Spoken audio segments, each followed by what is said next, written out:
Hit the things. Hit the things. Hit the things. Hit the things. I don't give a fuck because Twitter's not a real place. I can't hear nothing. I can't hear. Are you full screening? Yeah. Idiot. Come on, bro. So naive. So amateur. Amateur. An amateur setup. This is the one that gets claimed. It probably fucking will. I've actually seen this before. It's like the Polish ones. It's just like, how is this a language? I just don't. It doesn't comprehend. It doesn't compute. It doesn't register in my brain as words. It's very strange. Some languages. Here's a quick moment of "Are we the bad guys?" What is it?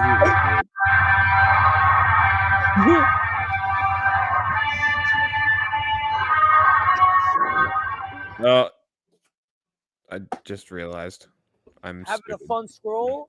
But you never seen something like this before. Let me show you. So do you know why I saved this? Hang on.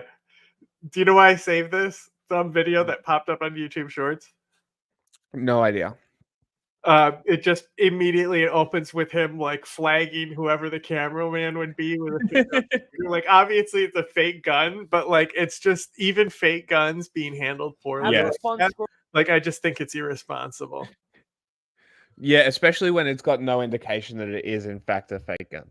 I mean, it looks like a fucking doesn't matter. Shitty Destiny clone gun. Obviously, you know? Doesn't matter. Like a game Doesn't that wanted to be Destiny but isn't Destiny. Yeah. You get the point.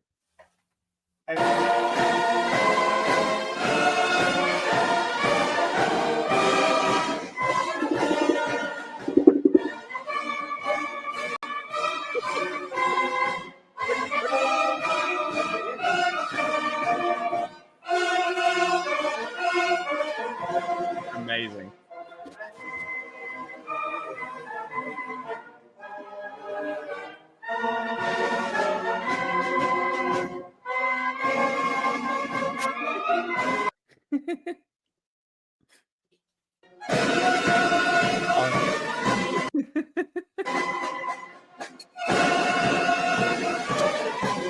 It's fantastic.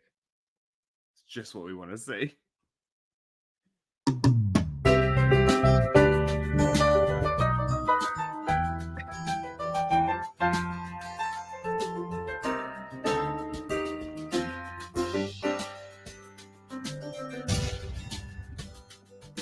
John, come. I said thank you. Our YouTube me, Sean. I said welcome. What? It's just the one that very gets loud. claimed. Do you reckon they claim? I don't know. I Because have no idea. I think those two, if they had any say in it, they would not claim. But who knows? No, I think you're probably right. Who knows like how exploitive the people behind this are? I guess we'll find out. Okay, come here, you. Yes, sir. Thank you, boys. Thank you for welcoming me here. Yes. I'm very happy to be here. I would say this is very fun. He come to us and come see me and Sean. From USA. USA. Have you been to America? I can't remember. You can't remember? Yeah. Some of it's a little hazy over there. That's cooking. Yes. I'm very interested to see how Theo acts in this sort of scenario, because it's interesting because one of my good mates his sister is retarded, well, disabled, and she's very not non-verbal, but pretty far gone. So like full helper sort of thing. And it's very interesting just interacting with them. So I don't know whether Theo has had that experience before. I'm sure he has, You know what I mean? But I mean, it's he's had just like, Shane Gillis on his podcast, hasn't he?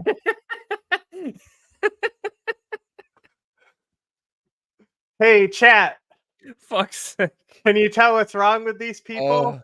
These two guys? Why they look and talk like that? That's right. They're Australian. Yeah, that's exactly what I'm expecting Theo to say is like something like this. And that's sort of where I'm going is like I don't know whether he's had that experience before or not because it's very interesting and to have a first time experience on camera. Oh, come on. I don't know. But Chicken. I'm sure he has. It's We make funny. beef and It's chicken. funny because like one of these guys is more capable than the other, and it's very evident. Oh, is it? Yeah. But it's so funny because like because I did like a camp for like kids with disabilities, right? And so like all the like Downs kids, like they kind of like click up, you know? What do you mean? Like Oh, they like they have get they're all together. friends. They're all friends. And they all have their own like drama and inter thing. And like even Interesting. like and like some like this one lady, her son went to the camp and it's like it was like his thing, like you know, his special thing. And she was saying that he wrote like a contract if they were gonna come to camp too, because she was working there that year. Okay. And he said, and she was like, and he wrote the contract and he stood up and he said the whole thing. We didn't understand what it was, but we agreed. That's funny. Beer. Beer. Beer and chicken. Yes. You like beef? Yeah, I put chicken in it. Yeah. That's good cooking. Yes. You ready? Ready. Let's get it like this. Teamwork. Teamwork. Yeah, that's cooking, boys. Cookie, boys.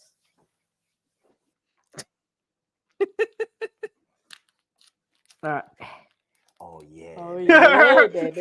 No way. Make it, That huh? is, I've never heard this joke, but I immediately understand the joke.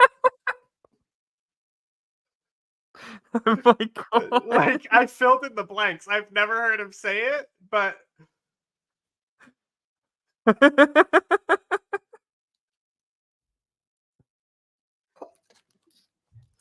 Oh, get them limbs out, huh?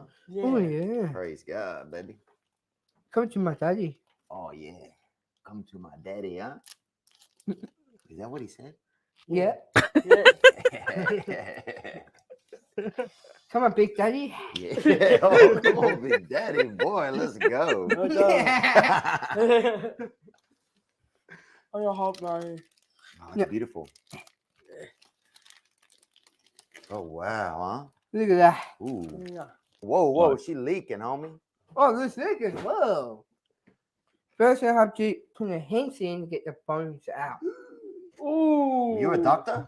Yeah, I'm a doctor. Why? Hey. That's dangerous. Dangerous.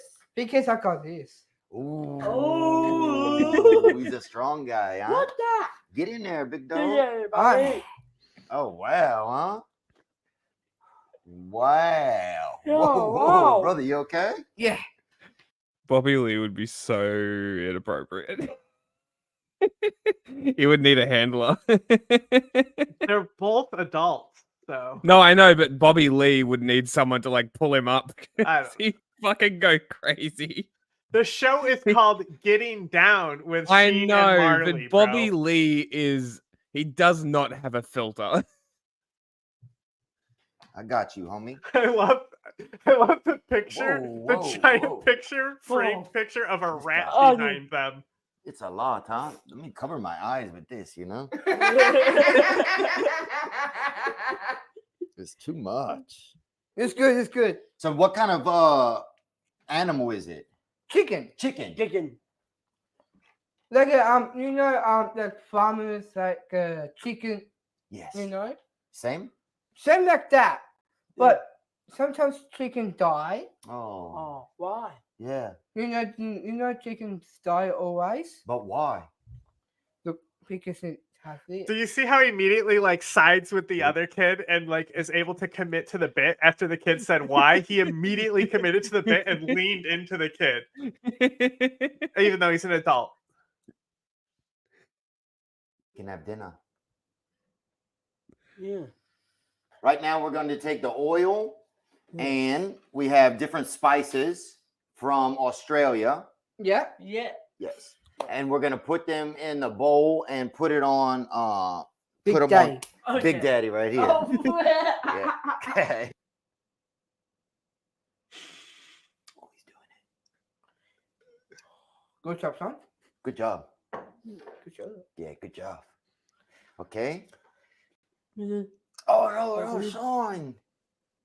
In the bowl. In the bowl. Oh man. Oil that thing up, homie. And Uh-huh. now we need spices. Spices, yeah. Yes. Oh, yeah. Ooh, wonderful. Oh, that's good. Oh, yeah. yeah. Wow. They need an Look at overhead that. cam. They do. They really do. Beautiful. Yeah. Beautiful. You reckon it's a set? Has to be, right? Oh, I mean, look at the. Come on, do you fucking the amount of knickknacks here? Yes, it's a set kitchen. All right, let's smoke this out. Ready? You interrupted the other guy. Let's wrap. Make a wish. Oh, yeah, make a wish. Hey, Mr. Chicken. Yes. No, you. Oh, die. Big Daddy. I love you. Oh, that's not a wish. That win. Yeah. Hi, that win. Yeah, that's just you're just trying to go on a second date.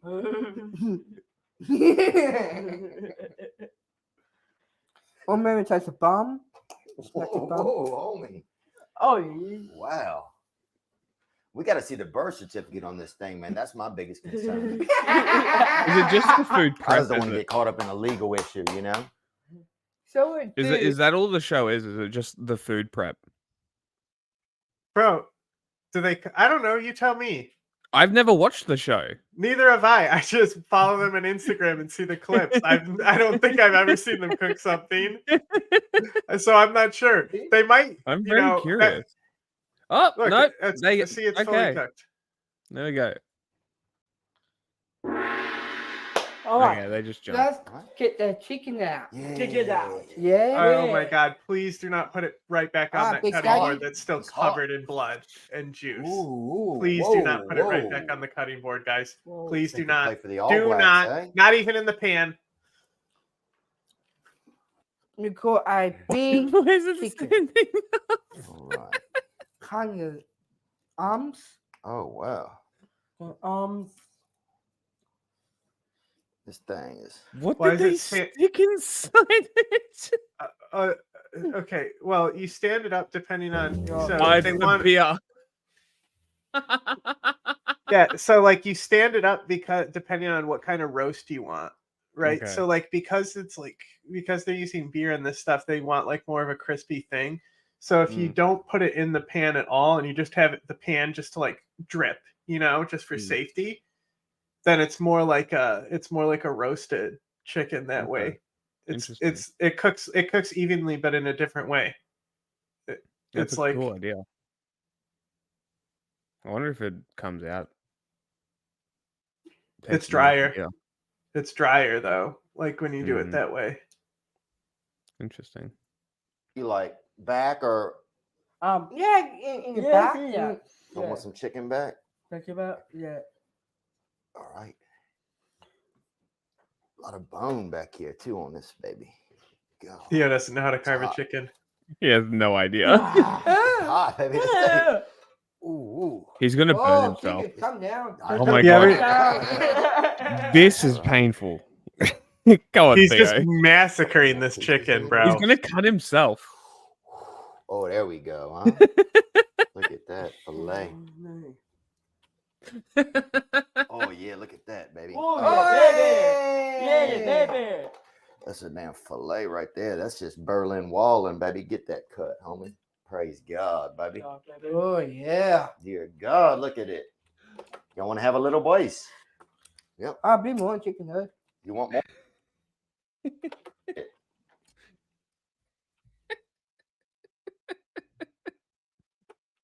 Good job, Theo. You want to have a little voice? Yep. I'll be more chicken nugget. You want more? More. Okay. Yeah. Hey, yeah, Merry Christmas. Holy. Hey, Merry Christmas.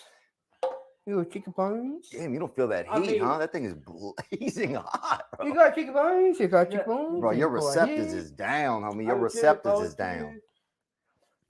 Hey, got some beer. Oh my God, bro. That Oh, is a more than that. blazing Yeah, hot. yeah. Damn. He just picks up the can.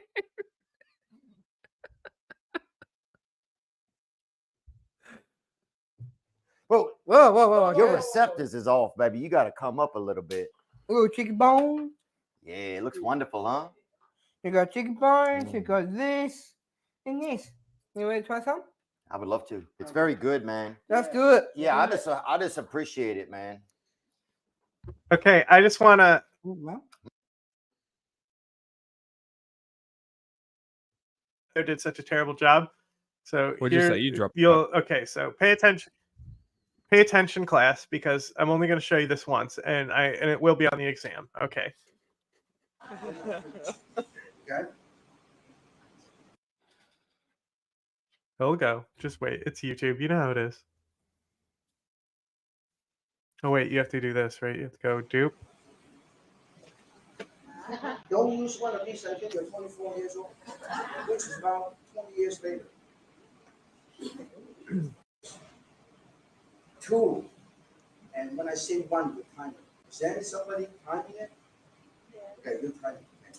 3, 2, and 1. 1 cup, another cup, turn aside. 1 cup along the back, hold like this. This John chicken breast, push it like that. Piece comes out. Another tenderloin on this side comes out. Another one, on tenderloin. the side. It's strong. Hold the chicken strip. Hold the piece comes out like that. Hold it comes out like that. Comes out like that. Wow. Okay, everyone understand how to do it now? Sure. Looks easy enough. Oh, that's mine, but that's good.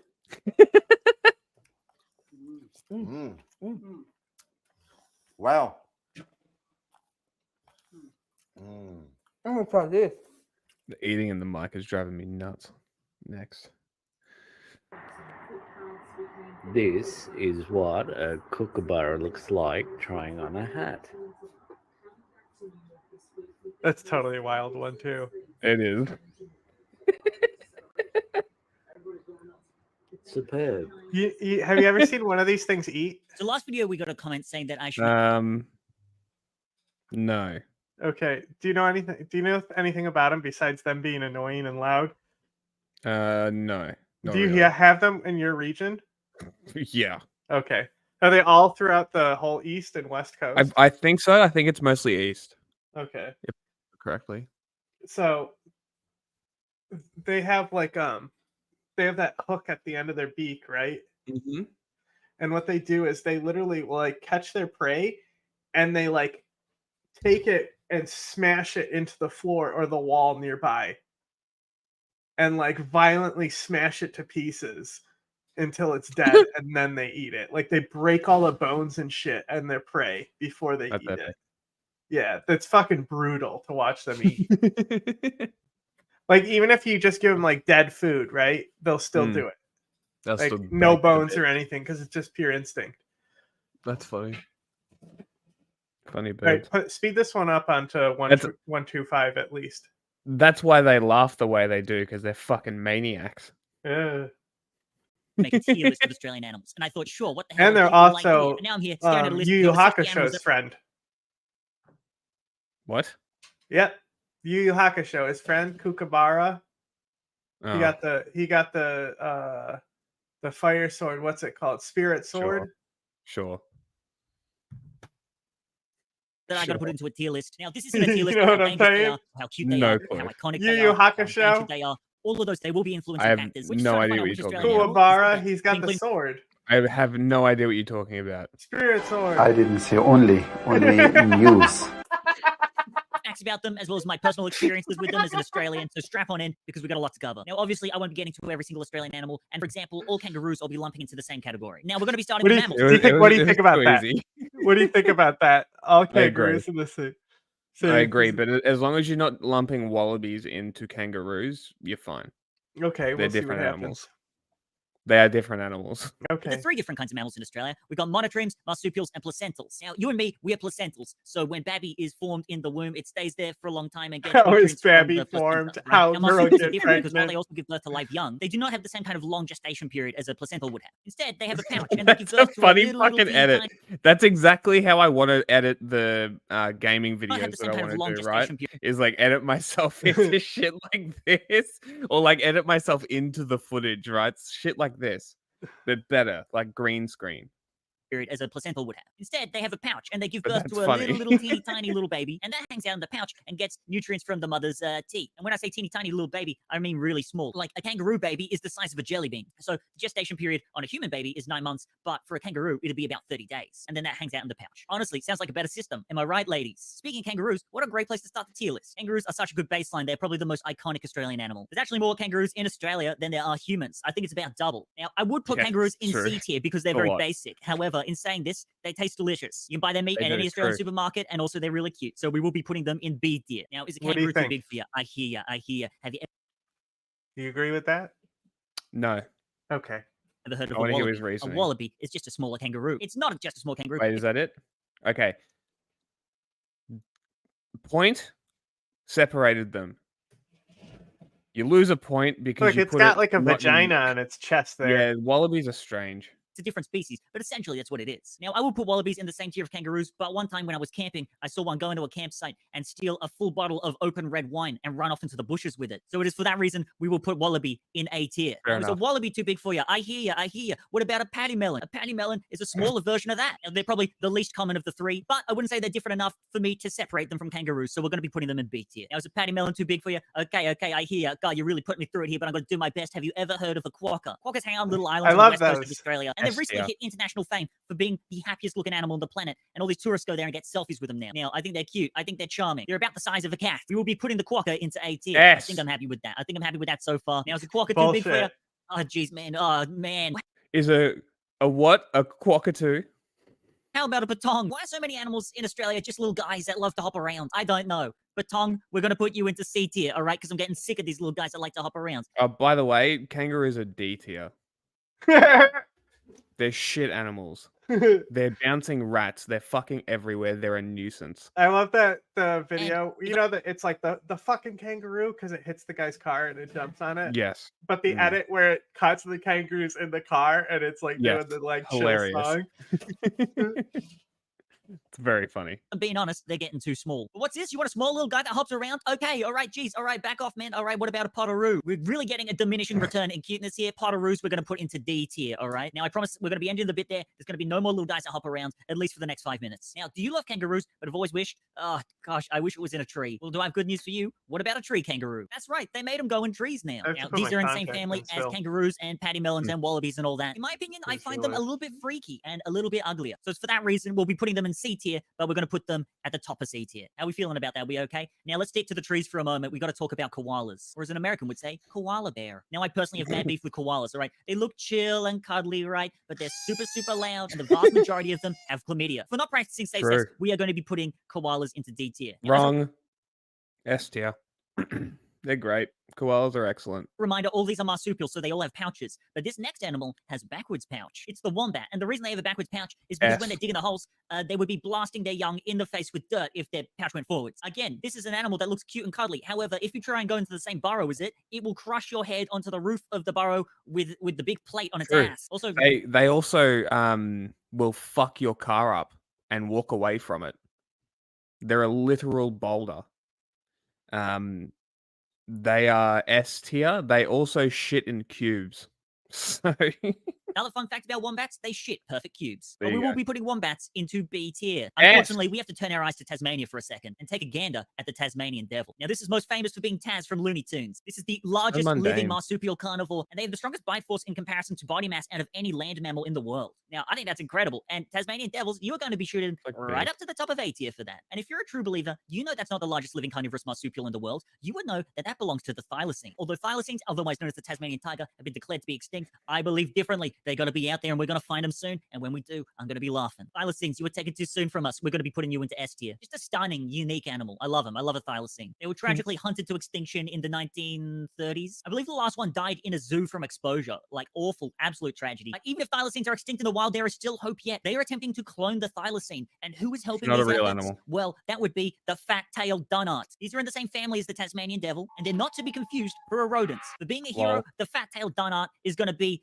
at the top of A tier. We support That's our hilarious. heroes I here didn't on the even Tony know Boy about channel. that Also, animal. not to be confused with a rodent is the antechinus. Antechinuses have an absolutely tragic story. Now, unfortunately for the males of the species, the males die immediately after mating season. They have an 100% mortality rate. They They nut literally to die death. from the stress and the chemicals that their body pumps into them. The females survive multiple mating seasons. The males, they've got one, and then they're done. I feel for you guys. I feel for you. Antechinus, we're going to put you up at the top of A tier.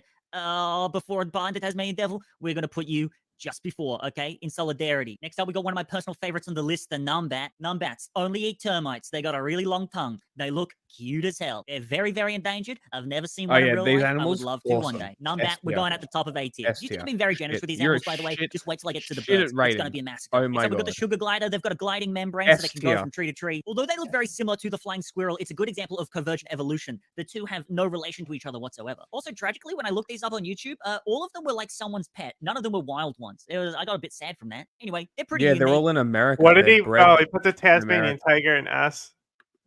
Yeah, that's the Okay. only one. I wouldn't even put it on there because it doesn't exist. They love eating sugar. I love eating sugar. We'll be putting these at the top of B tier. Next That's up, we've got the not true. bilby. Although it's very cute and very endangered, we've got some minor beef with it. There was a good portion of my life where It's a shit bilbies were animal. trying to replace the Easter Bunny in Australia. It never took off. But, however, bilby, we will be putting you at the top of C tier. Do I feel bad for putting an endangered animal at the top of C tier? A little bit. Next up, we've got the quoll. I love these. They're a cute little carnivorous marsupial. I saw one of these in the wild, and it was yawning, and it had a lot of teeth, and I liked that. Unfortunately, I don't think it Weird. measures up to the A tier. I don't think it measures up. We'll be putting it at the top of B. I feel comfortable with that. Next up is a mammal I have very, very personal beef with. We've got the brush-tailed possum. These guys are loud. They'll hide in the roof, and they scream at Fuck each the other all possum. night. I've F probably had tier. months of sleepless nights in my life solely because of the brush-tailed possums. One time, I F. built a possum house so they would evacuate the roof, and F. instead, they just brought more to my F. neighborhood. They're absolute goblins. I Fat love little F. mischievous guys, but maybe brush-tailed possums are kind of pushing it too far for me. Brush-tailed possums, we're putting you in E tier. The only reason they're not going into F tier is because they are fun little guys to hang around, as long as they're not being a menace. You know what I'm saying? Now, on the opposite side of that, we have the No, ring-tailed they have possum. no They are redeeming gorgeous. They are qualities. flawless. Just cute little guys hanging out. We're going to put this at the bottom of A tier. I don't feel comfortable putting it higher up. Just very cute all around. Next up, we have the pygmy possum. This is super critically endangered, and in this image, it's the size of a guy's thumb. I thought that was very cute. Not cute enough for A tier, but we'll put it at the end of B. These guys are directly losing their habitat due to climate change, as well as their natural food source has completely dwindled. It's a tragedy all around. We got to put them in at least B tier. Next up, we have the most elusive animal on the entire list. It's so elusive that when I went to find videos of them on YouTube, I couldn't find a single one. Probably most Australians don't even know this exists, but this is the marsupial mole. They burrow around in sand dunes, What and the the only fuck? images I could see of them on Google are them cramming their face full of lizard and bug. Now, I love a little guy cramming his face with lizard and bug, and I love a mole. So we will be putting this at S tier. Next up, we've got the bandicoot. Bandicoots love digging up your whole yard looking for bugs. Also, famously, Crash Bandicoot is a bandicoot. I think he looks much like a bandicoot, but what are you going to do? Bandicoots, for digging up my well-planted garden, we are They going to be wear putting you in sneakers. B tier. S tier. S for sneakers. Fuck this guy. What? Let's get to Look some where he's other. But above koalas. Speed it up more. Controversial. Speed I it up don't- more. He put them in D tier. Yeah. That sucks. S for sneakers. Speed it up more. Go ahead. That was first introduced to Australia 4,000 years ago. A lot of Australians love them. A lot of Australians hate them. For me, it's a dog, and I cannot possibly put a dog anywhere below a B tier. Moving on to the flying fox. This is the largest bat species in Australia, but they're not like your Dracula bat that eats blood. They are nectar-eating bats. The sun doesn't set in Sydney. Simply the sky is blocked out with these guys. If you ever come to Australia and go to the botanical gardens, you can just see them hanging out in the trees. I think we got to do B. I think we got to put them in B. Yeah, we'll put them in B. Also, I'm switching the place for wombat. I'm moving wombat up. Wombat deserves to be at the top. Next up is the Spinifex hopping mouse. I told you guys that we were not done with little guys who like to hop. For me, controversially, although it's very cute, I got to put it lower. I Simply really because don't it is like this outclassed guy. by other little guys on the list, like the Darnart and the Antechinus. Sorry, You Spinifex what? hopping mouse. You were going in C tier. Next on our list is the camel. I really don't like this guy. Camel, bro. Come on, is he And coming then back you think, now? Camel's not an Australian animal. I wish to counter that, and I say that there is 1 million camels in Australia. Literally 1 million. That is so many. We could take every pygmy possum, quokka, numbat, swear to put that God, number if all it's- together, and we would not even have 100th of how many camels there are in this country. That is not maths. Don't check me up on that. That could be completely off. Now, although camels are feral species, they're not the worst of the feral species. They seem to have adapted to the country pretty well, and there's arguments that they're taking the place of the megafauna that used to live in Australia. Camels were first brought over to Australia in the 1800s. Majority of Australia is a desert, so camels are perfectly adapted to living here. Also, I love a camel. I really do love a camel. We cannot put a feral animal higher than D tier, but we will put the camel in D tier. Okay, we're turning our eyes to the ocean. Where would you put the camel, Jack? Not there. Now, I'll put sea lions and seals in the sea same lion? category. I know I shouldn't have I done watched that. this entire video and I said, This is I'm definitely putting this on here. This is gonna piss Jack off. idiotic. What the? I want to apologize. I think these animals are gorgeous. There's one that hangs out by the Sydney Opera House who I love. I think its name's Benny or something like that. Ah. You guys know what a seal is. We're going to put a seal at the top of C. C for seal. Fuck off. Okay? That's the only reason. F Next up, we got the tier. bottlenose They dolphin. are You know what awful animals. You know what they've done. Now, this may look like a manatee. It's actually called a dugong. The difference between manatees and dugongs. Yes. Dugongs are exclusively a marine mammal. Also, dugongs have a different shaped tail. The dugongs Another are resemblable great to the wild animal. tail. Dugongs, I love them. Just a chubby little guy floating around the ocean. We're going to put a dugong into B tier. Oh Okay, these are my very good. God. That's all our mammals done. We're going to be moving on to birds The now. And as I said dolphin before, and we F. got beef with a lot of birds. For a couple of months of every year, there's a blight on this nation. For 9 months of the year, magpies are just chill, peaceful little guys. But when it's egg laying season, these guys turn into demons. Nobody is safe. The atrocities I've seen these birds commit is unfounded. Magpies swoop to It's only Corvids? Australian animals. Chinchilla are banned from Australia. They can't go there. Corvids are only ever S tier animals. If he puts magpies anywhere but S, I mean, we're but- going to the next video. This video is one of the funniest videos ever made, and it's all thanks to that fucking bird. protect their nest, but also for some reason they swoop in about 100-meter radius of their nest. None of us want to mess with your eggs. Stay away from me. I have seen grown men walk down the street with ice cream containers on their heads with googly eyes on the back to prevent themselves by being swooped by these birds. And I've seen these grown men die to these birds. Anyway, we'll be putting that into E tier. E for egg. You are actually A doofus. A doofus. fucking idiot. Next up, we've got the butcher bird, and you may think that's a bit niche to have on the list. And I say to you, I got personal scars. I've been hurt before. For the crimes against me, you're going in F tier. Speaking of birds that are menaces to society, every single cockatoo. Have you got something nice in your backyard? You don't anymore. These guys stole it, or they tore it apart. They're also really, really loud. Now, I would put them in E tier. However, I love an animal with a mischievous personality. All right, I love a little menace to society, so we will be putting them into the bottom of D tier. Now, when I said all cockatoos, I don't mean galahs. I would never mean them. Beautiful little angels. Galahs, A tier. Rainbow lorikeets, very pretty little bird. For their beauty alone, we will be putting them in B tier. Your logic doesn't work. Galahs do the same shit.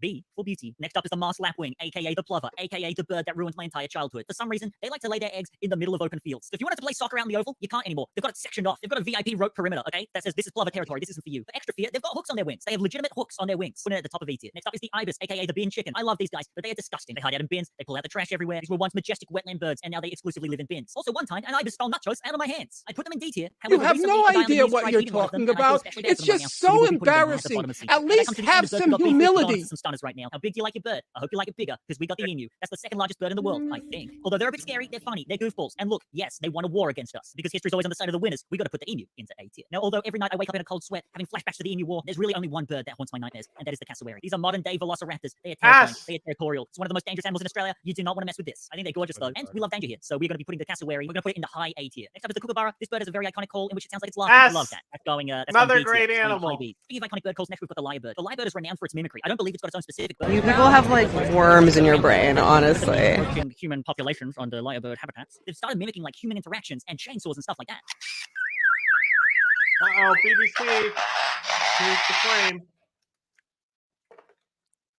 It's got to go in A tier. Pelican. I love a pelican. I don't need to say much about pelicans. You know I love a pelican. I can't put a pelican above B tier. We got to put it. We got to put it in B. We got to put a pelican in B. Controversial. Fuck Those are not the birds. We've got the little pelicans. penguin. This is the littlest This of all guy's the a penguins. fucking idiot. No, fuck Just a little guy who pelicans, loves to hop okay? around. I would argue this is the cutest bird on Pelican the is list, maybe truly the an cutest bird in the world. F-tier animal, I gotta say. They're fucking just Do no fucking wrong. And it's up dumb. with the You know, they're literally, if frogs had wings, there would be Mm. pelicans. That's Am I true. That wrong? is very true. They're very dumb. They are cool though. Oh, I'm gonna put this in my mouth! littlest of all the That's penguins a anywhere other than pelican. S That's tier. all. We're moving on to That's bugs, what and the their next two face items, always this is their says. official You spider look at warning. their Yep. face and you can tell they're like, oh, it's in my mouth. First is the Sydney funnel web spider. This is argued to be the most venomous spider in S. all of the world, and they Ah. exclusively Yeah. live in an 100-kilometer radius around Sydney. Somehow we just coexist with these guys. That is why it's S tier, because it's Phil only in Hipsters, Sydney. You got me sold again. S tier. It only lives in Sydney. That is why it's S tier, because fuck Sydney. I don't know what's happening there. No one's ever died from them. Well, at least not since the anti-venom's been developed. So no real dramas there, but they're sketchy as hell. We're going to put the final web into D tier. It's cool because it's deadly. It's not cool because it's everywhere and that's scary. Next up, I'm coming in with a controversial opinion. We've got the huntsman spider. Now, these spiders are super, super common in homes in Australia. Do not be too scared by that fact. I don't mean to sketch you out. I These guys agree. do get to the size of a dinner plate. However, on the positive side, they don't attack humans and they don't make webs. These guys just kind of run around the house and eat all the mosquitoes and stuff like that. So these guys are kind of bros. Now, as a con, obviously, they're freaking scary, man. That's scary. And if one jumps out at you when you're driving your car, that's terrible, man. So for that reason, we're going to put this guy into B tier, B for bro. Okay, B for bro spider. Okay, the giant pink slug is only found in one place in Australia, on Mount Caputa. Here, it was isolated from all other species for millions and millions of years. I think it's neat, so we will be putting it in A tier. How can you not put a giant pink slug in A tier? Huh? So these are glowworms. They're not your typical glowworms. These are the larval stage of a specific species of fungal gnat. They make this long, glowing, sticky web to attract prey. I think it's gorgeous. They're only found in select caves in Australia, but I thought they're neat. I thought, why not put them on the list? We're going to put them in A tier. Very unique, very pretty. Yabbies are a crayfish. They're an iconic part of every Australian's childhood, going around catching yabbies in the streams. We're going to put yabbies into B tier. Coming up next, we've got amphibians. We've got the green tree frog. This is probably the most common frog in the pet trade in the world. It's a little icon. If I close my eyes and say frog, like half of Australia's animals are S tier, and this guy is loading up A and B for some reason. Well, the other half of them are F. So he's just. This is what I think of. We're gonna put this frog. He's just spoiled, bro. It's frog in the high B, at the top of B. The corroboree frog is a tiny little endangered frog. It's also the only frog species to develop its own poison rather than get it from the food that it eats. I love these little guys. Got my own little plush one. We're gonna put it into A tier. Next up is the cane toad. This is another feral species. They were introduced to S tier. S tier cane toad. Not Australian. Cane toads. Cane toads. S tier. God, what a fucking victory of nature versus colonialism is the fucking great cane toad. It's literally like the worst. And how could you fuck up so bad? And now you get to have fun little things to drive. You know, when you're driving, you play a game. They are impossible to get rid of. That's why they're fun to. That's why you run them over. It's a free murder. No consequences. Nothing. No marks on your conscience. One time I ran over like a goose. It was tragic. Look how big the cunt is. It was like a goose or something. Mm. Maybe a duck. But like literally I had cars on both sides of me and a car behind me. And the girl I'm driving with is like, goose, or duck. I don't remember. And like I tried to give it the best chance I could of hitting it center on. Oh. Right. If it ducked down, right, it would be fine. But it was not fine. I looked in the rear view mirror and clearly its neck was broken. And it was like flapping in the air and stuff. And then it got pinged by another car. Oh no. Yeah, I ruined that girl's life. You gave her PTSD. Yeah. I mean, I literally could not do anything. Yeah. The fucker has wings, bro. Why is it in the road? Yeah, sometimes it's just like that. Birds be stupid sometimes. Fucking I saw a lorikeet dead on the road today. I'm like, how the fuck did a lorikeet get dead? I'm like, it must have been hit by a truck. It's the only thing that can explain it. But and that hurts me so much to say because I think they're really cute and funny. But unfortunately, I can't help it. I have to put them in F tier. I love them. Good. I wish they weren't a feral pest species. You know, now we're going to aquatic animals, and the first thing I have to ask you is, has anyone seen my son? That's right, clownfish are up first. Fun fact about clownfish: after the movie Finding Nemo, pet sales skyrocketed, and so did the wild capture of clownfish. What a way to miss the concept of the movie. Clownfish, we're going to put in B tier. The blue-ringed octopus is one of the cutest animals on this list, but also one of the most dangerous. It's one of the most venomous aquatic animals, and I like to call it the tourist bane because you always see these videos of tourists picking these up and playing with them, having no idea how venomous they are. I got God, every time that happens, I just hope they get. You know what I don't love? A box jellyfish. It's a jellyfish that can kill you. That's going in F tier. If you're going to kill me, at least have a personality about it. Now, the ocean being the way that it is, it's all connected. There's not a lot of like specific ocean animals to Australia, and this includes sharks. There's not a lot of shark species that are just uniquely Australian. So I just got general sharks here, and we're going to put them in C tier. Now, you guys know I love sharks, but this is a list for Australian animals, and their Australianness is low. Now, although I just put all sharks in the same category, we've got one shark that we put in a separate one, and that is the wobbegong shark. Now, why is the wobbegong in a separate category? One, they look funny, and two, sometimes people step on them, and then the sharks bite them. They're not out to attack humans, just sometimes they get stepped on accidentally. The wobbegongs, we're going to put you. I guess we're just going to put them right next to sharks. Maybe I shouldn't have separated. I'm just going to put them next to sharks. I don't know why I did that. Speaking of fish that are commonly stepped on, how about a stonefish? Stonefish can spend a whole 24 hours out of water. You can be walking down the beach and suddenly a spike goes through your foot, and now suddenly you're poisoned. Just a cruel design all around. We're putting this in F tier. We're going to put it above the cane toad though. We should move the cane toad right down. We're going to move the cane toad down. Now, as an easy transition, we're going from marine animals to reptiles, and we're going to start with the sea turtle. And we're talking about green sea turtles, leatherbacks. We've put them all into the same category. And again, like sharks, they kind of found all over the place. I love them. They look very regal. We're going to have to put them in C tier though. We're going to put them in C. We're putting them with the sharks. Again, I really like sea turtles. It's just that they're not very iconically Australian. They're all over the shop. Now, if a sea turtle is a king, then a freshwater turtle is just a special little guy. It's a long neck turtle. They're cute. They got a little funny face. I like them. It's for this reason we will be putting them into mid B tier. Right there, looks good. That looks good. We're moving on to lizards, and we're going to start with the largest lizard in Australia. That's right, it's the goanna. Goannas are a menace to every campsite. They're very threatening. They've got massive claws. They scare me, but I respect them nonetheless. I'm going to put a goanna into high C tier, at the top of C tier. Although I'm afraid of them, I respect them. It's always exciting to see one around the campsite. Next lizard is the frill neck lizard. This lizard has a frill on it. They also can like run on their back legs. Really neato. Frill neck lizard, we are putting you in B tier. We're going to put you just under the kangaroo. Next lizard is the blue tongue lizard. Its tongue is blue. For that reason alone, blue tongue lizard's got to be an A tier. They're a very iconic lizard. A lot of people have them in their hate this guy so much. And they show up occasionally just for a little chat, eat a couple snails, then they bugger off home. We're going to put blue tongue in A tier. We're going to put it under the quadro. The thorny devil is perhaps the cutest lizard on the list. Just a fun. It drinks through its legs. S tier. Its defense is squirting blood at your eyes. S tier. I swear to fucking God. A little spiky guy. I love him. It's also the sole species in the genus Moloch. I like it. We could have put it in high B tier. In between Kookaburra and Fuck turtle. you! Ipang is the most toxic venom of any snake in the world. One bite has enough lethal. I like it. We're going to put it high B. This is so frustrating. I watched this whole thing. The whole time I'm just going, yes, put it in B tier, yes. To kill 100 fully grown adult humans. That is terrifying, but also I don't know how you would see why I'm so adamant? There's already not much venom in the body. Where every time you're like, what do we want on the list? So Australian animals. The Australian animals video. Right, how do you split that 100 ways, huh? Think about it. Inland taipan, for being the most deadly snake on the planet, you gotta be in... Oh, we got to put you in A tier. Now, this is the next snake on the list. But wait, what's that? This isn't a snake at all. This is a legless lizard. That's right. In Australia, we make lizards with our legs. I tricked you by putting it with the snake, but this is a legless lizard. Consider yourself pranked. We'll put it in B tier for being very unique, okay? We're at the final animal on the list, and we have saved one of the best for last. It's the saltwater crocodile. They're one of the oldest creatures on the planet. They're the largest living reptile. They have the strongest bite force out of any animal. They're vicious. They're the scaleback. They're aggressive and they're impressive. How could we not put the saltwater crocodile in S tier? How could we not? Saltwater crocodile, you were going right here in S tier. Finally puts a fucking animal in the right position. You fuck. And folks, this leaves our tier list completed. I'm going to have a quick look over and see if I'm totally happy with all these. So in S tier, we've got platypus, blue ring, octopus, thylacine, saltwater crocodile, little penguin, and marsupial mole. In A tier, we've got numbat, a kid. I don't care. Next. Hey everyone. Before we get to the video, I just wanted to take a second to give a huge thank you to all our new patrons. 2 weeks ago, I made an announcement that the business is struggling. Shut up. To a topic, and he did a great job. So go and watch. Whoa. No, hang on. What was that about a business? Can we go back to that about his business? What is that about you having a business there, buddy? Because of you that we're able to do this work. I hope you enjoyed the video. No, I want to hear about his struggling business.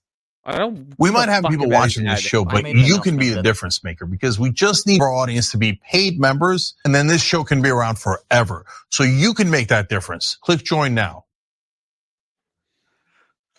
He's not predicting anything. He's just like picking an animal, then going, B tier. That's what he's doing. Yeah, but seriously, Jack, I want to hear about his struggling business. I hope it dies. Yeah, I want to hear about. And the response has been overwhelming. Cringe. Not just the signups, but also just the kind words and outpouring of support here. You suck. On my personal channel and in the Discord. Okay, one more surge like that. Gotta critique something here. All right, look, bro. As somebody who frequently rocks the low cut shirts, you either need a necklace or a fucking tattoo or chest hair. What is that? Button that shit up. Get a fucking just jewelry. Not like, what are you doing with all this money that people have just given you? Can't buy some fucking jewelry or something, bro? God damn. Fuck your succulent too. And make second. Also, if you're gonna have the thing in the background, at least center yourself, please. At a minimum. Thought a 100% grassroots funded operation. The Discord has been a blast with all the new members. In my opinion, it's the best, most wholesome political server around. If you're interested, look, man, no. No way. So look, here's the thing. The people who you have to think about it in like, you know, how like I don't want to say like fetishization, but you know, it's like people think it's like something is really attractive, you know, like my mother loves Sean Connery because he's the James Bond with chest hair, for example. You know what I'm saying? So like, it's not for everyone, right? But you gotta direct you know, you got to use your meta that your body is built for. Okay. Play into it. You mean exactly. Just like I play into being gay. This channel completely viewer funded, consider becoming a patron. Every patron, regardless of pledge amount, gets early access to every video, plus access to the Discord. You get access to early access to ours if you give us $1 We too. gotta. I found out you can do Discord on the browser. Okay. I think, and I'm like more into it because God, it takes up like so much. Like I don't understand why Discord pulls so much power. Yeah, I don't know. From me. There is an audience for everything. You're right, and there are a lot of idiot tankies. Yeah. Well, I think we're talking about chest hair still. And well, it applies to both. Yeah. Well, so and again, there's an audience for everything. I'm sure this guy's getting laid, and somebody loves his low cut shirts. And zero muscles, facial hair, pedo stash, chin strap. Like I mean, like I could. That's like if if I, like I could easily. That's like about where I can grow facial hair. You know, broccoli haircut. You know, like that's the most dense places for me where he has it, and then everywhere else it's like super thin. Yeah. So you know, it took he's me like 2 years. He's committing to the normal, like the part that grows the best. You know, and that's just his natural thing. You know, I took probably like 2 years to get this, so probably Irish. We don't have hair on our bodies. It's true. Find me a hairy Irish guy. He did Go a great ahead. job. So go and watch his video if you haven't already. I got hairy do wanna take legs. A few minutes to answer this question that I get asked a lot, and by a lot I mean this is probably the single most common question I get. Sure it is. What can we do? This usually comes in the form of, yeah, capitalism is bad, but what can we as individuals do to make a change? Let's go. Give us And advice. I'm kind of giving the game away a little bit by using that particular wording, but we'll Let's get to go. that. The original I idea can't for this wait. video was to have a concrete answer I can link people to, because honestly, I'm tired of typing out the same answer 30 times every episode. But I do think it's valuable information in its own right. You know what you should do then? Yeah. I have a solution. Hold on. Put it in a brain. We Just, you you pull the can trigger. you through the can roof. do Don't this. touch the Do you want to know how to fix this? Yeah. Stop. Blow your brain down. Now, if you're writing the Just same do that. video, same Yeah. thing every single video, maybe that's maybe it. maybe maybe Nothing you to should it. stop. Headshots are the very best. Okay, so what can we do? How to answer that question? If only there were some book I could refer to with that exact question as the Fuck, title. I hate As this. the more experienced socialist among This you, video, probably- I hate it more than any other video. Okay, already. If only there was some book, I was like, I swear to God, if this motherfucker pulls out the pretentious. Communist Manifesto, I'm gonna fucking lose it. Thank Well, God. yes, we're going to be drawing a bit from Lenin's 1902 work. Oh, that's it's even even worse. Jesus Christ. What is to be done? This is the thing that's both It's like, frustrating "We're the and United useful States of about America, for questions like God's these. sake." They've pretty much all been answered for the past like 100 years. I It's already frustrating because am we've all had eating 100 years to realize that. from the trash can all the time. Past, and it's useful because at least the books exist to point to when people ask the same questions they've been asking for the past century. Shut the fuck As up. annoying as it can be to have to keep rehashing the same arguments and citing the same resources, it's our responsibility, talking about the more experienced socialists here, it's our responsibility Oh to my help educate people who God. come to us with questions. I'm in Spain This is a big- without the ass. He's so pretentious.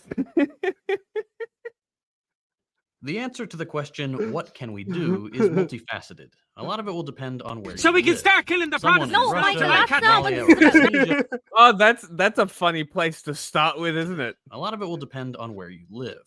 Someone in Russia or Somalia or Indonesia may need to take a different approach than someone in the US, for example. Yeah. It depends you on the think? material conditions in your country.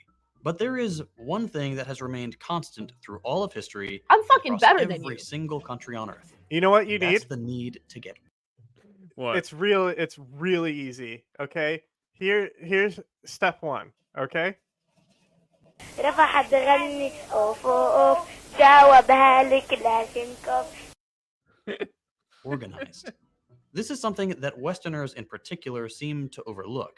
And it's not entirely our It's fault. not We've been proper hyper-individualist propaganda for many, many decades. It stands to reason that we default to thinking there must be some individual course of action we each can take. And if you want to look at it that way, sure, I can tell each of you us what. can take the individual personal step An joining individual socialist action you can take to fight back. We need to shift. Listen, our I am the perspective most to realize that Al-Qaeda it's one here. only through the collective power of the organization Too simple. that we actually have Sometimes any agency naive. to really change things. For most Americans, the first thing that probably comes to mind when we talk about organizing is Shut the labor fuck up. unions. Unions are an example of collective power. One worker standing up to the boss literally, alone is when, like, when you talk about organizing, most Americans are gonna think shut the fuck up. to get fired and replaced. So, But an entire okay, store? hang- That's a different story. Stop, We've seen hang on. some. Let me just be clear, all right? Joe Biden has rebuilt this country, okay? We have more union now than ever before in the modern time, right? Not since like oldie worldy times has there been as much union power as there is right now, and it's only growing every day. So what can you do as an individual? Vote for Joe Biden. That's what you can do.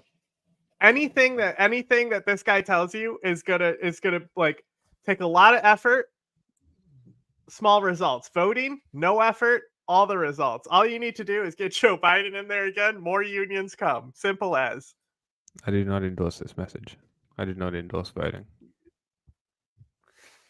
What are you gonna do? Firebomb a incredible growth Walmart in and labor then not do militancy it? and strike actions in the U.S. over the last My few favorite years. meme. From teachers, to doctors, Have you to seen auto that? workers. It's just like Is that actually what happened? No. It's That's- just like some guy who's making fun of communists. I forgot who it was though. It's like Basil or something. And it says, and it's like something like Marxists will be like, yeah, voting, that's nothing compared to my tactics, firebombing a Walmart, and then they don't firebomb a Walmart. That is very funny. People are unionizing and fighting back against the ruling class.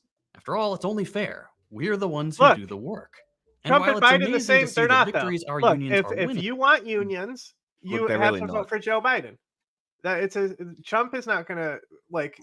Trump already hates the auto workers union. He's already got Like a that- vendetta against them. Like at the very minimum. Do you think Trump would have told China fuck off when they came to buy U.S. steel? Japan? Same thing. No, it's not.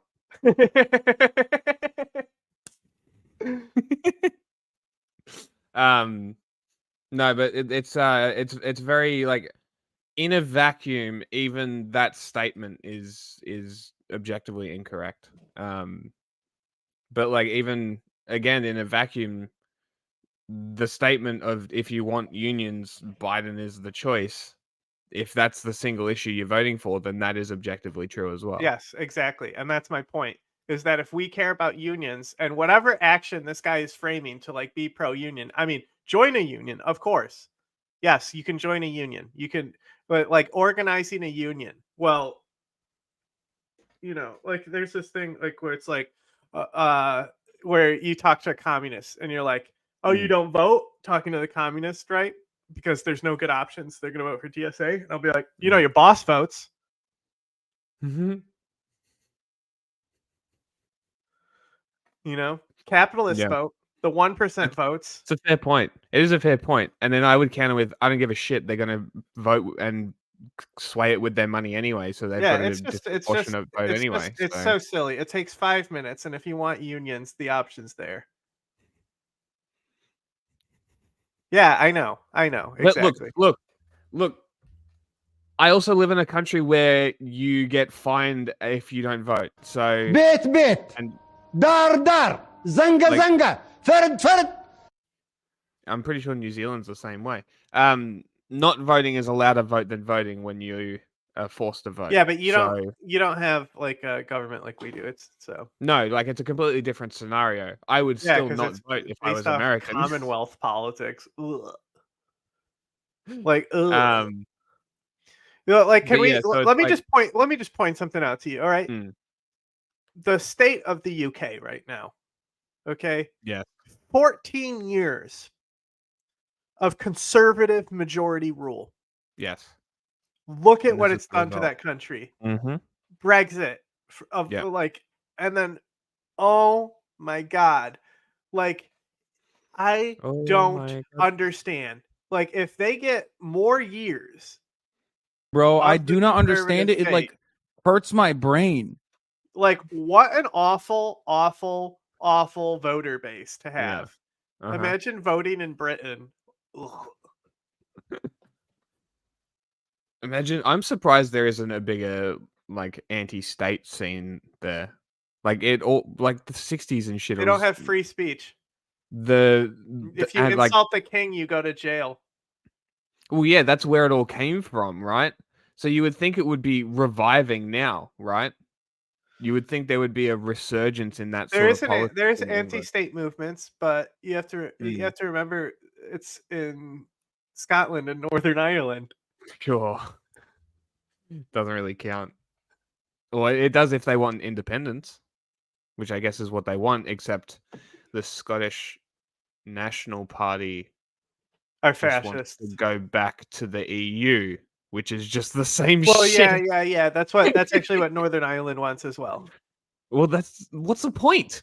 Well, because there was basically the border between Ireland and Northern Ireland basically stopped existing, right?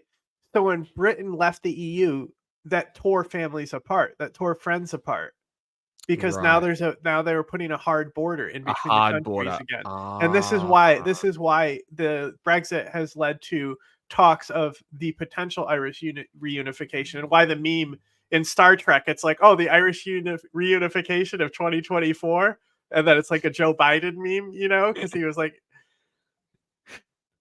it's close. It's close. It's one of those potential things. Brittany, Corsica, Catalonia is a long shot, but I think they already have like their own party and independence.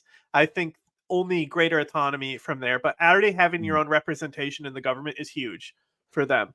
But these types of movements in Europe will start crumbling down, and I think Brexit also helped accelerate these movements. Also, just because Britain can be like, we're not European, it can also like have it's created a process of how to take one of those colonies and like remove them, or not colonies or city states or whatever. Countries. So is that like an actual thing that was in Star Trek? Yeah, the Irish Or is that just like reunification. it actually was of 2024? Yeah, it's just like an hilarious. thing. That's fucking hysterical.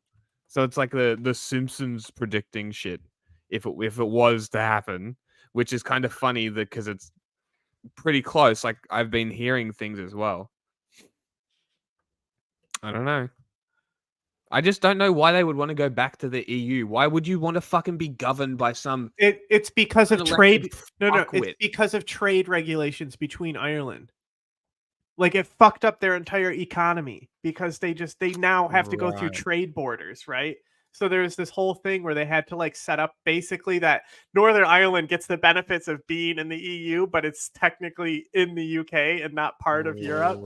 And they like made it so like the soft border is like coming in, so they have to check ships like coming in or something. It just further complicated shit that nobody wanted. Like things were. So it's purely for that reason. So why not just get rid of the border? No, it's not purely for that reason. That accelerated the sentiments that were long dead. But I don't think you understand what I'm saying. Why not just join with Ireland and become your own thing? That's the point. And not go back to another king. The EU isn't. They already like the EU benefits Ireland. No, I understand, but you get what I'm saying? Like, why is that the solution? Like, why do they want to go back to another thing where they don't control what they do? They want to. That doesn't make sense to me. It's not about the EU. It's about trade inside Ireland. So regular trade is all they want. It doesn't really matter about the EU. That's what I'm saying. So why go to the EU? Why not just be independent? Because people liked being in the EU. Northern Ireland voted adamantly against Brexit. It was one of the strongest votes against Brexit because they firmly want to be in the EU. They benefit from it. They're not a country that has historically had a military either. So they benefit from the same way Japan benefits from trade regulations and things like that. Right? Well, yeah, they because need this to is have this is what I'm they saying. need to have capital dependent on their country. Mm. Right? They need to be a linchpin in these countries because they don't have a military. Yeah, well, this is what I'm saying though, right? Is that you have to go to the EU to get the benefits, so they're kind of just trapping them in there. That's what I'm saying. Who cares? It seems like a problem that they're just leaving for the future. What everyone's trying to join the EU. Even people in Britain were like, "Can we go back?" And the EU was like, no." That's funny.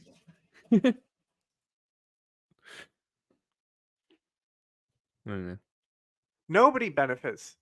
Yes, nobody benefits from Brexit.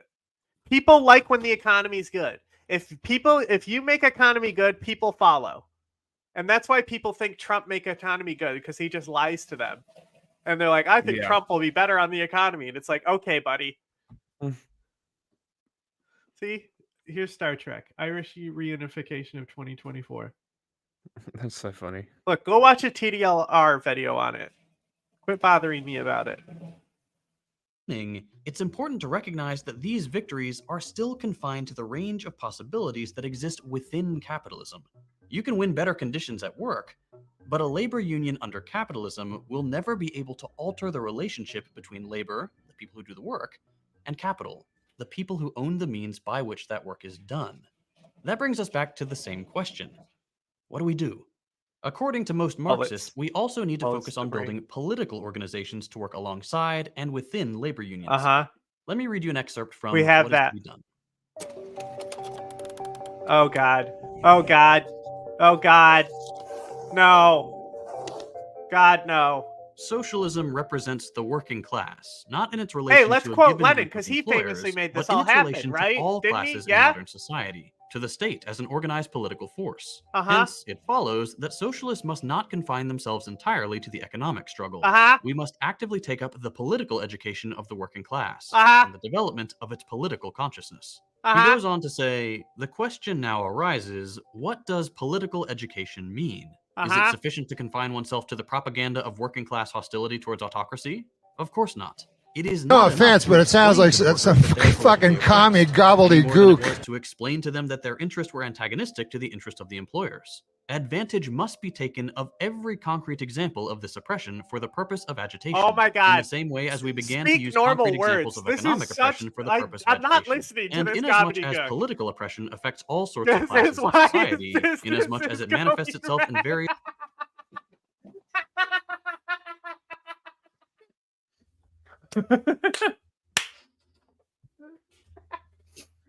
True. spheres of life and activity, in industrial life, civic life, in personal and family life. This is not relevant. Like, you're reading shit from the 1900s, bro. Yeah, like, you know where this book, you know where he is, you know where he got this book from? I'll tell you right now. I already am eating from the trash can all the time.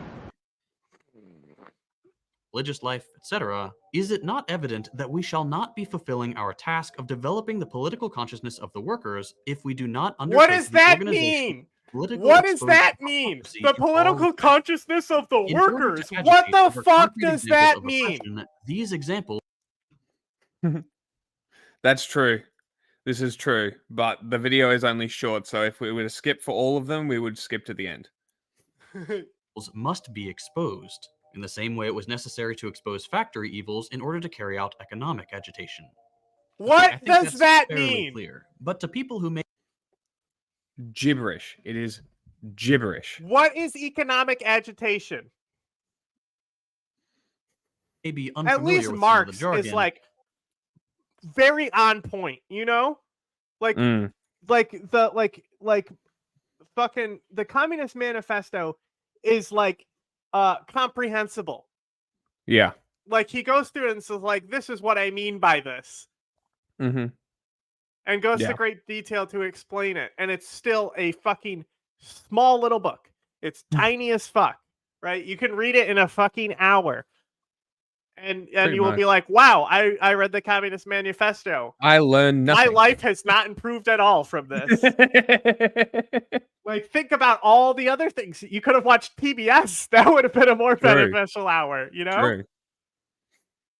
Could have played Helldivers. Could have participated in the war. What did Jack just he's level 6 and he just did I think it was a hard. It was an extreme mission, I think. Yeah, it was. And nobody made it out. But there was like a lot of tanks and stuff. We got full rewards for it though, but none of us made it out. Yeah, well, I only need samples at this point anyway, so yeah. Most of the text here is that while it's important to agitate within capitalist firms, say getting your local grocery store workers fired up about wage theft or showing how the boss takes advantage. You know of what's workers by great capping about my hours local grocery store? You should look it up, bro. It's called Wegmans, right? It is one of the best places to work if you're like, you know how they say fast food are those starter jobs, you know, or when you're starting out in the workforce, even though fast food jobs suck. I've managed a fast food restaurant. I work way harder at fast food than I have in like any professional kitchen. And like I've like set records for fish on Lent, you know, like I can fucking cook fast. And that fast food, it's like all the like everything has to be modified and shit. You like can't get a rhythm down. It's so annoying. I hated it. Anyway, I just want people to have health care, honey. Exactly. Below full time, it's equally, if not more important, to help them develop a political understanding of how capitalism as a whole creates all the problems they face both at work and in society at large. How the police protect the interests of capital, how the profit motive leads to crumbling infrastructure. And the state. Yes. Well, here's the issue. His analysis is not complete, right? Yeah, that's because Marx's analysis wasn't complete. That's because Marx wasn't actually like doing an analysis, though. It was just a Hegelian theory presentation. I understand. That, like, explored a dialectic. It wasn't even like something that was like achievable. It was like a fantasy world, right? It might as well have been fiction. Yeah, and this is why I say this, right? Is Marx's analysis was shallow. It was incomplete. And this is why every single communist that has adapted his works has had to have Marxist something because it's incomplete.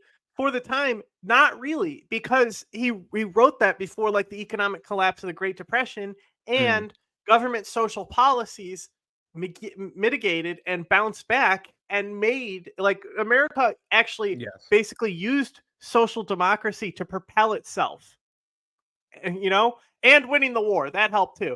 But you know, but they came in late, you know, when everyone was dead and said, "I win." But that propelled them.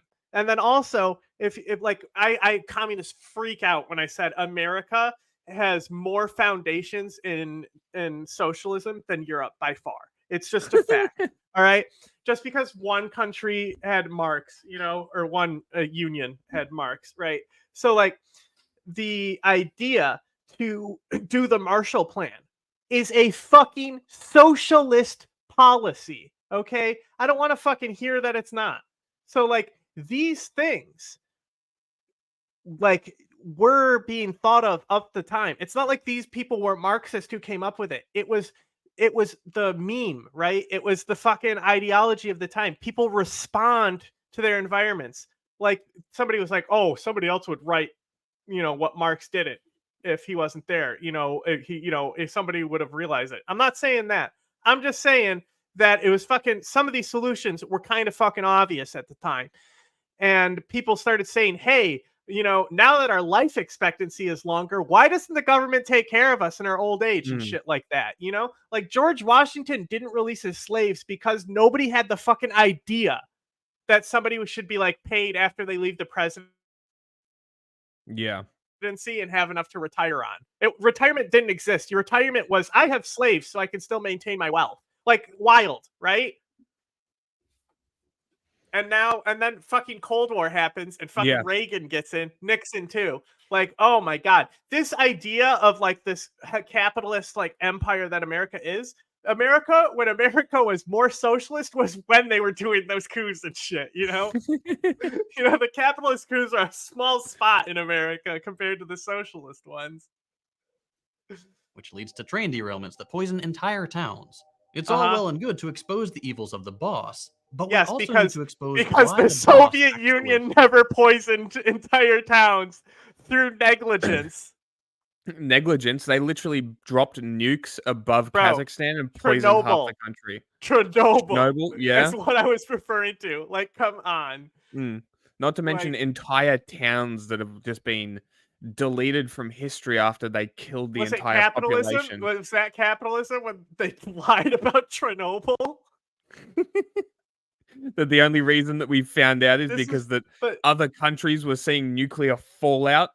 What I was going to say earlier is like this is why like the modern consensus of things like the book chain and Echelon are like so much better because they like built off of something that happened that was written over 100 years ago.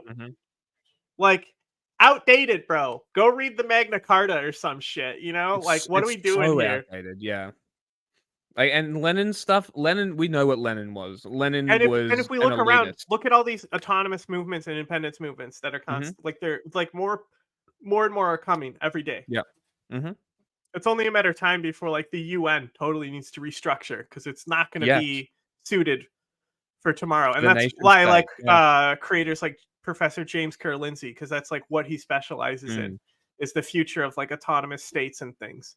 Yeah. And guess what? Some of those autonomous states are going to be bad. Yeah. It's just the nature of it. It's free will. Yeah, that's just how it's going to be. And then they'll blame the United States for it. Of course they will. He does.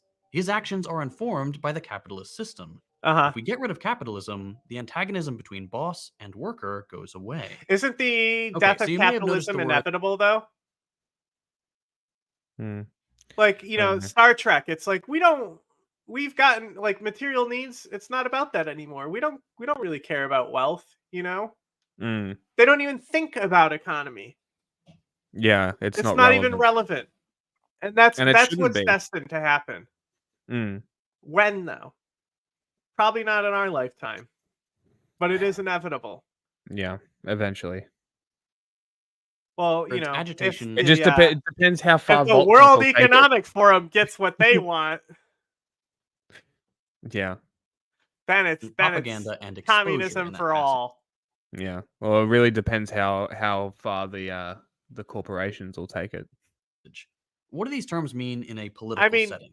Some would say Catalonia is already fascist. It's the whole idea of left-wing nationalists. Like really it was Kurdistan that really showed me like, oh, left-wing nationalism. I see what it is now. It is like also not great. Yeah. They, you know, like agitation. Catalonia, like the radicals there, whack jobs. They got, you know, some things wrong with You them. people have like worms in your brain, honestly.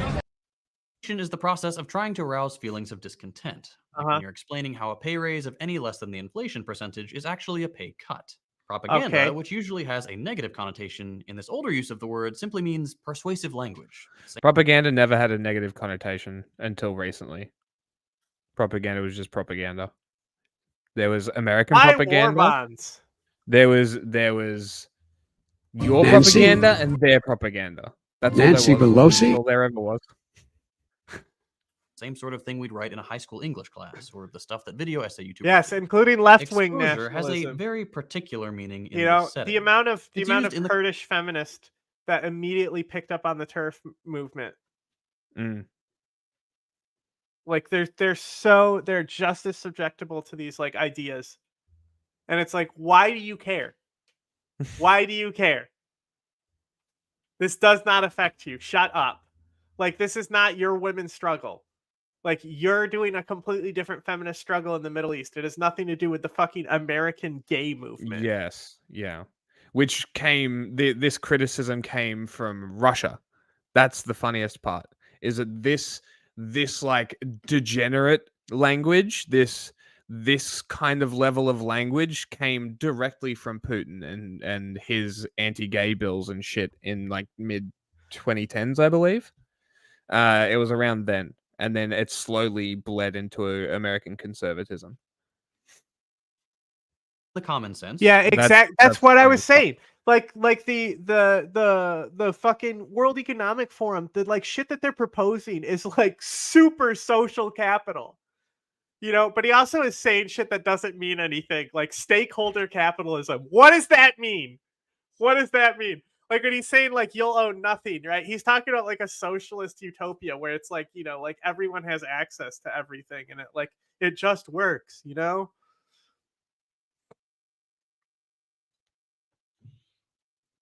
To reveal something that was hidden, but an exposure. It's almost was like also conservative to economics, thing, like which we panic. consider right wing when we consider capitalism. When we try it with, and only commies do this, by the way. Only commies say left wing is communism, right wing is capitalism. Nobody else. Okay. Stakeholder capitalism equalization. Right. The passage But like where Lenin explains the economic left right scale, like the thing is that like Britain has shown, conservative policy is terrible for the economy. Like we don't even, like the healthcare thing we made the argument for against him last time, where it's like doesn't like modernizing the healthcare benefits paid for by the government actually save them money, so it doesn't matter how much they spend on weapons, right? Like if it saves them money because it's a left-wing policy, gee, I wonder. Like, of course it's better.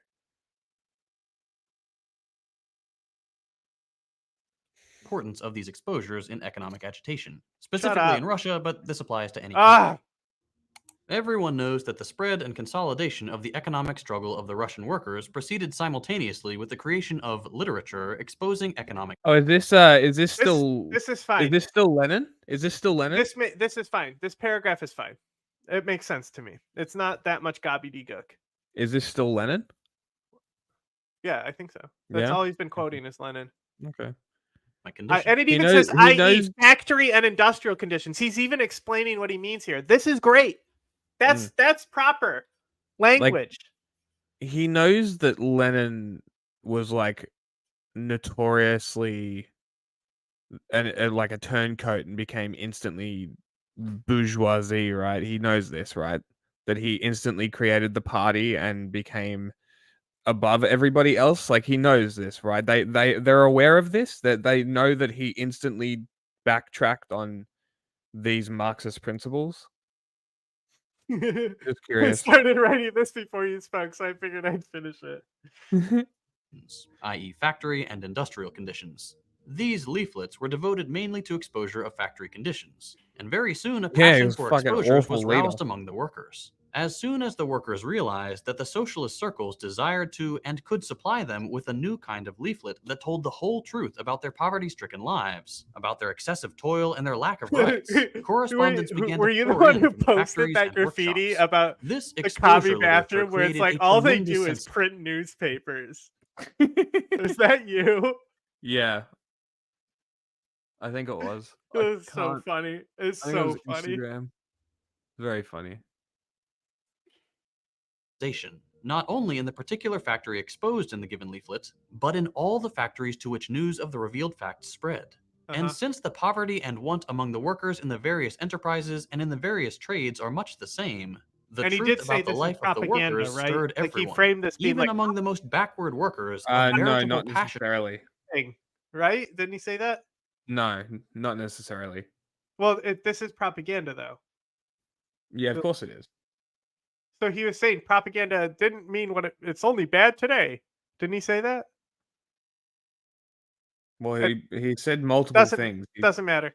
He was talking about agitation, propaganda, and Doesn't matter. We're good. whatever. Keep going. We can keep going. Doesn't matter. Too much Or time to has been concede spent on this all or pointless part thing. of the demands put No, forward. why did you In go a back? word, economic exposures were I said and it doesn't remain matter. an Keep important going strand of forward. domestic interface is effective, spooks the ruling class, and helps build a strike movement and favorability of socialism. The same is true today. We may not make use of physical pamphlets quite as much, but a business card with a QR code serves the same purpose. The simple act of exposing the ills of the capitalist labor landscape is often enough to start the snowball down the hill. Once that process has begun, it's critical to work within socialist organizations So to what pursue you're the political saying? education I'm of the over here working looking at my class. monitor, When new seeing socialists you or just act normal 40 people seconds say in the things past like, and yelling "We all at you 40 seconds in the past instead of looking at the right screen right now. That was so funny.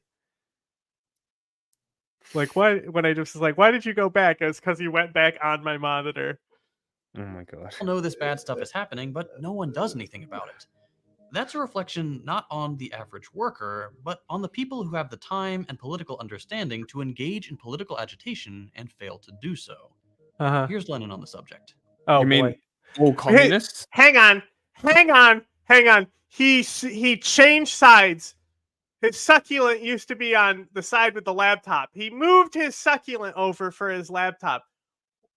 Why not just put your laptop on the other side? Why not just leave your succulent over there permanently? Why are we moving succulents around? What's the deal, guy? Why is it that the Russian workers as yet display so little revolutionary activity in connection with the brutal way in which the police mistreat the people, in connection with the persecution of the religious sects, with the flogging of the peasantry, with the religious censorship, with the persecution of the most innocent cultural enterprises? Is it because the economic struggle does not stimulate them to this? What? I was like, okay, he's got me. And Religious. then Did he say religious persecutions? Yeah, Religious censorship. That's so ironic coming from fucking Lenin. but it's like that first paragraph, that made sense. Next sentence we get on this page, gobbledygook. Because such political activity does not promise palpable results? To Oh my advance God. this argument What is are you merely to talking shift about? the blame onto the shoulders of others, to blame the masses of workers for our own failings. We must Okay. blame ourselves, our remoteness from the mass movement. We must blame ourselves for being unable as yet to recognize a sufficiently wide, striking, and rapid exposure of these despicable outrages. Only those who themselves don't go into action understand. now can make appeals for action. And our business as socialists is to deepen, expand, and intensify political exposures and political agitation. Okay. How's it feel to So be you- called out from 120 okay, so- years in the so past? Lenin What is are like- Lenin's talking If about? we're gonna be proper- 120 years in the past. Lenin is like, if we're gonna be proper socialists, we need to act like vegans. Pretty much. How do you know You know what I somebody's say a to that? socialist? Don't worry, they'll tell you. About here is something we really struggle with today. Shut the fuck up! We assume someone else is going to do the work. Someone else can organize the masses, unite the various unions, like provide you. political education. You think We'll that. show our support when it's convenient. That's not how this works. Yeah, you just make the same video. It's over almost and over like and over it's almost again. like people don't care what you have to say in general, really. Like the masses, those masses that you're trying to reach. They don't see. Yeah. Seems like they don't give a shit about your fucking pamphlets, bro. No, they certainly don't. You ever try to hand somebody a pamphlet in America? Most of them say no. See how it goes. Yeah. No single. I don't know. This video didn't do too hot. You got about 10%. 10% of subscribers to views. Well, that's doesn't matter. I mean- like people probably subscribe to this guy and then like out of commie Don't watch his solidarity videos. and like never Yeah. watch him.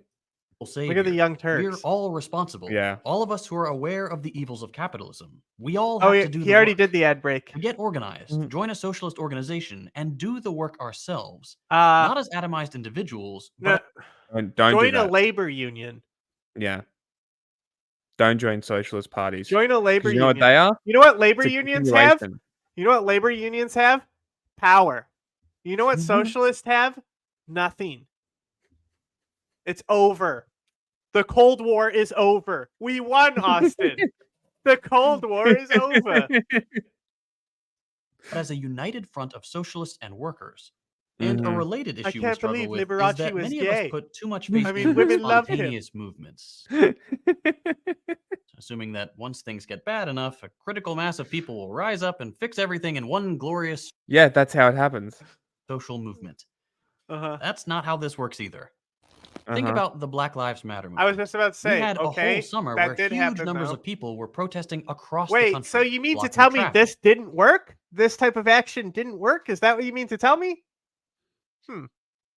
Interesting. He's criticizing direct action and telling you to read theory. It sounds like this guy's a fucking idiot and you shouldn't listen to him. Well, I mean, like, you look at Confronting the the service of protests on cap- campus now, Mm, way more influential, I think. yeah.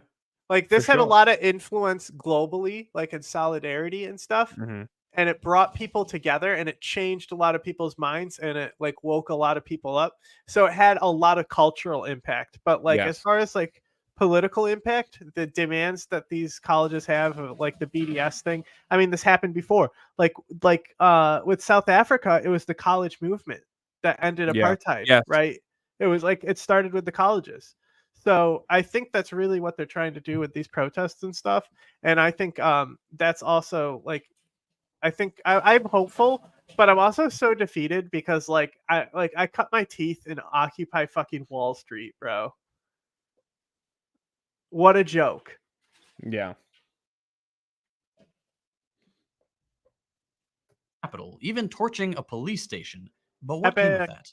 We got a street named after the movement, and the Democrats put on a little show. Yes. No material change. Came Show of it. this massive Show it. Show uprising Nancy because it Pelosi wasn't doing the politically thing. organized. It didn't really even have Show her concrete doing the reasons. kneel. Do There it. was plenty of righteous anger. Nancy. Which was good, but without a way to Nancy channel that, Pelosi? forcing specific change, it was always Where is destined it? to I'm sorry, fall sir. into Do I know you? Here's Lennon on the subject of spontaneity. Here he's talking about Where some is it? recent strikes. Nancy, it's me, Joe. The fact that these strikes spread over the whole Look, I don't shows understand what your how joke's right now, Nancy. popular movement We need to was. find out when we got to We the must White look at House. the spontaneous element, then of course we must admit that this strike movement bore a spontaneous character. Strikes occurred in Russia in the 1860s and 70s, as well as the first half of the 19th century. What And I these strikes what I were was looking at accompanied by today is reactions from people from within inside Gaza. It was very interesting. Very interesting. I think some people would cry because it's very emotionally tolling. Mm. Because they like it's so funny because like the PSL were on this shit. Like after October 7th, they were on this shit. The protests were so cringe and so weird Yeah. and like so They- anti-Semitic. It It looks was- forced. Yeah, it was so weird. And like the way they were covered was weird. The way they put spokespeople up was weird. And then like these college things, just because also like originating with a Jewish Voice for Peace, Mm. like that's a great place to start organically as well. Yes. And the fact that it's isolated from PSL is what we should be encouraging too. The what? To kill the PSL off? No. Well, yeah, to starve them of support, to get Mhm. actual people not connected, Socialists actually won't listen. informed. Socialists No. won't listen. So, But there's such potential for these protests to spawn a political education that will steer them away from these tanky morons and away from bootlicking tyrants. Like that's the main point. That there's a potential here that they can go the correct way, away I think from the that correct kind of- way is just getting the boycott movement going like they did with Yeah. South Africa. And it doesn't really have anything to do with our country, nor will it change anything here. No. But it fucking will, and you know it will. Good. We'll see. the College is about spontaneous to end. destruction of So machinery, Yeah. that's when it will get etc. interesting. Compared with these revolts, the strikes of the 1890s might even be described as conscious. To such an extent do they mark the progress which the labor movement had made since that period. This shows that the spontaneous element, in essence, represents nothing more nor less than consciousness in its embryonic form. Oh my Even the God. primitive rebellions expressed That's the cringe. awakening of Bro, consciousness. just say The it's workers fucking abandoned mimetic, their okay? age-long faith in the permanence of the system which oppressed them. No offense, They but it began, sounds like I shall some not say fucking commie gobbledygook. the necessity of collective resistance. Like what was the I'm sure quote you- what was the quote we were looking up where it's like good men, it was the good men do nothing, right? Wasn't that the quote we looked up that we realized that it actually was a meme, like nobody can be attributed to it. It was a mimetic creation. Yes. And like then we looked up something else and it was showing like they were using the word meme like way back. Yeah, think like as well. 100 years ago or something like that. It sort of spiked and dipped I think, if I remember Or correctly. they were describing something that is the Yeah. same phenomena. Yeah, it was super interesting. You've heard the expression, history doesn't repeat itself, but it often rhymes. Yeah, that's a This dumb expression. struggle against capitalism is about as clear an example as it gets. See, when they say Large, this, it's like, righteous- that means that communism's still relevant because, it's like history rhymes. It's like, no, it doesn't. Yeah. No, It's actually communism- nothing. It's actually nothing like it was. Yeah. 100 years Communism's ago. dead. Capitalism's dying. Yeah, 100 years ago. Not really cheering. relevant anymore. 50 years ago. You could say, hey, when Nixon did the gold standard and the Reagan admin, had its effects. Okay, yeah. Now we're going to counter them. It's time. Please clap. It's like, yeah, exactly. Times are changing. Yes, we can. And disorganized uprisings failed because of a lack of political vision. Uh-huh. But the seed of understanding was there. When people ask, what I can think we most do? people just don't This is the care that answer. much about politics Yeah. and just feel like living their lives. And then, Yeah, this guy needs to touch grass. Go outside. yeah. I mean, See- look, see it's the- right what there the- behind you. It's right there behind you. Go get it. Go get that grass. He really needs to The leave. fucking now. succulent doesn't count. Did you hear my voice crack? I've been yelling so much.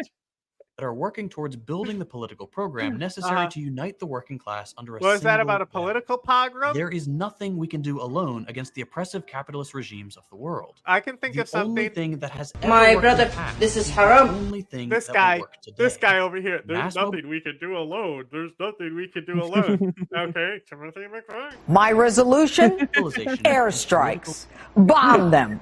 Bomb them. Keep bombing them. Bomb them again and again. Organization. My I guess- resolution. That's why the expression I'm sorry. I was like, I guess Al-Qaeda is more than just one guy. They sure changed a lot. agitate, educate, organize is so Oh my common in God. socialist circles. Shut the fuck up. That's the formula. You know that game where you try to make the squares and then you make the square around the people's squares on the grid? I like It's that my game. favorite game. Shut the fuck up. You could just play it anywhere you make the dots on the paper. Yeah, anywhere on paper. Mhm. Hoggers! Neom the Line is a 170 Whoa! kilometer long city being Long. built in the deserts of Saudi Arabia that was Saudi supposed to cost Arabia. $200 billion to build. It'll accommodate 9 million people in a Sure, yeah. massive structure that is 200 meters wide. It's and got a 500 full meters tall. tesseract in It's it, bro. conveniently That's right. located in Extra an dimensional allegedly objects. empty area of desert. The line has been pitched as You know, a smart how, city. I know it's an complete- Avengers thing, right? But do you know what an actual tesseract looks like? I think so. Yes. This is very interesting. Yeah, I think I have looked it up. Yeah. Let me see if I can just get a GIF. with extreme Awesome. technology, Wikipedia, including all of them. Wikipedia doesn't let me down.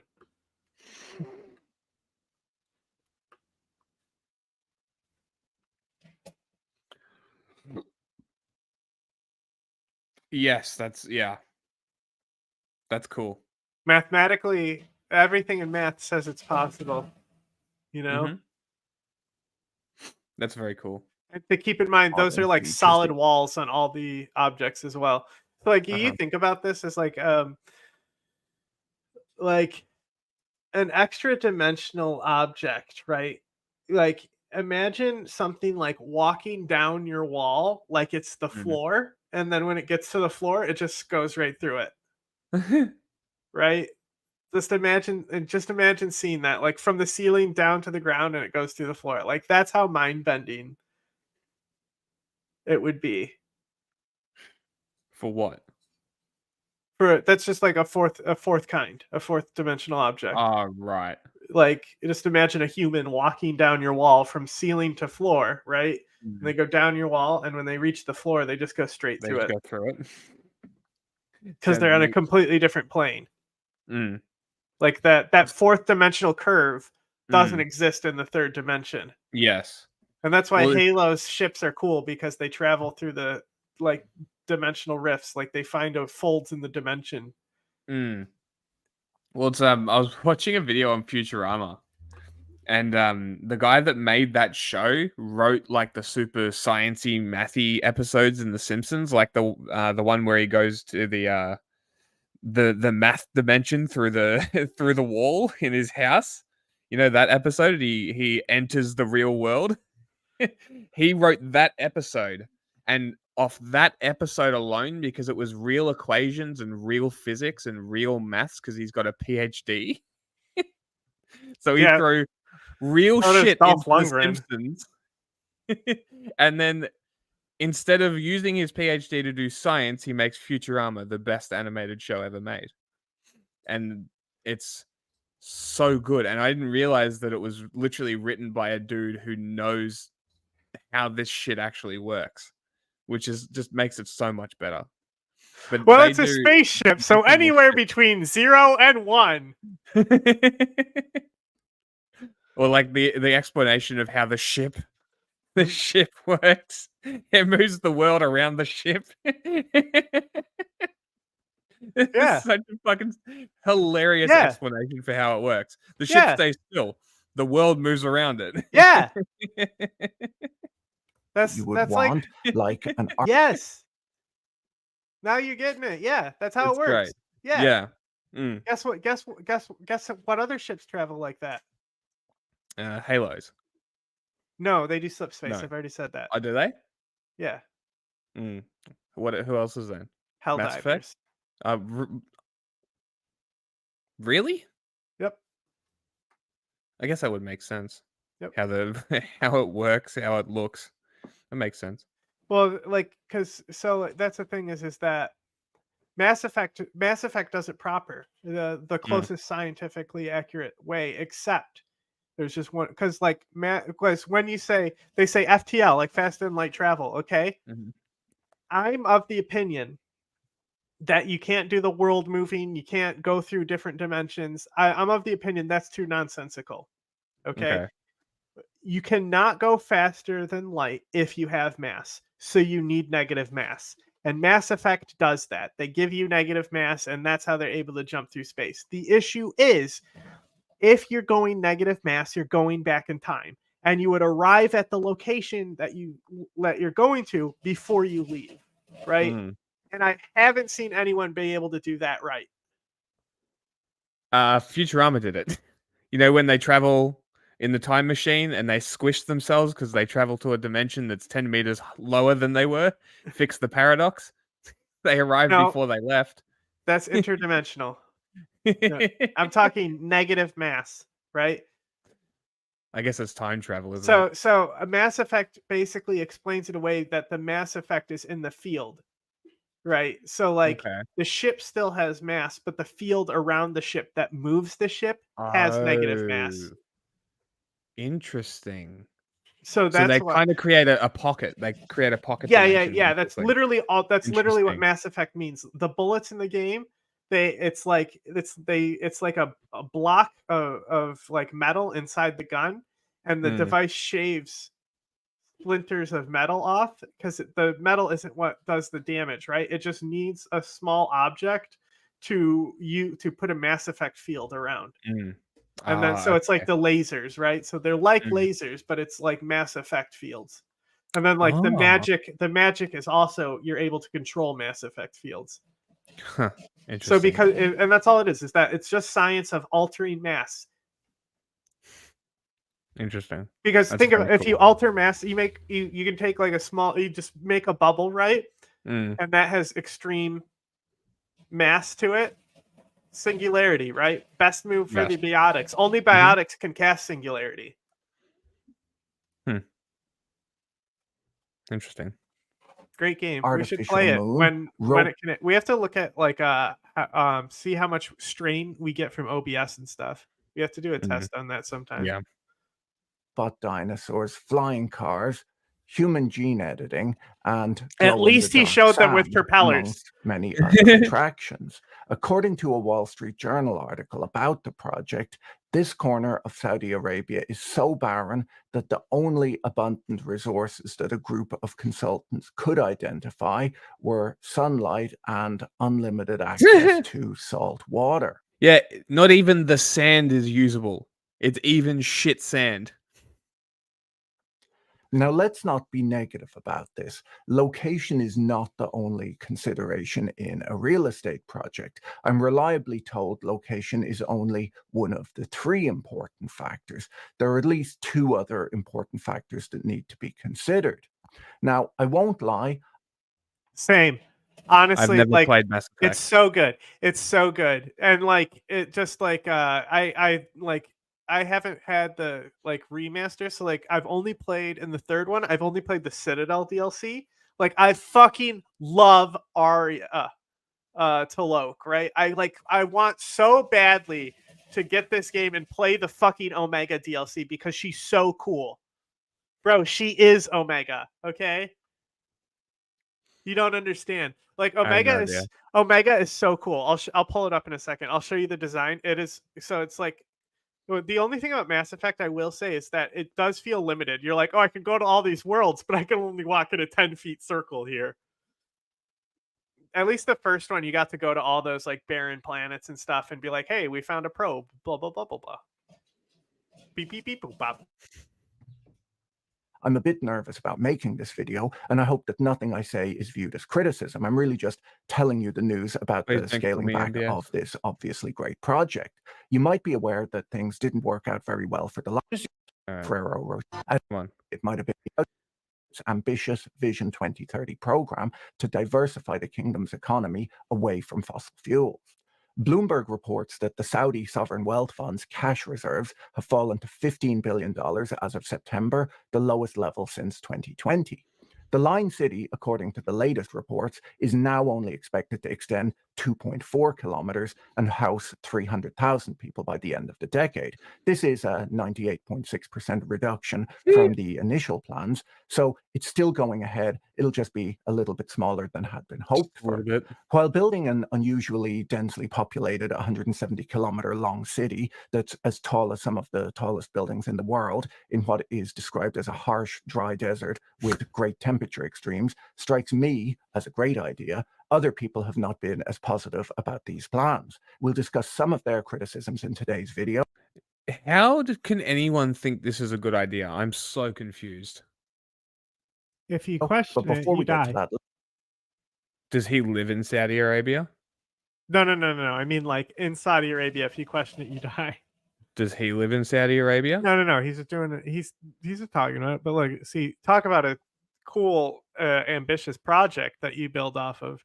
So it's like an asteroid husk, and the like city is like the whole like city is like it's like a like it's very Coruscant-y, but it's just like isolated on just this asteroid. It's just like a little space station built off an asteroid. Isn't that cool? Like, what great design. You could see that in Star Wars, like that's how good the design is. It's like it feels like that whole universe. It feels practical. Let me tell you about today's video sponsor, Delete Me. Delete Me plans, including the UK, the stands for Mohammed bin Salman, so it'll be one of those. 4 months after his appointment, MBS unveiled his plans for NEOM. The word NEOM is an amalgamation of the ancient Greek word for new and the Arabic word for future. The project is being overseen and financed by the Saudi Arabian Sovereign Wealth Fund, which the Crown Prince also chairs. It was pitched as costing $200 billion, but upon reflection might cost a bit more than that. Damn, bro, that's got to be like the gayest shit I've ever heard, ever. One of the most ambitious projects the world has ever seen is progressing rapidly. Look, it's Destiny. The first phase of the line will be complete by 2030. We are the Traveler. Representing the world. world's... Is that the Vex? The Traveler. Is that the Vex network? Biggest earthworks operation. Work continues around the clock. Millions of MBS is a big gamer, right? Are being moved per week. Is he actually? Yeah, like he fucking like very funny. Like and like you have to go lose to him. No, but he plays like basic games. Like I know he plays Fortnite, bro. Like think about that. Like this dude like literally is like kills people. And he's playing Fortnite. Like some Bedouin is like think about all the Bedouins that were displaced because they were like, we're building the line, and they're not even ever going to get to this location because they're now canceling the project except for like this area that they're showing here. Yeah. Like the amount of fucking like old Bedouin men who had to be killed for this fucking thing just to not be built. And then he's like, I'm gonna go play fork knife. I got a gold scar. And a lot of the foundation work, literally and figuratively, we are ready to go. Some people would say that a lot of that construction work looked like CGI, but not me. It looked very realistic to me. And the man in the video said that a lot of the foundation work has been done literally and figuratively. And there's no reason to believe that he would mislead us. It's definitely. This guy is sus as fuck. When was this video made, bro? 17th of April. Oh, bro, it's almost like literally right after this, they said, hey, it's not happening. Been done, both literally and figuratively. It's good to hear that a lot of work has been done, as people are scheduled to move in any day now. So back to your question, when will people go there and live? I would say early 24. We will have accommodations built for a good number, and hospitality, hotels, so we can attract tourists, and of course, airport, so we can have our airport where people can live. All of this first quarter of 24 will be the first milestone we want to meet. Now, look, a lot of people have commented. I think we may have stumbled across. Next, I'm bored. We Bored. may have stumbled across a Wumao. I thought something was sus. Bored. Lots of China videos. Bored. Lots and lots of China videos. Like, is the US copying China? Bored. This is interesting. Boring. Okay. Weird. I don't like this guy. But Ms. Geyser and Ms. Wire Stabby, stabby. Oh, you know what? I wanted to These kill people claim. I just remembered. Long Oh, time. really? Can't trust him. Can't trust him. Nope. Do you think that Hamas is Here we Ooh, go. here we go. Mommy. I can't create a marker. What the fuck, StreamYard? Baby want up. Baby want up. Did it Mommy, work? mommy.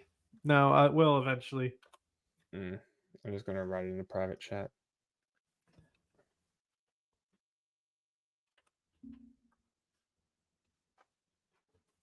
group trying to fight for the. Do you think Israel's a terrorist organization? Genocidal intent. This is usually one of the hardest things to prove in a case of genocide. No spoilers. Not the case in Israel's genocide in Gaza. So you're happy to believe those numbers? Genocide, not a word to be used lightly. In recent months, the term was used to deliberately kill people from a particular nation or ethnic group with the aim of destroying said nation or group has been leveled at Israel. In whole or in part. Say it right.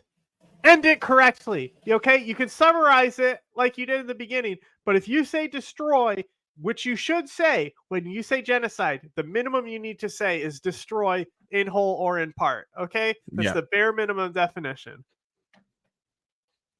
The Israeli government has repeatedly denounced the accusation, despite the ICJ ruling in January that it was plausible that genocide could be Has taking anyone place. ever Over 32,000 admitted it? Mm. And Children said, hey, are you're believed doing to have been killed genocide. since They the go, horrific attack correct. on October the 7th. The You new know what? report from the United Nations That's says Israel's there are argument at the ICJ. It's like when ISIS did the Yazidi genocide, that's literally their argument. Is we're not as bad as those guys. Grounds that Israel has carried out acts of genocide in Gaza. This debate will rage on long after this war is over, as whether or not Netanyahu and the Israeli government need to be held to account for their actions. Strong voices and opinions rage on both sides, none more fervent than those of my next two guests. I'm joined by the American-Israeli commentator Emily Schrader and the journalist and filmmaker Abby Martin. Well, welcome to both of you. Journalist, Abby Martin, filmmaker. let me start with you. To me, genocide would mean the wholesale destruction of a people because of their ethnicity. That's how I've always understood genocide to me. There is an internationally recognized 5-point guide to what is genocide. It says killing members of the group, guide, causing serious bodily or mental harm to members of the group, deliberately inflicting on the group. Oh my God, we know what it says. Calculated to bring about its physical destruction in whole or part, imposing measures intended to prevent births within the group, forcibly transfer children from one group to another. Group. We get By it. that definition, do you believe that they're also not 5 points? They're letters. Genocide? It's A, B, C, D, I and do, E. and I think that the they're fact that this debate is clauses. raging on It's shows not that a guide. Israel's doing is egregious enough. The fact that people are actually having a debate on whether or not it is genocide. Like you said, the International Court of Justice has agreed that there's a plausible case for genocide. I think that you just clearly articulated several factors that Israel is in fact carrying out. The mental bodily harm and carrying about conditions to destroy a group of people. Clearly, the complete siege on Gaza, the elimination or the prevention rather of water, food, electricity, the prevention of aid, widespread preventable illnesses, killing people. Now we see 2 million people on the brink of starvation. Clearly, what these they are all intended to basically destroy what the people. court When you said compound that with is that if indiscriminate Israel bombing keeps in the most blockading densely food, populated it's places on definitely Earth, I genocide, would and absolutely Israel constitute continued that to as blockade food. genocidal killing. And then Piers, compound that with the fact that there's genocidal intent. This is usually one of the hardest things to prove in the case of genocide. Not the case in Israel's Intent. genocide. She's so in right. Gaza. We have Intent 5 is the number pages one thing. just in the ICJ ruling that clearly lay out the explicit intent to carry out genocide. And I'll just point to 2. The Israeli president, who said shortly after October 7th that no civilian in Gaza is innocent, and that they should have overthrown Hamas. And because they didn't, they This are is why essentially Abby's the best. worth killing. And then you have the defense minister shortly after October 7th that these are human animals and we need to act accordingly, as he announced the complete siege. At of least Gaza. they're So human taking all that animals, into like account, I would centaurs, absolutely- you know? And Like, now, he didn't call them rats. And now she's going to spin the narrative after telling you all of this great stuff, and that's why she's the best. No. But She doesn't it's need so to fucking spin. obvious. She doesn't need to spin. When you're debating on like Gaza and stuff against the Zionists, you need to just be normal, and that's what she's gonna do. She's you gonna reckon? destroy. Oh yeah, she's gonna crush it. Okay. She Constantly what is knows. happening. She's not stupid. Like that's why she like did the whole condemning Crimea thing. True. Like she's like she actually like that's the thing about Abby is she actually believes in like the path that she's on, selling what she's on. You know, it's not like money grabbed her, and it's like So she sniffs her own farts. yes, Got it. exactly. Got it. Genocide, and Israel needs to be held accountable and stopped immediately because it's the gravest crime against humanity that a state can commit. Okay. Emily Schroeder, I mean, there's no doubt that if you study the direct Isn't quotes this from lady the some guy members who of hangs out with that Netanyahu, one? they are certainly speaking in a genocidal guy way. that I There's no hate, question. There's the enough of Joe that guy in or Statistics Joel 47. guy, the one There's also, I said is I blocked. actually would dispute that. I actually take issue with some of the comments. Is that this she made. Emily For in example, when Israel? we're Is talking that about her human account? Animals, it was specific in the context, and if you understand Hebrew, you know that the context of this was speaking Oh, it's specifically the about human context. terrorists, It's who I not would agree racist with if you that know the description. Of course, context. not all Palestinians are Worst human animals and argument. Palestinian civilians. Wor- there are the- many the innocent people. context- However, as President Herzog context- said, it is also true that there is a certain degree of complicity with many of the people of Gaza. Now, does that mean that they Shut deserve up. to die? Shut as she the stated? fuck No, of course up. not. But it's not the same Shut thing as up. being innocent either. Shut up. But that would imply Shut that there are no up. innocent people in the Palestinian side. I don't think that that's true that there's no innocent people. Isn't that what you just effectively I said? think that there is a certain degree of Totally complicity out with of many our the population. common As we sense. see in the polls, according to their polls, Palestinian conducted How poll, many? over 70% of the people in Gaza support the actions of October 7th. I wish it wasn't the case. But Emily, you're just that is the using reality that. on You're the just ground. using that poll. You're using that poll to paint all civilians as guilty. Do you realize that I when am you do that, absolutely you're not. I dehumanizing literally stated the Palestinians? opposite. Yes, you I are. said 70%. You're saying that because I said 70%. Emily, Of course, there are innocent Palestinians. so what does that mean? But What many, you're rationalizing collective punishment and starvation of 2 million people, 1 million kids. That's what you're rationalizing by saying that 70% agree over with the actions of October 17,000 7th, trucks of Emily. humanitarian aid have entered Gaza. Some of them that are being stopped right now on the border are actually being prevented from entering by Egypt, not by Israel. Israel has inspected them and approved them. Furthermore, the reason that aid isn't being distributed properly isn't because of Israel, it's because of Hamas, who has been taking the aid, shooting Palestinian civilians inside of Gaza. And this is according to Palestinian statements on social media in Arabic, who have been speaking about this, and then taking that aid and selling it at double, triple, quadruple the prices of what would be the regular market for those items. So you cannot place this all on Israel. But if you say that 70%, Emily. hang on a sec, Abby. 70% of people in She's Palestine so nice, so are polite. of this view. 50% of that population are under 18. They're children.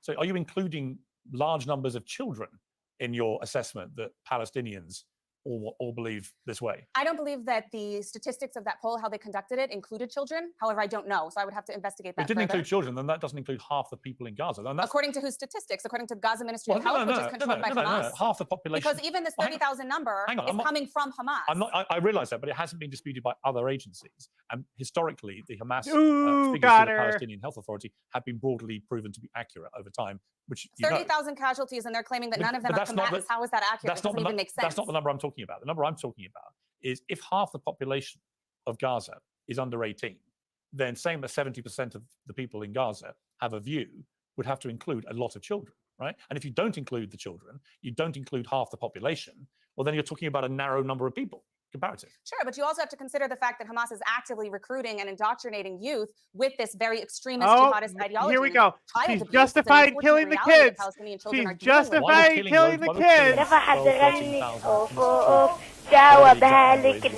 To the general proportionate effect that so many kids have been killed. I don't agree with these numbers. Well, how many do you think have been killed? We don't know. We do not know at this And point. yet you're very happy on the Israel have side. to consider the fact that there are many of them between the ages of 14 to 17 who are members of Hamas. And we have seen that proven. How many Hamas terrorists have been killed? We don't know, at least 9,000. So you're happy to believe those numbers? How many people believe those You're numbers? happy to believe This those woman numbers? is a Of course I'm happy to believe those psychopath. numbers, because Israel's a democratic I believe country this with is the rule of Emily in Israel. She's like one of the top 2 worst people that I've seen. So like she's worse than Syrian girl. Well, like the other guy, Jesus. the other guy is like the Joel or Joe guy. They work together. They're like the same. They're like on the same. They're the ones who like first circulated the rumor, like initially right away, that the journalist who was killed by this specific Palestinian gunfight. Oh, okay. Like the footage, and it shows like and they're like it was, you know. Yeah, this is awful. Yeah. when they violate those laws. Right. Okay. I mean, see, I think the problem with questioning the numbers from the Palestinian Health Authority is that most other agencies, independent agencies, broadly agree that these numbers are about right. And if they're right, then 12,000, 13,000 children have been killed. And I would argue that it's very hard to see how the radicalization issue that the Israelis talk about will not be exacerbated by killing 13,000 innocent kids. Yes. Right. And can I just address so the IDF's like, and the Israeli government's official propaganda narrative started with her and him, Joe or Joel or whatever his name is. I forgot his last name, but I'm pretty sure this is Emily. It's like Emily from Israel or Emily from Tel Aviv. I think it is. Egregious lies. I mean, she's a paid propagandist for the state of Israel. Kind of like Thank you, Abby. And you're a paid propagandist for Hamas. Isn't this beautiful? Piers doesn't even know. Piers has no idea that there's literally like an IDF and Hamas Shut up and let him cook. Side. Fucking hell. Kind of like you being a paid propagandist for Putin, or defending the Chinese Communist Party. You know what? Defending the Chinese Communist Party against the crimes they're committing against the people of Hong Kong. Now they're just gonna have a shit fight. Let me speak. Emily, let me speak. You just spoke just flagrant lies for the last minute. When I was on this show 10 years ago, I was actually speaking out against RT on Russia Today. Can you say the same? I'm a completely independent journalist. You are literally a paid propagandist for the Israeli military. You just had the audacity to sit down with the Israeli military. She's right. She is. Abby is a completely independent journalist working for the interest of Hamas. Mm-hmm. And that's what makes her better than Emily. I mean, just look at Emily. It is Emily in Tel Aviv, by the way. That is her. Yes, this is her. She's the worst. So, paid shill. She's the second worst, I should say. Okay, so we've got, right, paid shill, agent. That's the difference. There we go. We've got a great visual representation of a paid shill and an agent. There we go. Working for free? You literally said that you work for the Ministry of Strategic Affairs, that you've worked with Stand With Us, which is an appendage of the Israeli government. Let me address the things that you just threw out there, which are lies. Yes, of course, they receive grants from the Knesset. No, they don't. Emily. I love Abby just as like, blah, blah, blah. Yeah, shut up. Look it up on the internet, Emily. I'm not sure why you're lying. Just go to the fucking internet and Google it. Look at this picture, Emily. Isn't this great? Zionist and proud. Oh my God. Emily, we can't just keep speaking over each other the entire time. Legal. Then stop Emily, lying, Abby. Please let me stop speak. Lying. Israel has bragged the fact that Egypt just follows their orders. Okay, so we know that the aid is being prevented not only by fanatical Israelis who are blocking the aid trucks proudly, but from Israel themselves, Emily. And we know that almost as many civilians have been shot by Israeli forces just trying to scavenge for aid and food than civilians have died on October 7th. This is regular routine massacre. That was the other thing that I forgot to mention that I heard when she was talking. The flower massacre denial. Excellent. That was cool. That was very cool. That's just a standard thing at this point. Routine massacres that are happening of just desperate, starving Palestinians that are amassing to seek food. Is there anything that is more depraved than that? That's than to absolutely shoot false. Earlier desperate this week, 7 million seeking food. pounds of Oh, by the way, Gaza. 7 million I think it was pounds. really smart to do, but Hamas made a new position point, and while I was scrolling, this page, I realized, oh, she posted it, right? Uh-oh, YouTube, watch out. We're posting an official Hamas video. Here we go. Now we're going to get banned forever, right? So Hamas basically said that they will negotiate. Oh, they'll end the war for at least 5 years. No militancy, 5-year, no militancy. But there needs to be a 2-state solution in return, right? That's a Now, obviously, this is just bullshit, right? Because they know Israel isn't going to take that deal, obviously. But Hamas's standard position is that Israel needs to be destroyed. They shouldn't exist at all. So Hamas is now negotiating a position where they said, you can still exist, give us a 2-state solution. That should not be represented, especially with a group like Hamas. You have to think about how extreme these political extremists are. Not terrorists that I'm saying right now, the political extremist faction of Hamas, right? The political side of Hamas, not the actual militant side, right? Israel has the same type of like nationalist, like extremist, political extremist type person. In Israel, those people would never even like offer it up just like as like, you know, this like falsely even like, you know, just as a like throwing it around just to get clout and like, you know, it'd be like, oh, look what Hamas said. Hamas has changed, you know, like Israel wouldn't even do it. They wouldn't even put the ball that far in the court. What? Like, okay, but what if Israel was like, fuck it, okay. What do you think would happen? Well, even if they did, it would fall apart because they would eventually both throw wrenches in the system. Like every peace talk and negotiation has thus far. Look at her! Islamic State! And there's 500 trucks per day should be getting in. I want to come 500 back trucks to, per day. Let me come, if I can, bring it back to the debate, which is about the genocide. On March the 26th, 2024, UN Human Rights Report called for Israel to be placed under an arms embargo on the grounds it has carried out acts of genocide in Gaza. True. Francesca Albanese, the UN Special Rapporteur She's on great. Human Rights in the Palestinian territory, said in her report there were reasonable grounds to believe that Israel was carrying out 3 of the 5 acts, which I named earlier, defined as genocide. And she said these were killing Palestinians, causing them seriously bodily or mental harm, deliberately inflicting conditions of life calculated to bring about the physical destruction. Is Israel removing and transferring children? I don't think so, right? They're orphaning children, basically, so... They're orphaning them, but they're not, like, forcibly removing them from Gaza and replacing them in... Well, like, that's the thing, Israel? is that they don't want to destroy the culture. They want to destroy them completely. So this is a closer, like, you know, it's like more in like the Serbia vein, you know, Rwanda type stuff. Not like that clause of the forcibly transferred children, like that was like because they recognized things like, you know, as much as people want to deny it, the reason that's in there is because people recognized what America did with the native children and things like that. Those types of scenarios weren't good. They were wrong, and they came from British policies as well. You know, Australia so like was a big these one, countries, Canada. these countries acknowledge that transferring of children in these Aboriginal things, that what they did was genocide, and that's why it's in the Genocide Declaration, because they actually acknowledge what they did was wrong. Of the population in whole or in part. So to that point, in whole or in part, he's nailing it now. He's winning me back. On this, you've got the UN, you've got the ICJ, you've got increasingly the Americans actually trying to distance themselves from what's happening here. A growing sense that there is, if not full-blown genocide, a version of genocide happening here that meets quite a few criteria. I mean, I think the definition of genocide requires intent to destroy a nation. And that is not what we're seeing. It's not what we've seen since day one. You have to remember the fact. Yeah, how can you destroy a nation when Palestine isn't even a nation? We're just cleansing. And this whole argument where they're like, actually, Palestine was never a state. It's so silly. States have only existed like post World War II. You silly goose. You silly fucking goose. You know. It's like technically like French Revolution, but sure. Yeah, but it's like Palestine. Hardline nation state. Palestine never had a state. It's like crazy. Neither did Israel before that was founded.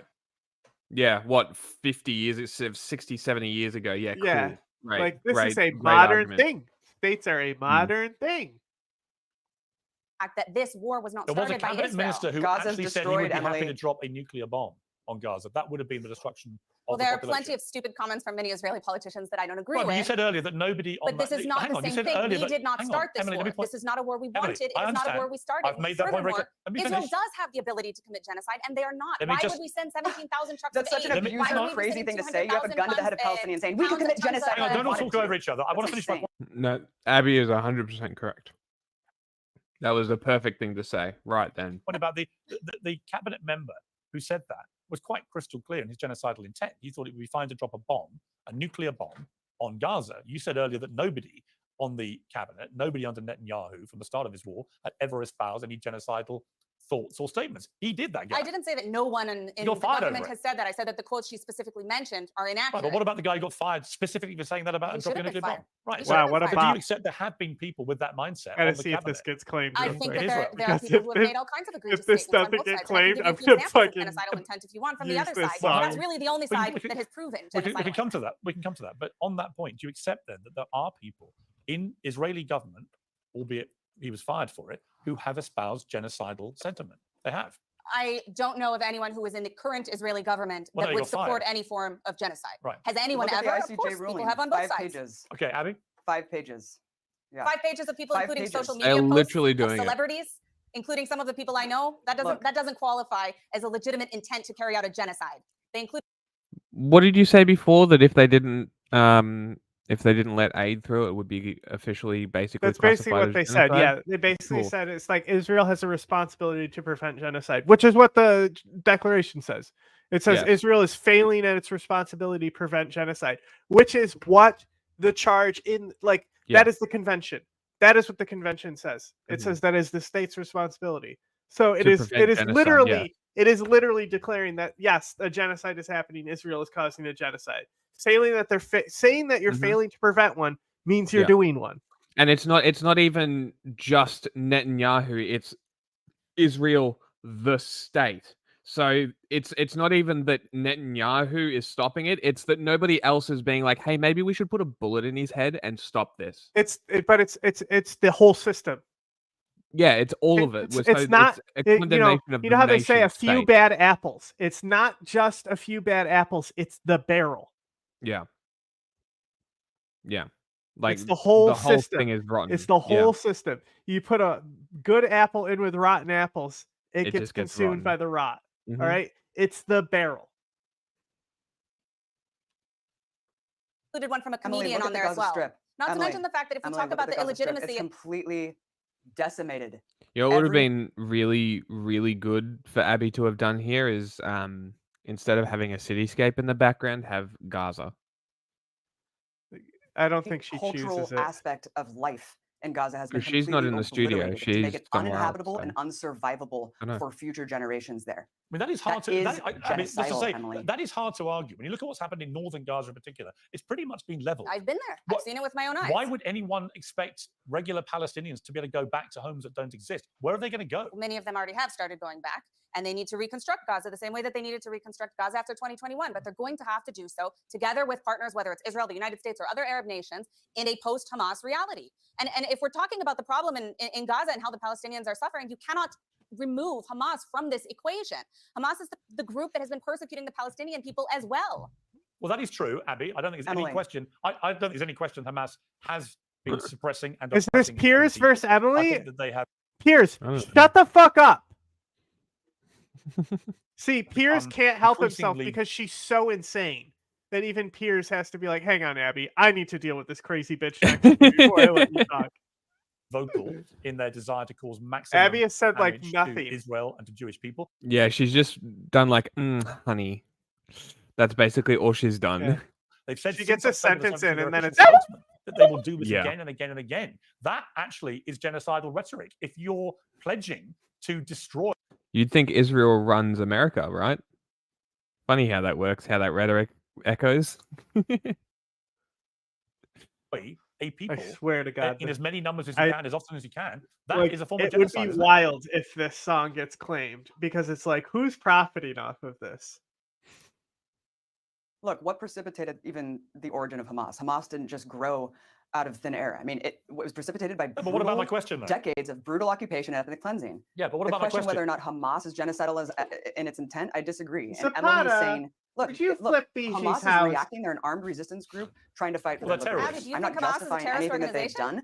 I need to let And the other realize the United States also called Nelson Mandela and the ANC a terrorist organization. I you think they're an think that armed Hamas is resistance a group trying to terrorist fight for the organization? liberation of Palestine. You know what the correct answer is here? If someone's like, do you think they're a terrorist organization? I think what she's doing is good, but saying Nelson Mandela, blah, blah, blah, is not the right way to do it. You say, I'm not a terrorism expert. The US says they are. I look at it objectively. I would say the IDF is a terrorist group, but I don't classify terrorism, do I? And then continue on saying whatever I was going to say. Do you think they're I'm not terrorist gonna sit here and give organizations? an This is just, obligatory. it's a fallacy. That what she's doing is a fallacy. It's trying to bog you down in something. It's Do you think Get out Israel's a of it. terrorist organization? There we Emma? go. Do you think And she Israel's a fell terrorist for it. organization? Can you answer my question? Do Yeah, you let's think agree to Hamas is a disagree. terrorist I organization? already did. Do you Let me think, explain something. Do you to think that the acts committed on October 7th were legitimate? Okay. You think I they're gay retract rights? I retract this what is I why, said. She did Ace is exactly really what I said. against it. Like Ace really hates like the whole like, is this a terrorist group type thing? Yeah. Like he kind of like that. He doesn't really even like using the word terrorist, right? But when we talk about terrorists, we're talking about a specific type of action, specific type of organization, a specific type of group, right? Like Wagner has done more horrific shit than Hamas. They're still not a terrorist group, right? They're a private military company, which often are worse than terrorist groups. Yeah. Militaries often worse than terrorist groups. Your average terrorist group is like the Tamil Tigers. Like, come on. Like this whole the whole word terrorist just because fucking 9/11 happened, you know? Yeah. Calm down. It's not really that big of a deal or a big of a charge, you know? But it's just invoking a specific thing, you know? It's like the new actual Nazi, you know? Like your fucking, Nazi hat, skulls on the shit. Like that's the type of shit. And like this whole idea of one man's terrorist is another man's freedom fighter. That part of it is true. But today we have the UN Security Council, and we'll be doing a terrorist tier list here soon. Anyway, we'll do it one again. So like the official list of terrorists is the ones that are on the United States Security Council list that has been approved by all nations on the Security Council. Other than that, there's a lot of things that are one man's freedom fighter and another man's terrorist. For example, the LGBT movement is declared a terrorist group. Guess who did that? Russia? Correct. Nailed it. Or was that all China? Also, like the the Ku Klux Klan, one city in America has declared them a terrorist group. Really? Yeah. What the fuck? So like one city they're recognized as terrorist here. Isn't that That's interesting? hilarious. I would think that would be a great charge to put on them, and then they would not be able to do anything.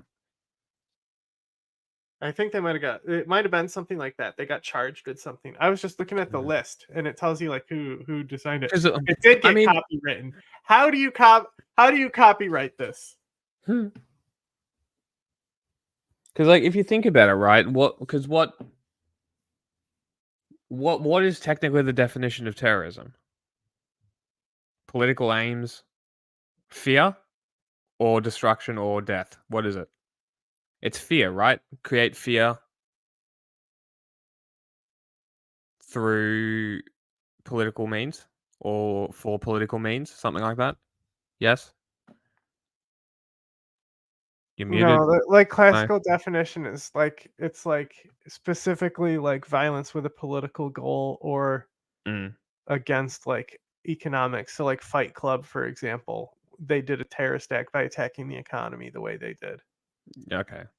But this is loose. This is another reason why why we identify Hezbollah as a criminal nexus instead of a terrorist group, because it's like what terrorist acts do they actually commit? They mortar Israel, and things like that. Okay, but that's a modern military thing. Look at the Donbass, right? And also that reminds me as well, the Donbass groups, right? Including all sides, Azov, and the People's Republics and stuff, terrorists declared on all sides there too. Interesting. Hang on. Look, Do you think October don't 6th, 5th, 4th, 8th, let me 9th, ask you the question, Yeah. which has made me infamous, famous, whatever you want to do. But do you condemn Hamas for what they did on October the 7th? I'm not going to sit here and give an obligatory condemnation of Hamas. It was a terrorist attack of appalling of what I magnitude. think. Surely on pure humanity grounds. Piers, listen. You cannot. I would be like, I don't give a fuck. Fuck your fucking moral argument. Fuck your emotional argument. It's the same thing as talking about mass shootings and shit. Like, fuck off with your emotional arguments. We're here to talk about the actual act itself. We're here to talk about it. We're here to talk about this and this and this. I don't give a shit about your emotional argument. Sure, it was a bad attack. So have all the flattening of the entirety of Gaza. Like, one doesn't make the other okay. Like, what the fuck are we doing here, really? Interesting. Not watch the devastating murder of 1,200 people and not say it was a despicable terror act and condemn the people who did it. Well, by that definition, then yes, the Ku Klux Klan would be terrorist groups. They would be a terrorist group.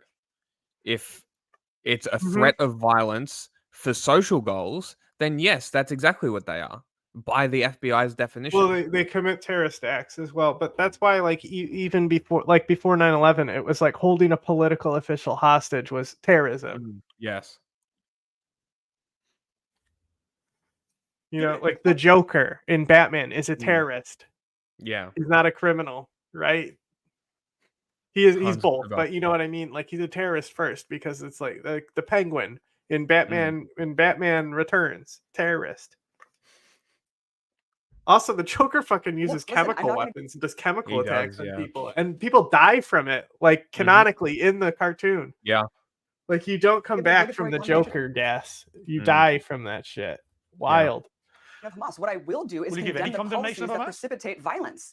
What I will do is condemn the roots of the violence, because inevitably you will have blowback when you deny millions of people. And it's Israel. There we go. They are living under brutal medieval siege and barbaric military occupation, a fascist military occupation in the West Bank. Hamas doesn't govern the West Bank. Look at what Israel has done in the West Bank since October 7th. Hamas for what they did on October the 7th.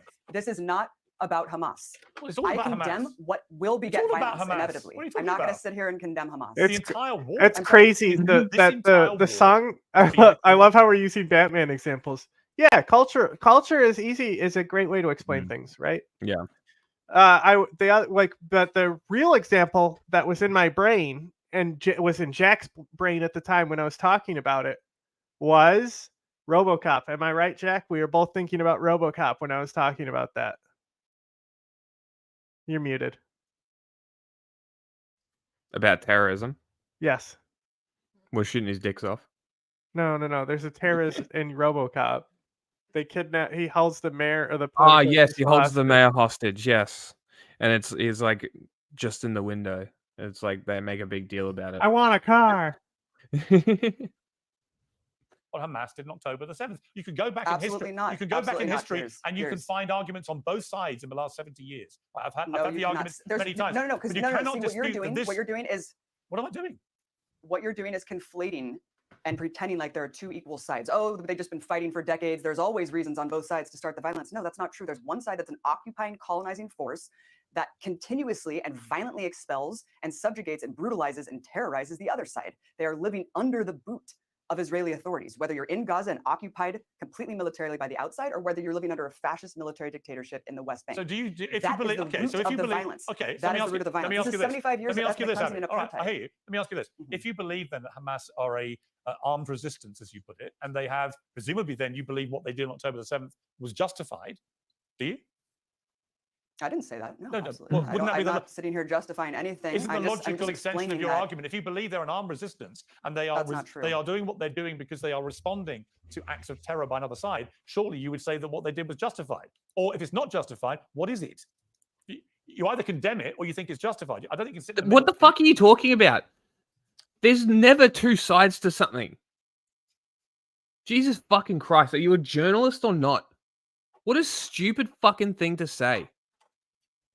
I don't need to sit here and give a condemnation of Hamas. I can explain why Hamas exists. I don't have to support what they did. I don't have to justify or rationalize it. Yes, You but can silence sit, in the face of rape as a person who studies history. is complicity. You can sit as a person who studies history. Emily, you're doing. Funny, I saw a thing today about how many rapists and pedophiles are seek refuge in Israel. God, this song's such a Kind bomb. of interesting. It's crazy. Somebody actually Doing the does exact own this same song. thing, and you're projecting it on me. Okay, so do you condemn the actions of Israel for killing 13,000 children? I don't accept that 13,000 children have been killed. That hasn't Okay, anything, see, that this isn't is the anything that's been problem. verified. This is the problem. But it depends. Oh my god, can you condemn this? Oh my god, can you condemn the 13,000 children? Oh my god, I don't believe that. Oh my god, I don't believe that. I'm over this video. Shut the fuck up. Hastings Ismay, the first Secretary General of the North Atlantic Treaty Organization, or NATO, once quipped that the goal of the alliance was to keep the Soviets out, the Americans in, and the Germans down. Today, the Soviets are out, the US seems here to stay, and the Germans seem weaker by the day. Yeah, of course there is, right? And this is why I'm like, fuck this video, because they're about to both do rape apologia for both sides, and I'm not sitting through that. Fuck them both. Hey. Has NATO achieved its goals? If so, why does it still exist?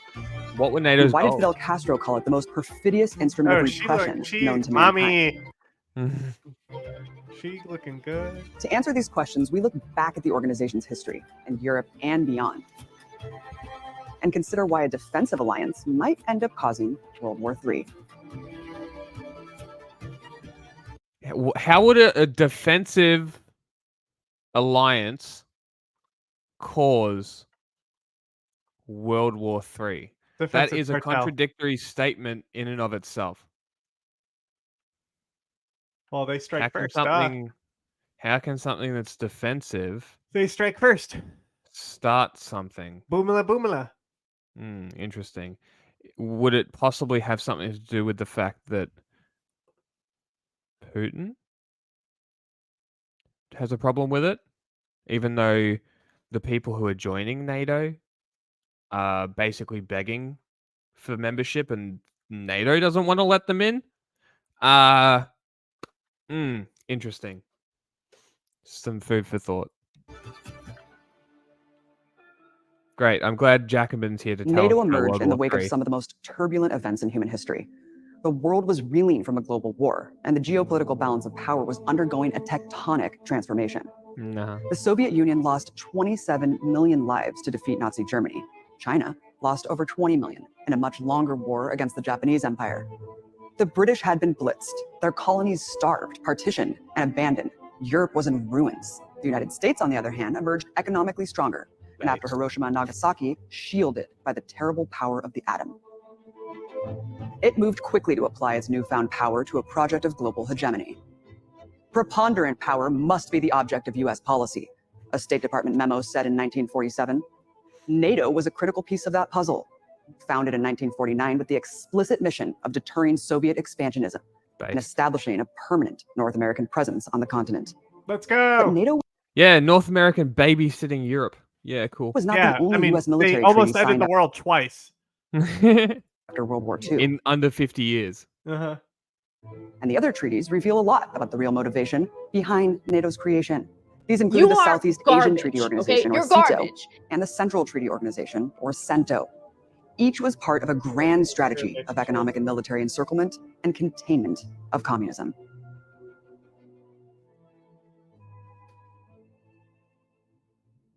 NATO insists that it's a force for democracy, but from its inception, it has armed, protected, and elevated some of the most reactionary forces in European society. In fact, the ashes of World War II had not yet settled in Europe, and the US was already busy rehabilitating fascists all around the continent. Antonio Salazar's brutal I'm pretty sure the Soviets did the same thing, didn't they? They like recruited the scientists as well. Like they all wanted the Nazi scientists. I'm pretty sure that's what happened. I could be wrong. Estado Novo regime in Portugal was a founding member of NATO and remained a core member until it was toppled in 1974. Adolf Heusinger, a senior Nazi officer and close ally of Hitler wanted by the Soviet Union for war crimes, would become chairman of its military committee. Lol. Not many people remember the violence that swept across Europe in these years.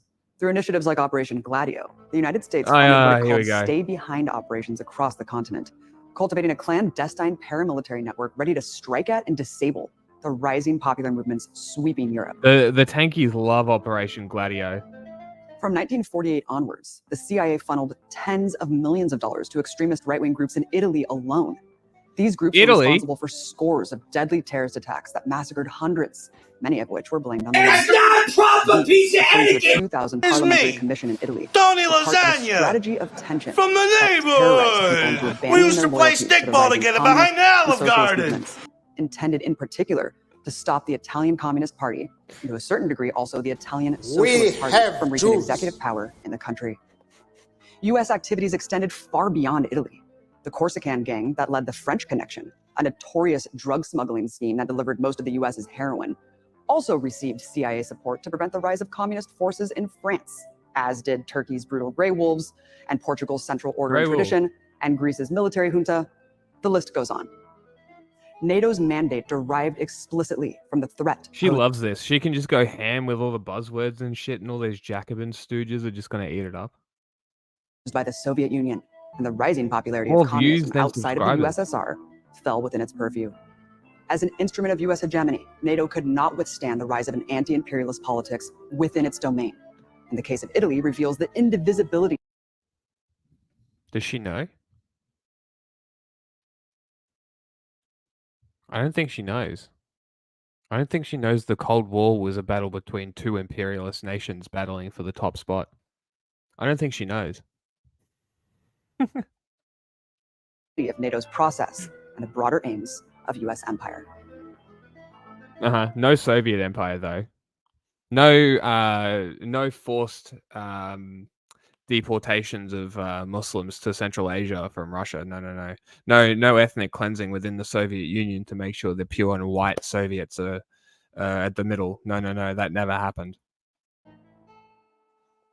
No expansionism. No, nothing like the US was doing. Trying to South Korea and South Vietnam and all these countries that the Soviet Union never touched, never influenced, never did anything with. This never happened. It was definitely the poor fledgling Soviet Union versus the big scary imperialist USA. Right? That's definitely how this worked. It definitely wasn't two imperialist fucking empires fighting each other. Fucking idiot. NATO insists that it's a guarantor of freedom, but we don't have to look far back to find its fingerprints in attempts to crush popular aspirations for sovereignty. Fighting for liberation from Portuguese colonialism, Bissau-Guinean revolutionary Amilcar Cabral described the weapons that flowed into Africa through the alliance, supporting the Salazar regime's wars against the people of Angola, Mozambique, Guinea-Bissau, and Cabo Verde. NATO is the USA. We have captured in our country many US weapons. NATO is the Federal Republic of Germany. We have a lot of Mauser rifles taken from Portuguese soldiers. NATO, for the time being at least, is France. In our country, there are Alouette helicopters. NATO is, too, to a certain extent, the government of the Italian people. We have captured from the Portuguese machine guns and grenades made in Italy. If NATO was designed to stop the spread of communism, then the stirrings of sovereignty that rang through the colonized world would also come under attack. Pointing at NATO's support of the Salazar regime, Indian Prime Minister Jawaharlal Nehru condemned the alliance at the 1955 Bandung Conference, calling it one of the most powerful protectors of colonialism. Hey, look, I'm sure this is all true, and fuck NATO, but to say all this and just completely ignore the fact that Russia is the old Soviet Union and Putin's ideology is literally wanting to rebuild the empire. This is just very ironic for a video topic to be made, one by Jacobin and two by Abby Martin. Yeah. Virtually the whole of North Africa was turned into a sphere of operations for NATO, wrote Walter Rodney in his seminal book, How Europe Underdeveloped Africa. Time and time again, the evidence points to the cynical use of Africa to buttress capitalism economically and militarily, and therefore, in effect, Yeah, it's all this in this video cut in. No. I Africa wanted to look at her. Oh, well, you should And I have missed left. it because of you. It's fine. Because of to its you. own exploitation. That process has not ended. Today, for example, NATO's arsenal is wielded to grind away at the Western Saharan people's aspirations for self-determination, just as it arms Israel's genocidal occupation of Palestine. Well, to be fair, that's Germany and America. It's not necessarily NATO. I don't think NATO weapons are going to Israel. NATO weapons are going to Ukraine. NATO insists that its goal is to safeguard its members, but it is clear that NATO operates in the interests of its most powerful member, the United States. Well, no When the shit. US won the Cold War and the Warsaw Pact disbanded, it seemed that NATO's mission, too, would come to an end. Nope. In November Why would it? 1990, the Conference on Security and Cooperation Oh, in no. Europe adopted the She's going to do not 1 inch east. She's going to do it. Charter of Paris for Hell a new yeah. Europe. This historic document, now largely forgotten, Let's fucking asserted go. that the era of confrontation and division of Europe has ended. It promised that future relations would be founded on respect and When? cooperation. But as Europe and the Soviet Union planned to establish a new security model across the Eurasian landmass, the US was preparing for a new era of hegemony. We can't let the Soviets clutch victory from the jaws of defeat, George H.W. Bush told Germany's Helmut Kohl in 1990. Later that year, he told France's Francois Mitterrand that no organization would replace NATO as the guarantor of Western security and stability. In this way, Sure. Bush set the stage for NATO expansion, against the so-called ironclad guarantees promised by US Secretary of State James Baker to Soviet Foreign Minister Eduard Shevardnadze in Moscow in 1990 that NATO's forces would not move eastward of the German border. Hey, look. We got actual documentation this time. Where is this actually from? 90 that Who was this sending the James Baker to Soviet Foreign Minister Eduard Shevardnadze. Okay, so what you're telling me is that your evidence that NATO said that they're not going to move an inch eastward or whatever the fuck was said was a fucking text message between two literal fucking representatives, not policymakers. That's what you're telling me? Shut the fuck up. In this way, Bush set the stage for NATO expansion, against the so-called ironclad guarantees promised by US Secretary of State James Baker to Soviet Foreign Minister Eduard Shevardnadze in Moscow in 1990 that NATO... So a foreign minister from the Secretary of, what was it? Secretary of State? Let me just do a quick Google search because Abby clearly can't. Oh, she can. Does the U.S. Secretary of State determine NATO policy? Let's see. Interesting. The governments of NATO member states ratify the protocols. Interesting. It says nothing about the U.S. Secretary of State determining NATO policies, nor entrance of further NATO members, nor its territory, or anything like that. Let's see what the Secretary of State does. Secretary of State can conduct negotiations, interpret, and terminate treaties relating to foreign policy. Interesting. So the Secretary of State can say one thing and then go, not anymore. How interesting. How interesting, Abby. Shut the fuck up. And everybody else who is going Be to nice use to this mommy. argument, everybody else Be nice to mommy. who uses this argument, you can also kindly shut the fuck up. NATO's forces would not okay move when eastward Mommy does of the it. German border. The motivations behind these moves became clear with the leak of the Wolfowitz Doctrine in 1992. Our first objective, the document said, is to prevent the reemergence of a new rival, either on the territory of the former Soviet Union or elsewhere. The Wolfowitz Doctrine, which also laid the groundwork for preemptive military intervention, was later revised by Vice President Dick Cheney and General Colin Powell, and became the policy not too of fond of President George those W. two. Bush, leaving a trail of death and sorrow across the Middle East. True. They suck. But NATO was just as useful among its aspiring members. Take Poland. On the 25th of March, 1997, then Senator Joe Biden arrived in Warsaw to address the conference of the Euro-Atlantic Association. Yeah, we're going Biden In his pills. speech, Hell Biden yeah. outlined She's the gonna be conditions like, for Poland's Biden did accession this to really NATO. basic thing, and isn't it awful? I believe that large state-owned enterprises should also be placed in the hands of private owners, so that they can be operated with an economic rather than political interests in mind, he said.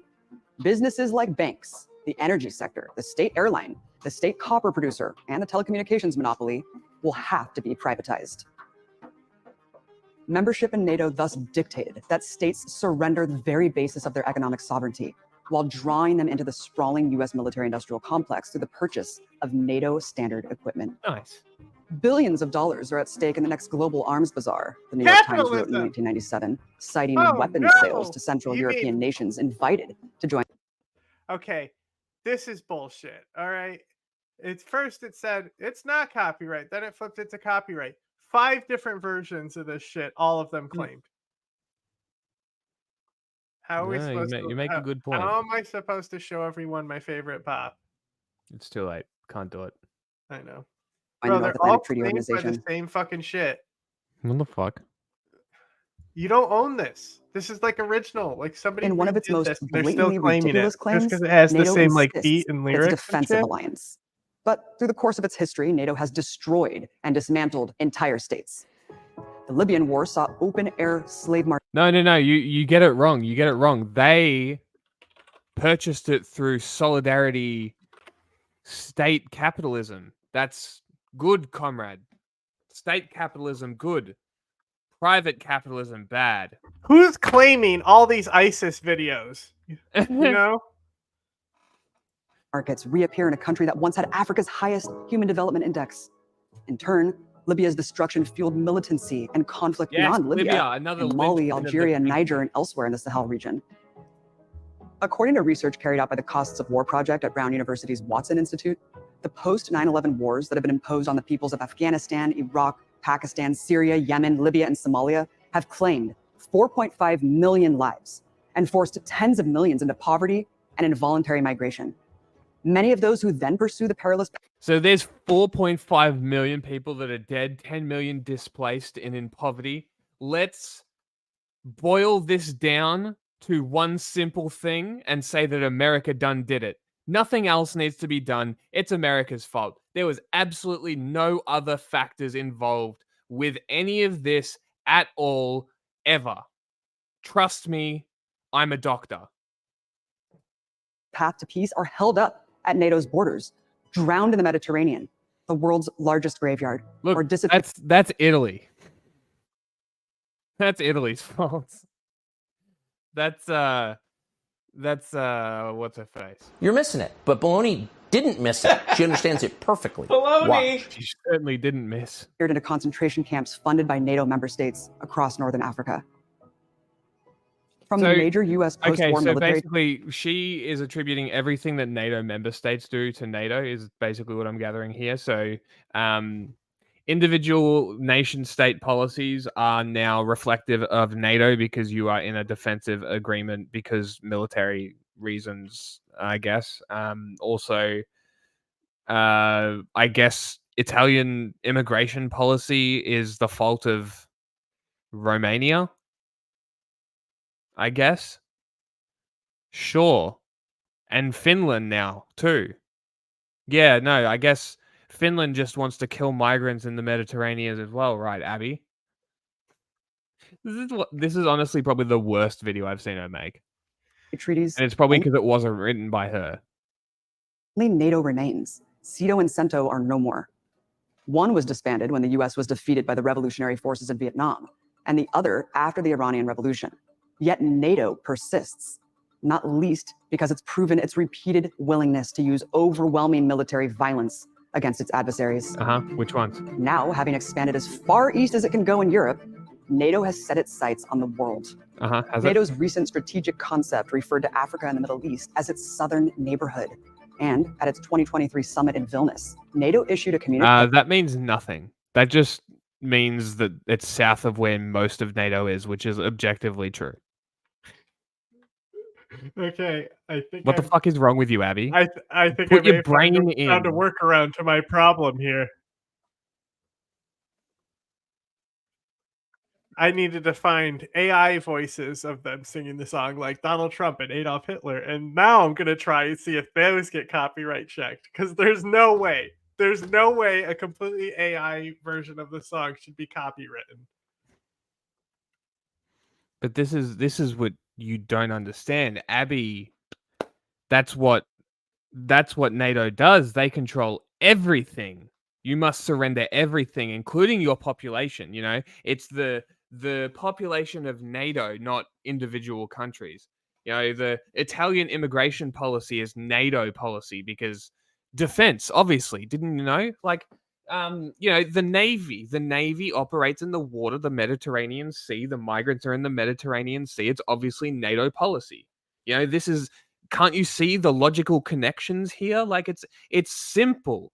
It's simple. That doubled down on the organization's strategic posture outlined previously. No offense, but it sounds like some fucking commie gobbledygook. Necessitating a NATO pivot from the Atlantic to the Pacific. You see, NATO is an anachronism. It emerged as an instrument of division and conquest. NATO isn't in the Pacific. It's the North Atlantic. You fucking idiot. America is in the Pacific. You moron. Just as humanity was preparing to put violent domination behind it and welcome a new era of human cooperation, principles outlined in the UN Charter, a document adopted with unprecedented consensus.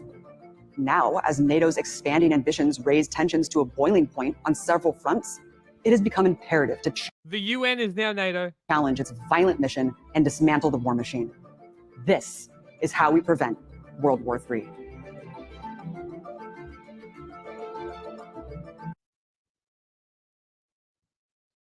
Okay, the Hitler version doesn't work very well.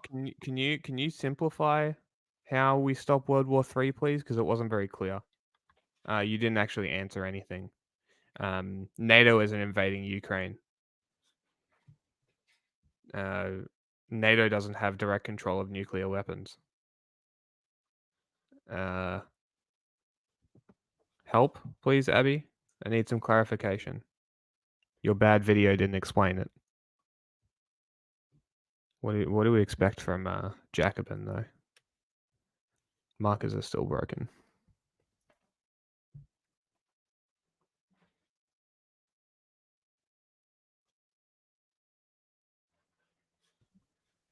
Okay, so today we have a clip here of Dim Tool talking about the recent...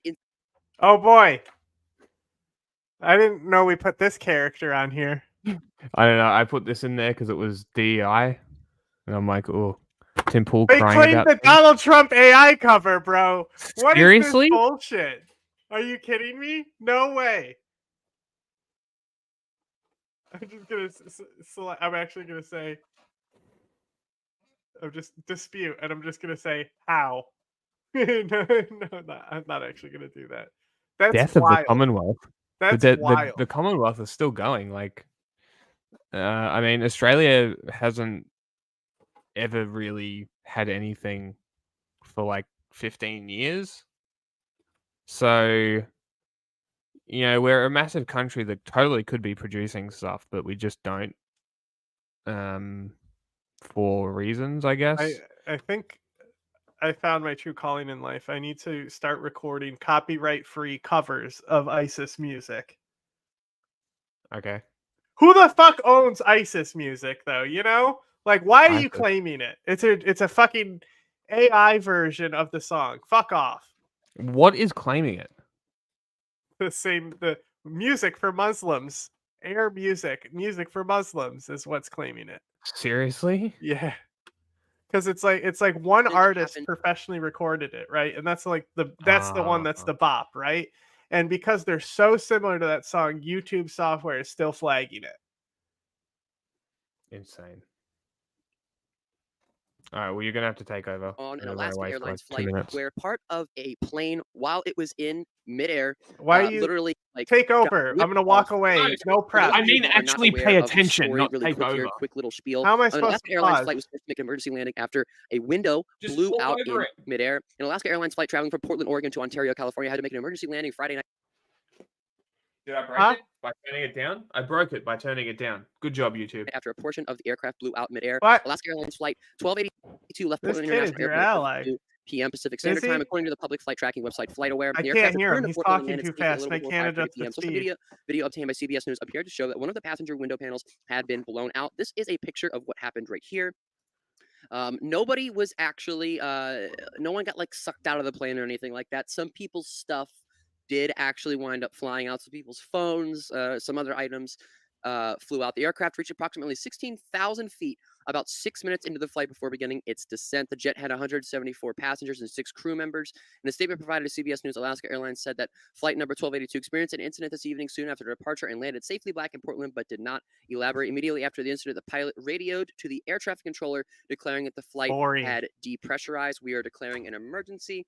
And since then, all Boeing 737 MAX 9s have been grounded. And Tim Pool, the airplane expert, went on his show to cover this story, and instead of blaming the company like Boeing, the company that produces the planes that have had their planes grounded before, not for the sides of them being blown out, but for other safety reasons or incidents, said that really what happened here was because of diversity, equity, and inclusion. No, I'm not making that up. Here is Tim Pool, again, airplane expert.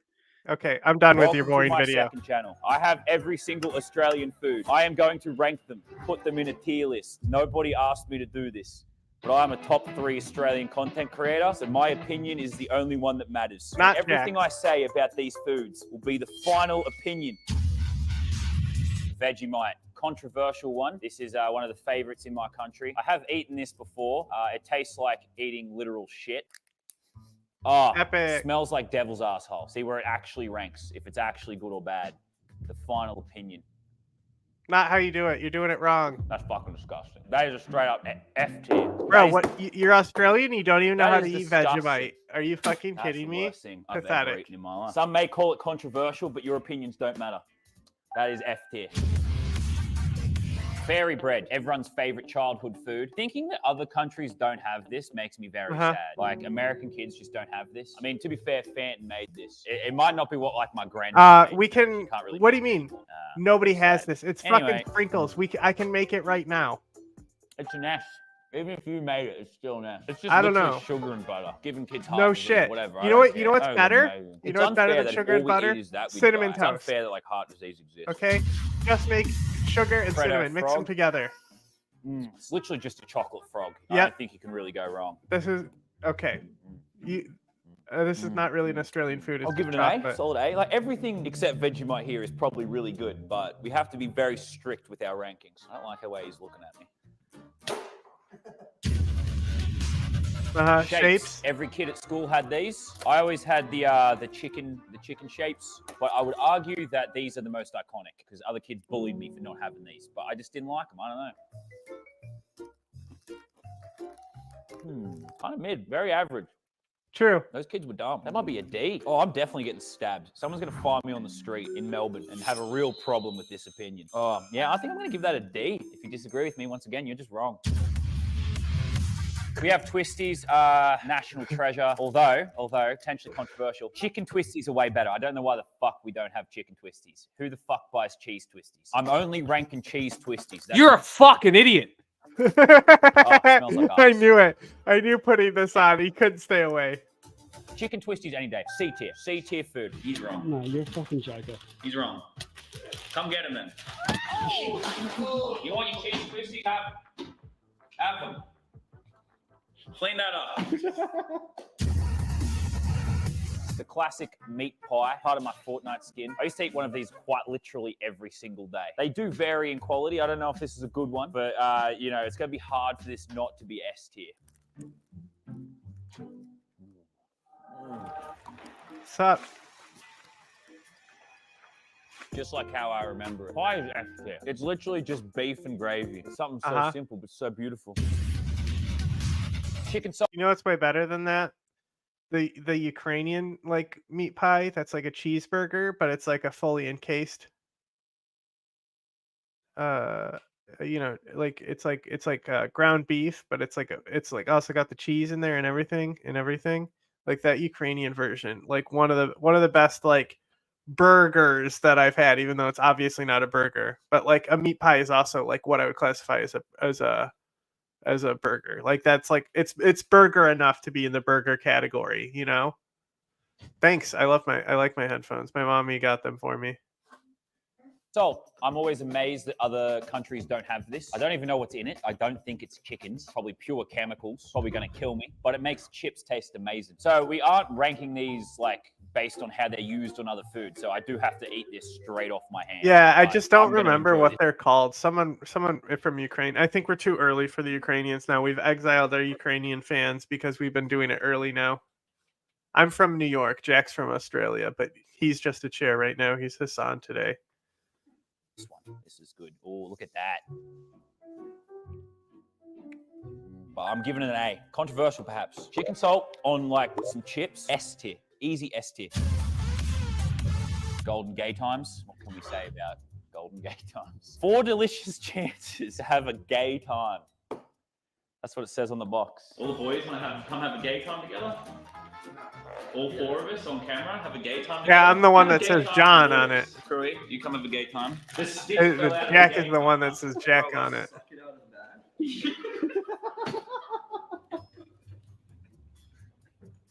Controversial. Never actually had one of these in my life. This is Laserbeam's review of a gay time. This is why you should always try everything once and experiment. But I'm going to give a gay time solid A. I would have more gay times, definitely.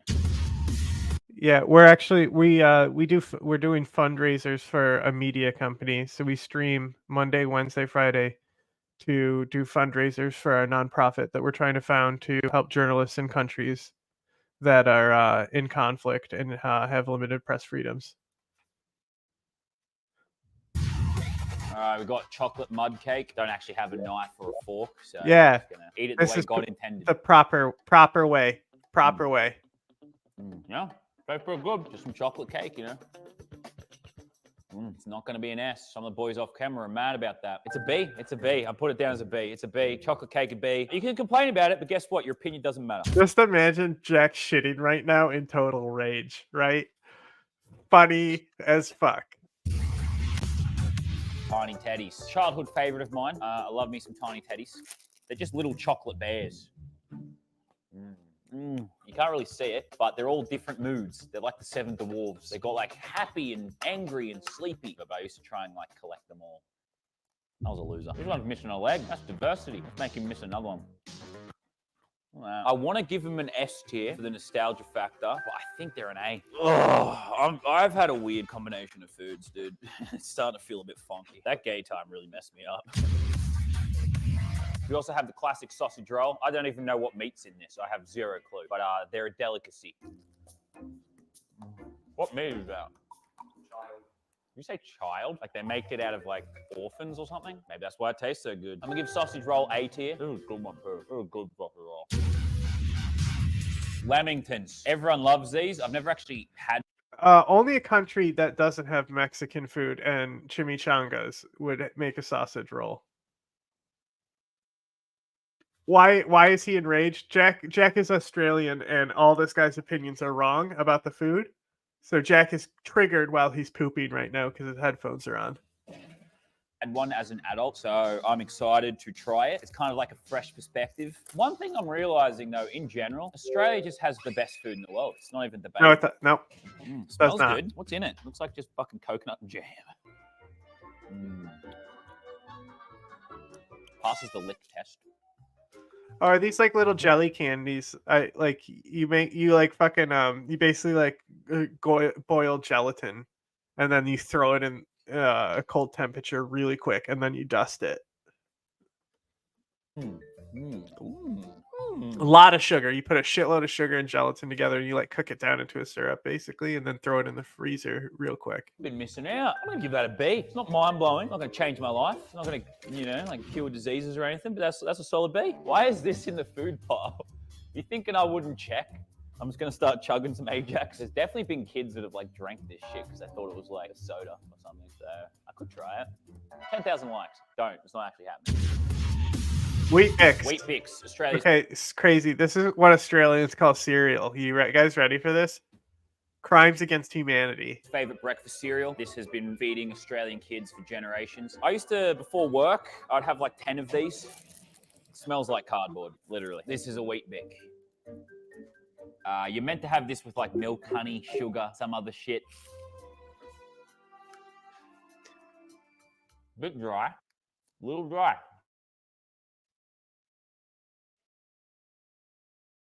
Definitely. Give it an A. Getting an A. Wheat Bix have an A. And just remember, if you disagree, it doesn't matter. This is not a democracy, okay? Man, I'm so glad to finally do this definitive list so everyone can know what's actually good and bad. Really Yep, exactly. And now nobody will ever have to have any questions. People out here. Bunnings Snag, fresh from Bunnings. This guy's wrong. That is such an easy S tier. It's ridiculous. And the fact that it came from Bunnings, I don't know why that increases the flavor, but it does. And that's not even an ad. It's a hardware store. Why do they make such good sausages? Costco's better. That's so good. Oh, shit. They're just Woolworth sausages cooked by random people. They're not Bunnings Tomato sausages. sauce. This is our version of ketchup. What the fuck is ketchup even? Like, that's not even a thing. Just a heads up. Don't really like tomato sauce. More of a barbecue sauce kind of guy. I know. Don't stab me. Oh, that's rotten. I can smell it. You're normally meant to obviously eat this with something, but that's not how we're ranking this. We're ranking things individually. Put salt in it. That is pretty gross. Oh, man, that's rotten. My country got it wrong there. No, my country has that one wrong. That's goddamn disgusting. I'm going to give it a D. There is definitely some stuff that tomato sauce is fine on, but not my hand. My hand ain't one of them. No, Crewy just said he could drink it behind the camera. Come here. I'm going to pour it in your mouth. Australians gross, can't all over your comprehend face. Go the on, drink it. Nebraska He's corn-fed drinking American it. diet. All right, you have to swallow that. Good girl. Anyway, some Australians love it, but they're still wrong. Tim Tams. This is the best thing we have ever created as a country. Then where are they in America? Yeah, If they're true. so good, why have they not been exported to America, huh? Don't even have to eat these to rank them. They're definitely an S tier. Beautiful chocolate biscuit, perfectly coated. All the ingredients are perfectly blended. You can even win money with Tim Tams. Name another biscuit that does that shit. It's like an orgasm in my mouth. That's definitely an S tier. That one is not controversial at all. Wheat Bix are delicious. That's some fucking good shit. If you like porridge, Red Frogs. you'll Every like Australian's Wheat Bix. favorite lolly, or as Americans say, candy. They used to be a lot bigger, you know, inflation and corporate profits. Shrinkflation. S tier. Probably got a lot of F tiers. Doesn't change. That's S tier. We got Milo. I like how they present. Oh my God. Chocolate powder. Please do not put this in anything and just eat this raw as a powder with the spoon. Please do that. That's how you meant to eat it. That's how you meant to eat it. What do you mean? I eat it from the fucking tin all the time. Bro, that's not food then. Delicious. It's not food. That you can't just eat fucking Nesquik. Yes, you can. What are you talking about? To make you kick soccer balls better. How are they allowed to just lie to kids like that? But does it taste good? Hold on, pause it. You meant to have this with milk, but You want to know how influenced Australia is by America? And how like nonsensical a change like this is in Australia because it's Australia? We had a cheese company called Coon. COON, right? So this cheese company was named after the dude who founded it. They changed it because in American language, coon is a slur. Right? Or Well, now we're demonetized. we also had a bag of lollies called Redskins, which were just literally like just chocolate wrapped powder. up Like, hard advertisers lollies. are allowed to say anything, huh? And they Like, changed the buy name of them as vodka. well. It's great for babies. No, smells like nourishing goodness.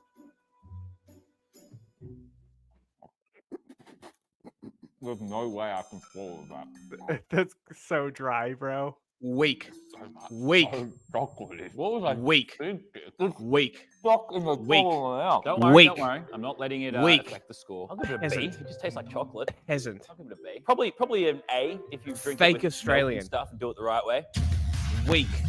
By the way, that Boeing video from Propeller Hat guy, boring. Not going back to it. Boring. Move on. You. Less snacks. I've never really eaten these. That's every It's another video thing of that other his. kids at school had that I didn't No, have. what do That you- was less. Bro, we struck gold that first video we watched. It was fucking hysterical. Do you know how many times we've had one video that was great and every single video? Oh, I was know, awful so many afterwards? times. It's basically like, I think we've got 10 But at the this second point. one was funny too, the Ethan Klein one, because he had to be quiet Sure. not to wake his parents up. That was fucking hysterical. Less snack Australian though. I guess we're a diverse country. We've got like different cultures and stuff. But like No, you that's don't. clearly French, and I know French. Je suis une the French speakers will know what that means. Perfect pronunciation. You can see there's a biscuit and some cheese. There's like Correct. maybe 3% of real cheese in that. That's not even Put 'em remotely together. Real. The biscuit's probably straight cardboard. Oh yeah, look at that. It's honestly not as bad as I remember. They might have improved their quality. Then I you still get think some you'd die Milo a Wheat short, Bix. early death if you ate this And every the day. But milk I'm is gonna say, Milo I was as hating well. that massively. That wasn't too bad. That's God the final tier. list. I'm right, you're wrong. Subscribe to the second channel. Okay. You're a fake Australian. Now I know Shit. everything about food. Where nuclear technology came from, actually. Really? Yes. All right, continuing our analysis of Tucker Carlson's recent appearance with Joe Rogan. Yesterday, we looked at Tucker Carlson trying to tell Joe Rogan that Darwinian evolution by natural selection has been debunked. It's no Holy longer shit, we should true, watch or it that never too. was. It's not believed. It's been totally debunked. That was a lie. Today, we go to the wild claim from Tucker that we just don't know where nuclear technology comes from. And what's very interesting about this is it seems to be another example of, because I don't know, it must not be known. Or That's literally because Tucker's I don't whole understand existence. it, nobody must understand it. It is fascinating to see. I continue He's to the main wonder, character, is David. Tucker just saying this stuff because he's identified an audience he's trying to appeal? Or he's doing an Andrew Schultz.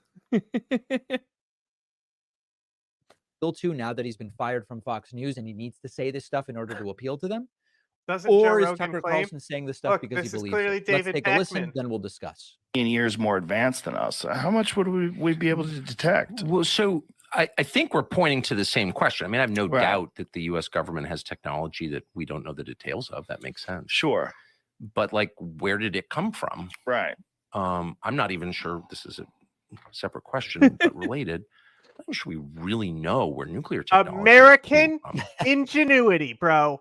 Okay? We're not fucking China that has to steal their technology from other people to fucking build something, okay? Yeah. We built it, okay? The F-22 Raptor is American made, buddy, all right? It's so People funny. copy us still, right? As Yeah, much still. as our auto industry has killed itself, right? Mhm. The thing is like everything that's privatized really has killed itself, but anything that has those government contracts, oh boy, are they still just primo shit, okay? Mhm. Idiot. Shut up. Fucking bro, you're fucking the only technology your family has was like, hey, we got leftover turkeys. Let's cut 3 slices and throw them in a fucking dish that we can throw in the oven. Like that's literally you. 3 slices of turkey. That's what made you. Turkey. Actually, when you Really? Yes. Like the you- Manhattan Project? Yeah, like we know the Manhattan, and we know something about the Manhattan Project, but like, where exactly did that? It came from Germany. German scientists were working on it. Okay. No. Oh my god. They the were one per- studying a parallel thing. Bro, you fucking moron. Oh my god. Like crazy. Everyone came up with rockets around the same time. Wow. Like, yes, Did there you are know- concepts, there are technologies that other people pioneer, right? And then the American version comes out and everyone steals it. And then also, generally, scientific research is global, buddy. Global. They communicate. You Well, know, he's talking about the Manhattan smartest Project. minds. He's like, didn't we get American yeah, scientists in Manhattan here? Project is Bro, different, but did you like go watch Oppenheimer, ding dong? They didn't fucking bring in Germans for that project like that. No. No, not that one, but like I'm talking in general, like rockets. I know, but I'm talking about tanks. him. I don't care what you're planes, saying. all of I'm this talking sort about of Tucker stuff. Carlson being dumb here. That's what I'm saying as well. Like you can you can look at history and be like, yeah, no shit, people are going to come up with the same shit at the same time. The Americans started working on it because the Germans were working on it. The fuck are you thought? What are you talking about? And then the Americans are better. That's simple. Well, it's a separate conversation. But the one person I know who's really pushed it was America has built, and they're like, okay, now we know we can do it. Throw it in the trash. Yeah. And then there's like the It's very F-22 funny. Raptor, which is one of those projects, but they're like, keep funding it, you know? Like it's so excessive, unnecessary. Mhm. Like the crazy doomsday weapons America has built and shown they can make, and Russia is still over here blowing themselves up trying to figure out a hypersonic glide vehicle. book on it. Who's a trustworthy person and a friend of mine. I know you know him. Said to me, actually, I spent a year working on this, and the closer I got to like, okay, but what's the genesis? Like, where did this? What was the Isaac Newton apple on the head? Oh, gravity's real moment. Yeah, for fission. Not clear. Weird. I don't know the answer, but that is insane. That is some fake wisdom bullshit I haven't heard for a long time. But here's the point. So he doesn't know the answer. So again, Actually, no. None of this is true. It's So just Christian. here's how it all happened. It's just Christian delusion. It's just that level of delusion here. He's just like he is literally a main character syndrome. He thinks Bro. he's the main character. Rogan's face throughout this is very funny. Is it just like, He's just like, what are you like, he talking looks about? concerned. Research into nuclear physics started in. Well, it's funny because he went on Kill Tony after he obviously filmed this, and he was honestly he didn't say much, which was great. Bro, And he was he so said, good on Theo Von. Like, why I did know. you blow it on Rogan, my guy? Yeah, it's really weird. Like he was very likable on Theo Von. On Kill Tony, he didn't say much, but when he did say something, it was pretty funny. Like I'll have to give it to him. Like what he said was like at the moment like comedically pretty funny, right? As it should have been on the show. But the Rogan appearance, everything I have seen is just an embarrassment. I don't know what the fuck was going on. I don't know whether he's like, oh, mate, I'm on Rogan and just freaked out. Maybe he had a moment. Who knows? In the late 19th and early 20th centuries, it included scientists like Henry Becquerel, who discovered radioactivity. Then Marie and Pierre Curie studied radioactive materials. And with that, we generally understood the process that underlies You know what I think it nuclear is? technology. We then got Everyone else to the was break. talking like normal people. Joe Rogan is so abstracted into like these weird concepts, bro. Right, he's And so trying he- too hard to be there. He's trying to match the energy and tried too hard. Yeah, Sam Cedars thing. Oh no, I think it might have been Aaron Brown's thing on Joe Rogan was very funny. Like No, this maybe one too lazy to specifically. try. I think he also made a video. Through a nuclear fission. Tucker brings up fission. We just don't know. It's well documented, typically attributed to Otto Hahn and Fritz Strassmann in Germany in 1938. We have that information. Lisa Meitner, a colleague of Hahn and Strassmann, then was able to expand understanding the mechanism behind nuclear fission. And then she, along with her nephew Otto Frisch, described how the uranium nucleus could split. It releases a ton of energy, and then that's the basis for this technology that we now can use for weapons or for energy generation. It's an extraordinarily well-documented history in scientific and other journals and Yeah. lab notes. And Of course it personal is. accounts. So as usual, it's sort of like, what on earth is Tucker Carlson talking about?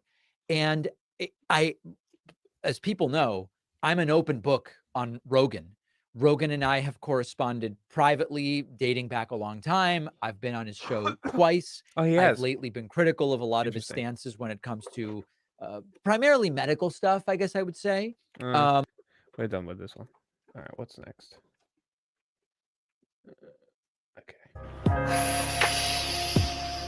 Oh my god. This is such a good video. It's so funny. I moved out here. That was the end of it. Seriously. Do you know who this guy is, by the way? No idea. Okay, let me explain real quick. Do you know what's his name? The fat guy who fought Boogie. I don't know. Like next to sport, YouTube drama is the thing I care the least. No. This is like it's not YouTube drama. They're like creators, right? Who's the same category? Yeah, well, it's an old thing. That's why I'm explaining it, bro. I'm trying to think of this guy's name. Doesn't matter. Wings of Redemption, right? He was the fat guy who fought Boogie in the boxing ring. They're both fat fucks, right? Yeah. So like this guy's on that guy's level of loser, right? So they're both like Call of Duty players that came up like very early at the YouTube, but they're just like how Boogie is just like a piece of shit. Nobody likes them, and they've become lol cows, right? This man is an embarrassment, right? He is just a lol cow. So this is him playing Helldivers for the first time. Jack is now level 6, so he did the intro. 7.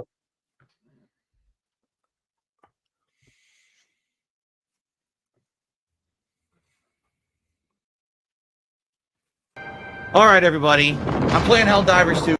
People kept bugging me about it. Let's see. Use the map to navigate. Did you see the fat activists that have come for me on Twitter? And I just be like, we're gonna ban you. I don't give a fuck because Twitter's not a real place. Navigate Helldiver training facility. People kept bugging me about it. Money, like a fucking money machine. To try to pull. Okay, how do I get rid of that? Like it's so funny because I was like, the thing that I don't like is literally like this sort of interplay between like health and fitness and intersectional language. That's epic. That's so funny. What did you say? Fun fact: Wings of Redemption is the most common destroyer name. That's so funny. But yeah, like the thing that really gets me is this discussion where they put intersectional language with like being fat. Like that's one of my issues, and the people quote tweeting and replying are literally doing that, and I'm just laughing. I'm like, this is literally the problem I have. Like, go away. Release. Okay. You face plant. Oh, the camera's already clipping into the ground. Oh, hold on a second. Let me check something out. Oh man, yeah, he definitely had a bean burrito. All right. Guys, I'm just going to say this right now. Oh, my God. Shut up about Stellar Blade. We're not even talking about that. That's later in the month. I've already said I'm not interested in it. And if you spam the chat with it, no matter who you are, I'm going to time you out. So shut up about Stellar Blade. That's not the topic right now. You have to listen to what I'm saying and stop spamming chat with nonsense. All right, here we go. How do I take cover? How do I take cover, bro? Bro plays a third-person shooter, immediately thinks there's a cover mechanic. How do you take cover? You go to wall, peek, like you use the controls. Where do I pick up ammo? Like you fucking use the wall, bro. Like I played a game today, right? And like somebody respawned me so far away from my corpse, but it was fine because there was a point of interest right there. I grabbed an arc thrower against the bots. Suicide, right? I used a rock to kill 50 bots that I was pinned down with an arc thrower while my team retreated, all right? And I covered their retreat with a fucking arc thrower just by going,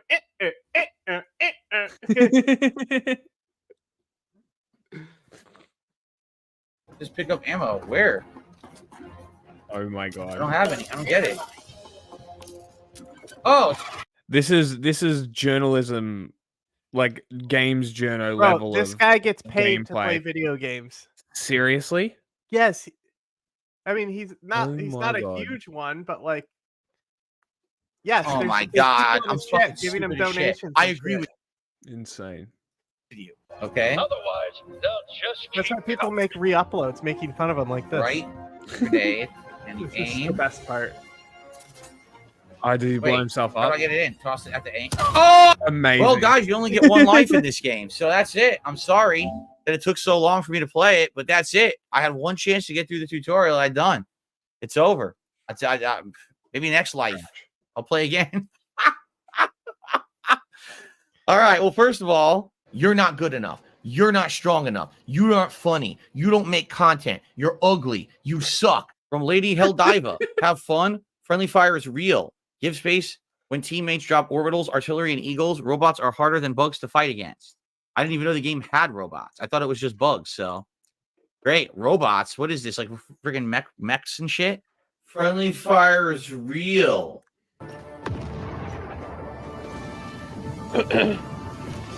Oh, you idiot. I received a $100 tip. Pay pigs? Pay pigs and pay pigs. The defender of freedom is here. I just want to say I'm proud of you for getting in your out of your comfort zone and trying something new. I hope this goes well. Despite all the negativity, we've got your back. Well, thank you very much. What is it? Who was this person's name? The defender of freedom. With a $100 tip tonight for Helldivers too. What is happening? Covered in blood. Bro, you playing Helldivers? Open the social menu. I'm not social. I'm not a social person. Why would I open the social menu? I would say professional lolcow now. He early Call of Duty stuff, that upkeep, where all those guys came from, and now they're all like pathetic. I'm waiting for him to do some boxing events at this point, But like this guy's super irrelevant. But that's why it's funny to laugh at him. Like, how can you, like, the fact that you can play Helldivers 2 this badly and still be like, somebody gave him $100. Can you imagine, like, $100 tip just for being bad at a game? Like, dude blew himself up, got $100 tip. Like, can you imagine? Like, that would be great. I would love $100 tip. Like, but they're giving it to this fuckwit. Yeah, exactly. We play Helldivers. Who is this again? His name is Darkside Phil. DSP, Darkside Phil. If you like Down the Rabbit Hole, that guy's channel.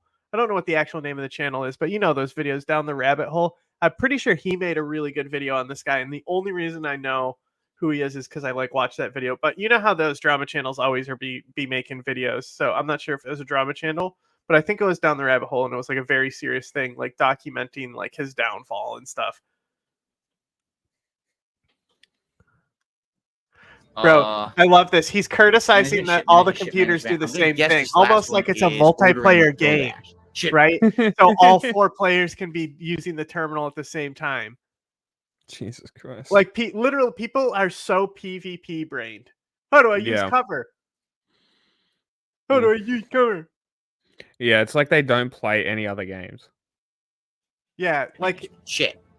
People didn't understand that all the, like, even you asked, it's like, oh, I don't get those, and I was like, oh, no, that's all shared. All the medals and credits are shared when I pick something up, right? So people, well, that's just a mechanic that isn't normal in games. Yeah, so like in the early days, people were killing each other, not knowing that they would share stuff. Oh, that's hilarious. That's very funny. Devour.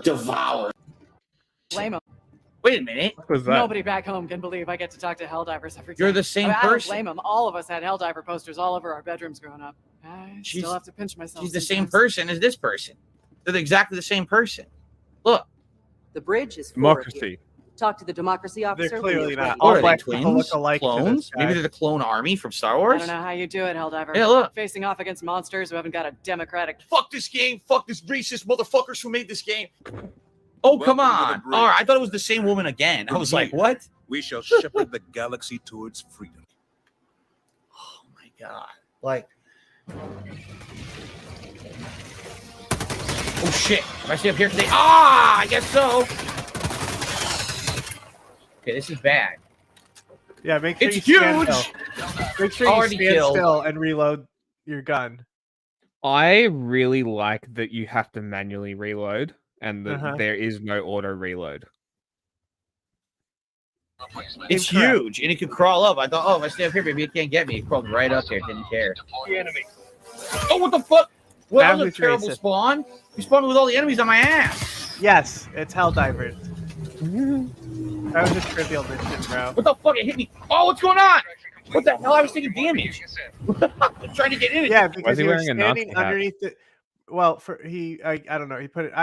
This is a compilation. One, he already learned that the hell pod will kill him if he stands underneath it. So what does he do? He stands directly under the door that's opening.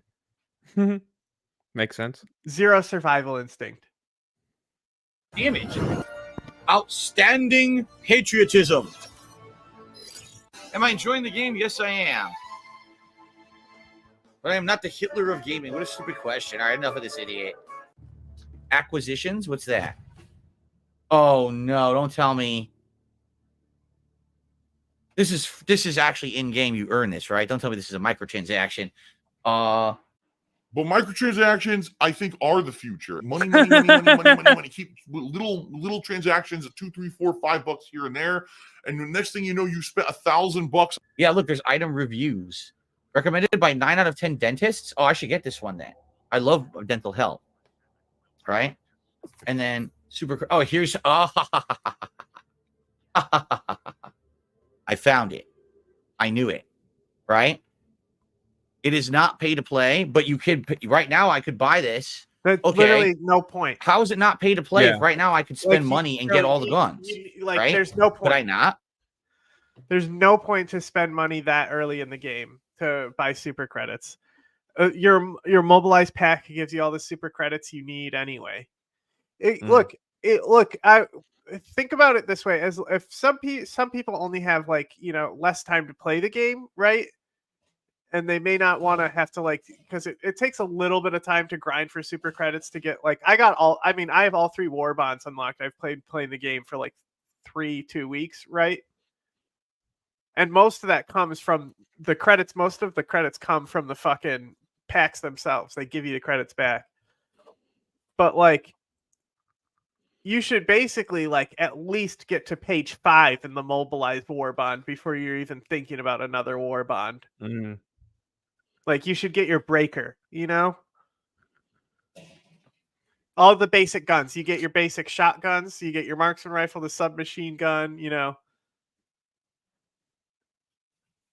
the standard energy. Could I not spend money right now and unlock a bunch of guns that are OP? You can't. Right? You literally have to. Literally have to earn. I think it is kind of pay to play. Regardless.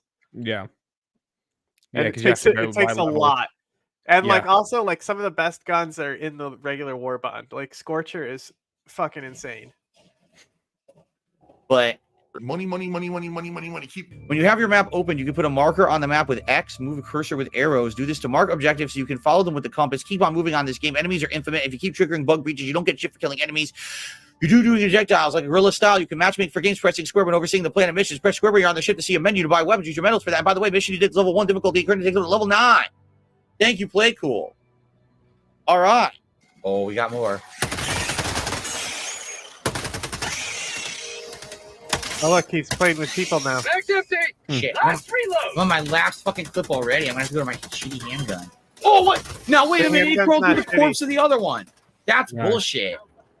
It totally should not be able to dive through the corpse of a dead one like that. It literally can't. It's there. That's bullshit. Can't. Okay. They literally can't. And neither can you. No. The corpses are solid. They have to. They get stuck on them all the time, actually. Oh, no. Oh, no. I don't know, bro. Ooh. What would you define as the best gun in the game? Okay. Are you talking about the Scorcher? I think the Scorcher is pretty fucking good. But I don't know. I guess if you're on the move, it's the best marksman on the move rifle, but Jar 5 is the second war bond. It's the last unlock in the second war bond. Duh. And I hit me bad, man. I actually we were just doing a planet that had you could only bring in 3 stratagems. I just didn't bring a support weapon on the first mission. Because it was I didn't necessarily need one, so I just relied on the sniper instead. Fair enough.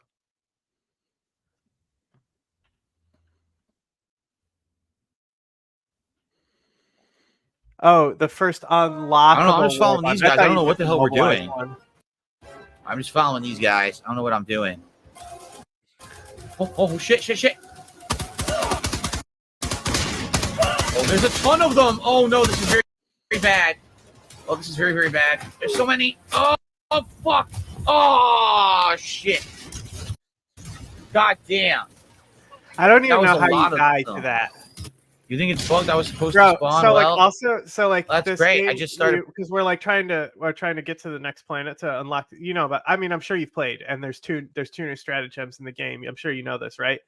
And like, so I was playing on the ice planet today before I started streaming, and like, there was like 50 of the like standard bots, right? And I just had the sickle, and I'm just going. And like I like, because I hold the controller and then I'll switch to my mouse, right? So I'll be holding the controller in one hand and I'll switch to the mouse for the precision aiming, and I'm just like dome shotting, full auto, never letting off the clip, like how you would use a stalwart, just mowing these fucking down, right? Like Devastators, I'll at least switch to my, either if I have the eruptor, I'll obviously be using that anyway, but I was using a sickle so I was carrying an autocannon. Like, I'll always switch to my autocannon when fighting the Devastator. I've also, today, I was getting really good at knowing exactly where to hit the Hulks to two-shot the eye with the autocannon. I'm getting pretty good, pretty reliable at it. You're playing. Calling down a sentry. Engaging terminal. Reinforcing. This is wasting my time, basically. Yeah.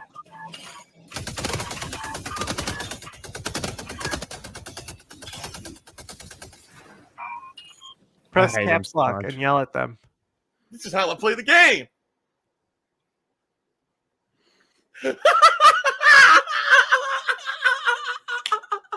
Well, I guess I can't play, guys. I guess the game doesn't want me to play anymore. The game said, "Oh, you were enjoying your first session. Let's just ruin it now for everybody." Yeah, sounds about right.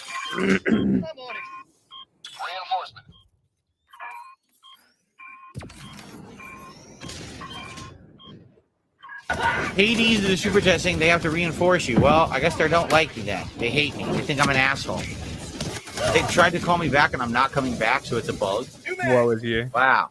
My time was wasted. You got the I did nothing purgatory wrong. bug. I Sorry, did everything buddy. correct. Why did I deserve that? Right. I did nothing correct. I did everything wrong. What's going on? Is the game not working? Look. Yes. I was going to get sad there for a second. The host has left the game. Oh, good. The host left the game as soon as I joined. Yeah, the host they left. crashed. They crashed. The host left It the wasn't game. a real game. Oh no. Some jag ass, level 89 admirable. Two hell pods. And he's got a spiffy outfit. Look at that. That is nice. Yeah, outfit. What the hell? We like Yeah. next to each other I perfectly. did Look. when I randomly joined your game just to kill you with my hell pod was so fucking Yes. funny. I aimed right for you too. I figured you did. I saw you come in, but I wasn't sure if you were on the ground or not. And I'm like, I saw it come down. I'm like, oh. Tyranny, but justice is your cause. You so choose to use it. All right. Oh shit! That guy landed on his ass. You saw that? He took a tumble. Let's play. Affirmative.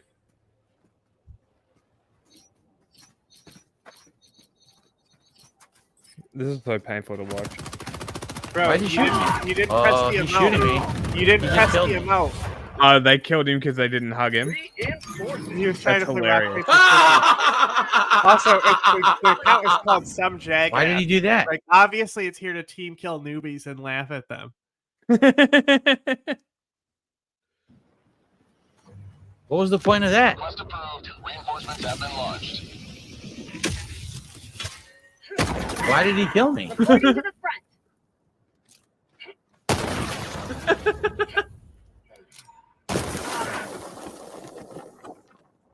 When does he rage?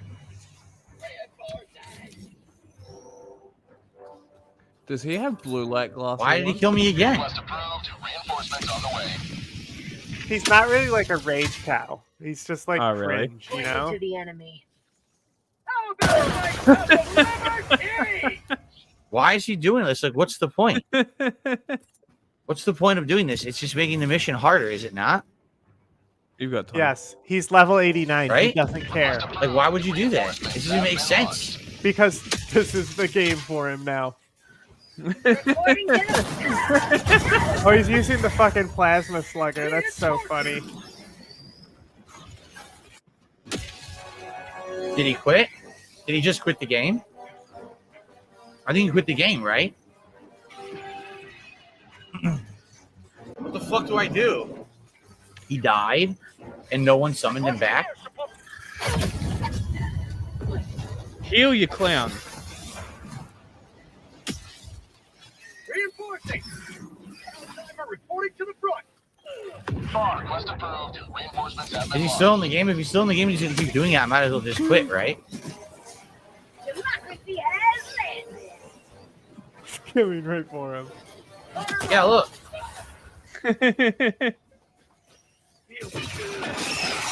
I've had somebody try to do this to me, and they always they keep rezzing you right, and I got them to quit the game.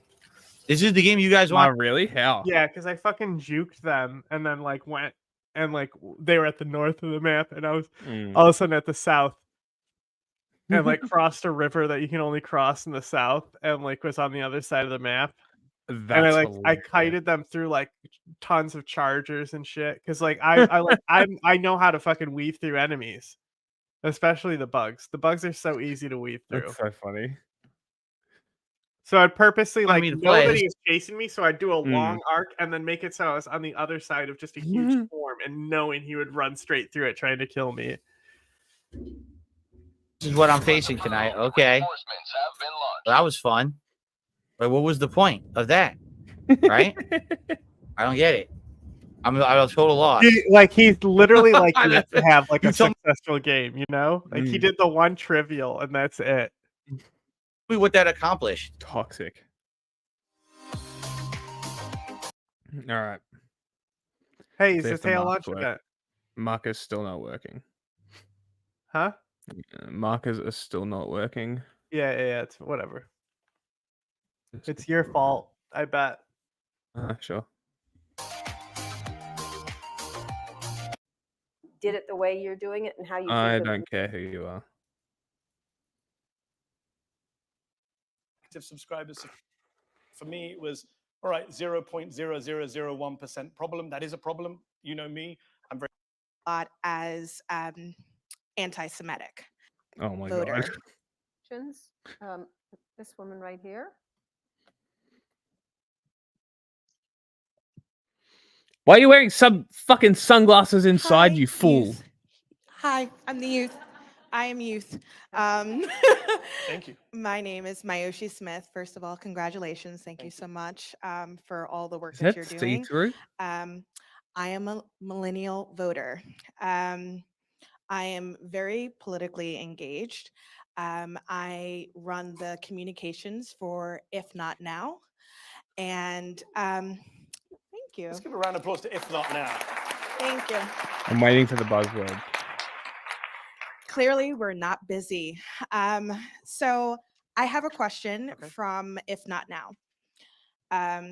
Given your understanding of the media, what would you suggest as we move forward as an organization to try to grow our numbers? Obviously, we are looked at a lot as anti-Zionists, but we are looked at a lot as anti-Semitic. And we want to know from you and your opinion how we can grow our numbers and how we can appeal to Zionists in the country that are committed to misrepresenting us and misunderstanding us. And also, what are you saying? We want to get to one of the good. That's a good question. Go ahead. Look, I'm never going to give advice to If Not Now. If Not Now and JVP have done some fantastic work since the bombardment and siege of Gaza began, and I think it's been very inspiring to see young Jewish people standing up for universal values and equality and human rights, and doing it, you know, in such an inspirational way. And I think, what a cop out! Genuinely, it would be very arrogant of me to give your group advice on what to do here. I will say this: when I see young Jewish protesters being arrested in Germany right now, and the German minister saying Lol. this is Islamism. I find it hilarious. When the DNC was protested and people said it was anti-Semitic and it was Jewish protesters, I found that hilarious. So look, I am inspired and in Colombia? awe of the work that JVP and If Not Now do. I think in This general, was there is a long. messaging This was problem, way obviously, back in the on past, pro-Palestinian side. I think right? the media Because Why are like these the videos only has coming some up now? issues here, but I Huh? think things are slowly Why are changing. these I think videos we're only seeing coming up now then? Well, he did the launch event, and now he's like just posting the video of the launch event because like the AOC interview is the part that we care about, though. But like Yeah. he also released it independently, which I you know. So I Ah, wasn't is sure that if the you next want to one? look at. Well, no, it's in here too. The second Yeah, I half. figured, but oh, why not just? I was just sort of Yeah. clicking through I seeing figured if there there- might be interesting stuff in the beginning as well, but it's not. Let's go to AOC. Okay, I'll just go to the actual video. Without any further ado, joining me now is the Democratic Socialist from the great state of New York, a politician so well known we refer to her by 3 letters, AOC. Ladies and gentlemen, give it up, AMLO. Congresswoman Alexandria Ocasio-Cortez. And I don't know if you can make it up. You can make it up here. Thank you so much. Thank you. Congresswoman, thanks so much for coming tonight. Of course, thank you for having me. We were local, not far from Congress, so we arranged it all. Come on, get those feet in the shot. This is a new media company. Cara's been talking to me about media, theory, vision. And let's talk about old media. You have had a very unique relationship with the media. When I thought tonight about Zeteo and media in the future, who better to talk to than a politician who has a very unique relationship? 2 months AMLO. after you Yeah, arrived in that was Congress, the show. The AP ran a story headlined, Hero or Villain? Ocasio-Cortez remains a media fixation, in which they cited a study showing stories about you online got more hot take, shares, villain, more comments, politician. more likes than even Yes. then Speaker Nancy Among the Pelosi. politicians, more of a How has your Catwoman, personal experience of that intense Again, media doing the spotlight comic book references. shaped your own People view get it. of our mainstream media? Oh man, I mean tremendously. And it's actually not just the extremely intense experience of having to be under this inordinate amount of scrutiny and attention through media because it was incentivized by all of this fervor, but also equally informed by the total absence and lack of coverage of our primary before I won as well, and the total absence and squashing of stories and the silence. Well, somebody that, stole her shoes. Of course she's went barefoot. on. I mean, I was actually quite radicalized afterwards by all of this media narrative that happened after I won, where people said she came out of nowhere, no one saw her coming. I had hour-long interviews with Politico, the New York Times, many of the same outlets that claim that I came from nowhere had actually interviewed me for hours and decided not to run with these stories. And so going from that silence to this just almost like this frothing at the mouth, I mean, articles about when I got my hair cut, I mean, things that do not matter to people, right?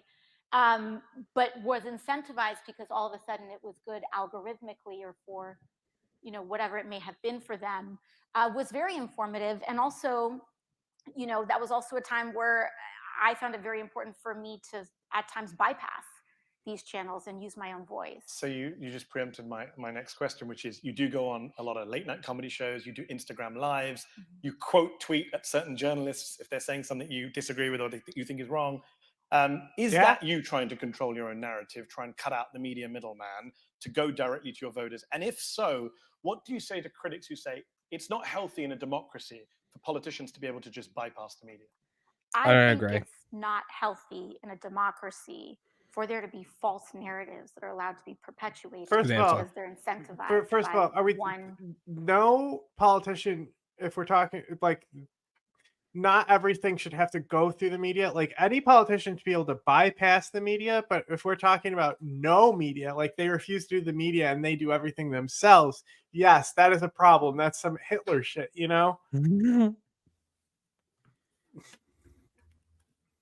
political force. Come on, pan just a little down, this just is tilt not to down a say little. that Give me get those there's gams no in the place shot. for journalism. Of course, it is a bedrock of any functioning. She's democracy. teasing me with it, just hanging it right out of frame. It is to say that there can't just be one gatekeeper of information. And as a public official, I should be held accountable by the press. And I also believe that I have the right to tell my own story as well, and the public can weigh, all of these facts for themselves. But I do think that experience of having to look at myself through the funhouse mirror of the narrative war that happens John, on, stop. on paper. It's a joke. It's a always the joke, but thing I that really gets could the not debate that help is that. often Like, I saw like her claimed. feet were just about to come up, and I was also thinking, I is mean, she I barefoot? remember I actually didn't see it live, but because my election results were announced and it was just pure chaos. But looking back, there was like 2 years afterwards, I saw this clip, I think of NBC breaking the news, and it was like rabid socialist defeats, I mean, all but Feats. I'm exaggerating, but it was treated as though it was this national emergency, like defeats the next heir to the Speaker You know what's of the cool House. about AOC? This She's country like an is going to actual hell in a socialist who doesn't handbasket. use words like And proletariat it was and Yes. this bourgeoisie. just And fervor doesn't that was read so Lenin. beyond So- what I think was the truth of the Yes. situation. So, given since then you've called out the media as you are tonight for false narratives, if you had to change one thing right now Fake about our news. mainstream media, about how it covers the news, the politics, the election race, what would it be? I think it's too belt. There they are, John. I think that it is so. Go back. You missed At it. least our Not too political late. news is so No, deeply because I didn't hear shaped what you by said. how so at least our politically focused. I think that She does it have is shoes so, on. Confirmed. at least our political news is so deeply shaped by how people feel here. And, I mean, I know this is kind of a cliche thing to say, but it truly is. I mean, I feel this way as when I see how a lot of my colleagues' views are shaped. A lot of people here, because of the fundraising model in Washington and our elections, you spend all day, I mean, I don't, but you spend all day, most people spend all day on the phone, 4 hours, dialing for dollars. Yes. But when you do that, that process is actually hearing what people's views and opinions are. But then you're hearing the views and opinions of people of a class that can afford to cut a $2,500, $5,600, $600 check like it's nothing. And so you get this very narrow perspective about what most people think. And I God, think you're there's a cute. similar phenomenon often that He had happens that big with our stick. No offense, but it sounds like some where fucking people- commie and gobbledygook. Very often the narrative is with someone running too far to the left or too far to the right, as opposed to did someone have a more functional campaign? Was their operation better or not?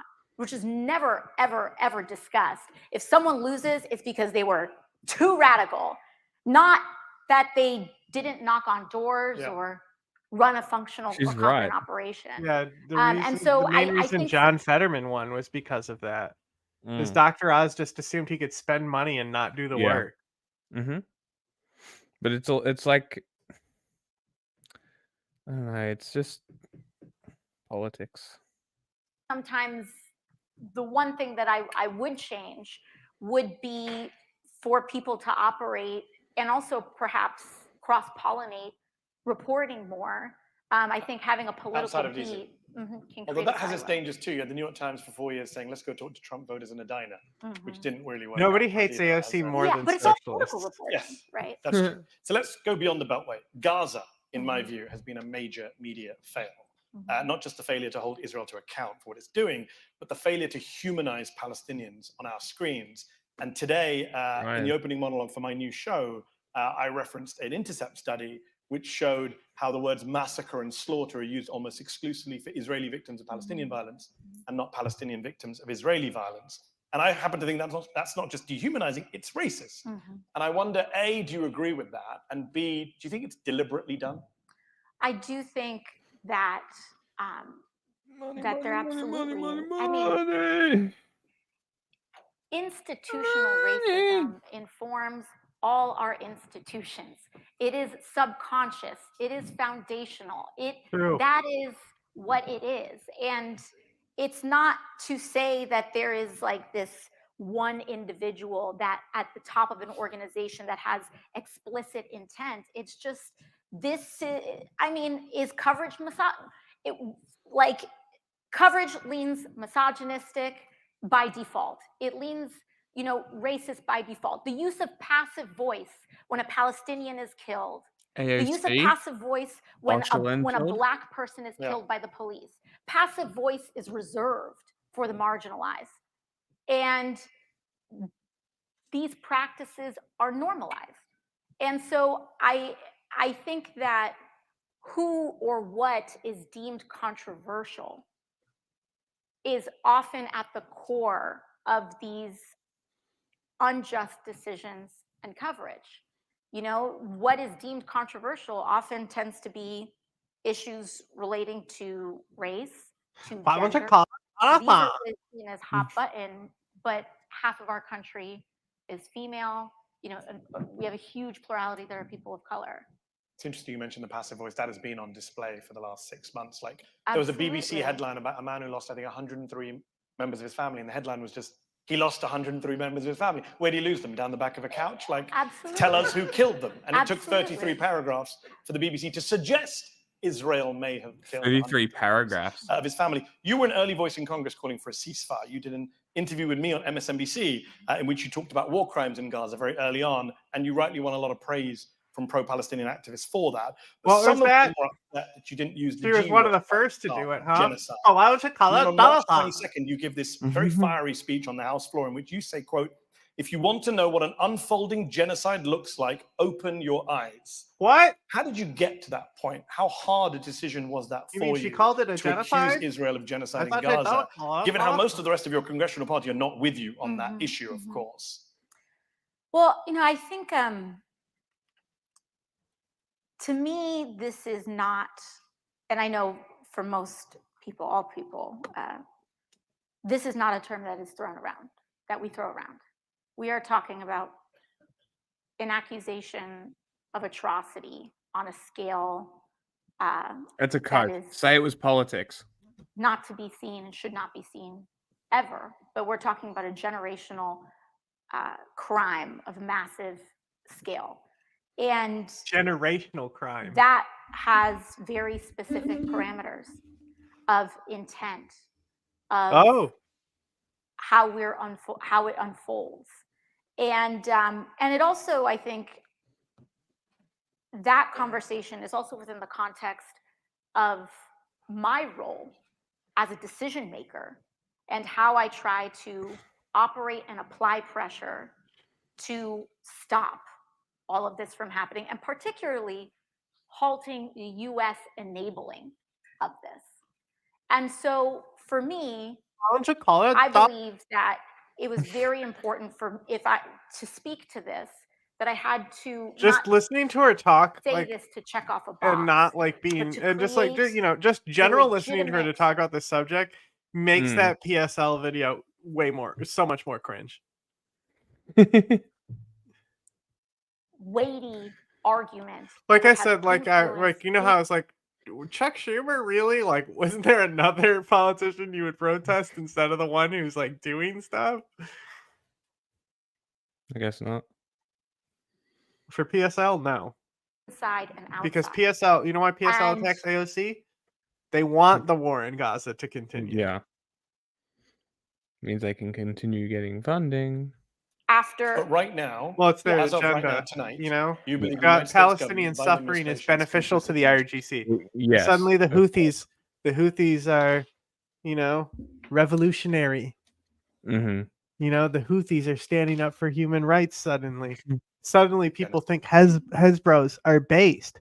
Hezbollah, like, oh my god, like baby's first jihad. Like, you could not pick a more cringe group. At least pick like Kataib Hezbollah in Iraq. They're cool. Like they fought Saddam before this whole shit. Like, they have a long history of actual like revolutionary action against a regime. Like, that's how they started, And like Hamas is another thing. It's like that whole like framing Hamas as revolutionary, don't mind that so much. Like, I understand why people would do it. I don't really care that much. I disagree, but but the Houthis and Hezbollah, shut the fuck up. Like, Al Qaeda is way more revolutionary than both those groups. I believe You're too that simple, the ongoing famine sometimes that naive. we are seeing and the forced famine of Gazans constitutes an unfolding genocide. And if we continue to enable that, the terms complete that the withholding of ICJ aid is and using in this starvation of case, nearly 2 right? million people, Yeah. this is will be what have happened. And we've seen this in Rwanda, Yes. in Bosnia. So you and said in your speech, you referred to Joe Biden at the start as a decent man, but then later in the speech, you said a genocide looks like, quote, decent people who do nothing or too little too late. That's a great Is statement. that a reference to Joe Biden, that he's a decent man who is doing nothing or doing too little too late? I think when we see how genocides unfold, they happen not just with intent. Yeah. But they happen with. I mean, look, with Rwanda, exactly Bill Clinton's fault. Mhm. Bosnia, Bill Clinton's fault. You know, it's the perpetrator's fault. But just like how we can blame, the Yazidi genocide, Obama's fault. We can subjugate blame here. It's just the Rohingya, Meta, Facebook, Mark Zuckerberg personally. He was over there killing them and skinning them. this kind of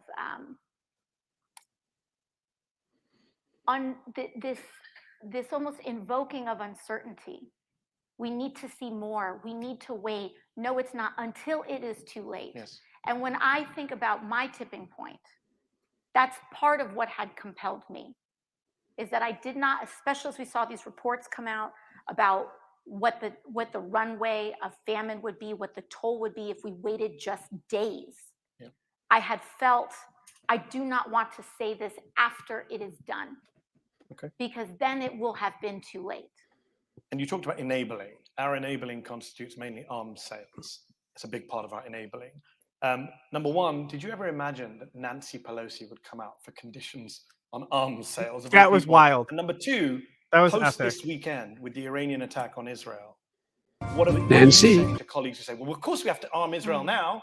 What are you saying to the Nancy Pelosi? Jared Moskowitz's and Josh Gottheimers? Well, on your first note, I do think it's important for people to take a pause and Pelosi, realize how much of a look, dramatic sea change there has been. Pelosi is a great politician, okay?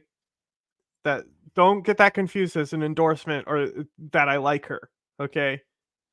Because fucking Lindsey Graham is a great politician. So the fact that she would only bring she would only bring bills that she knew she could pass, right? She didn't fuck around with the speakership role. She worked and she did it right.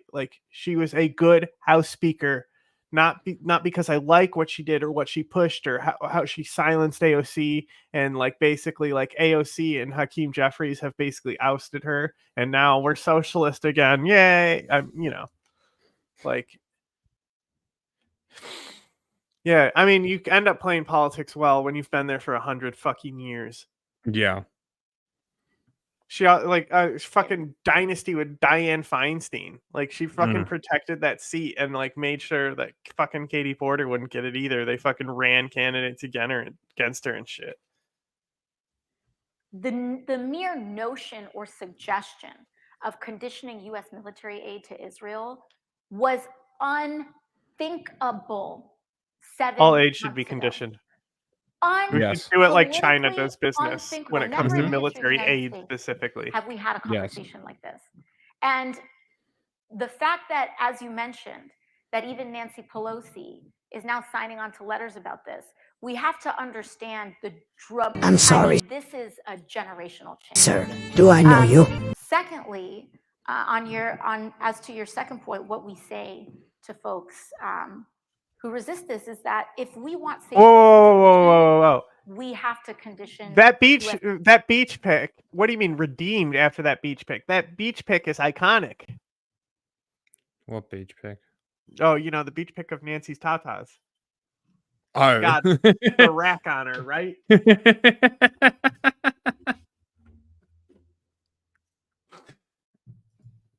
military aid, which we do to every country in the world, by the way. It's actually stopping the exemptions instead of creating one. that we're talking about. And it's the creation of this exemption that has I got it. contributed, in my view, Bablosi sounds like a fucking destabilizing the Zelda region. villain, Because when you we know? say you Oh, can it's the do anything you Bablosies, want you with know? this. They're the little, like, And you that's know, they're like a been little seen when goblin there that you are leaders in the kill, region. you know, like a low-tier enemy.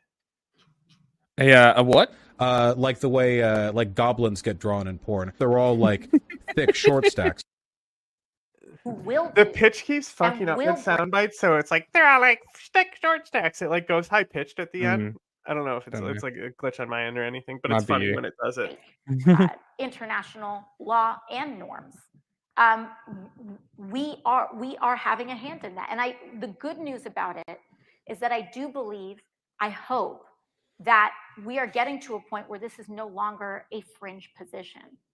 More and more people are Do you worry that Israel, as a critic of Israel, do you worry that Israel is trying to start a war in the Middle East to distract from Gaza, trying to start a war with Iran? There was the attack on the consulate in Syria, which the Iranians. I would listen.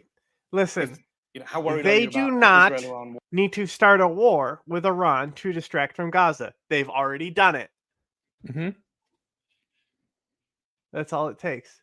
Or that America Really, gets you angry, finished that your Biden shtick. gets Now angry. you're back to destroying things. I Okay. can't speak to the intent.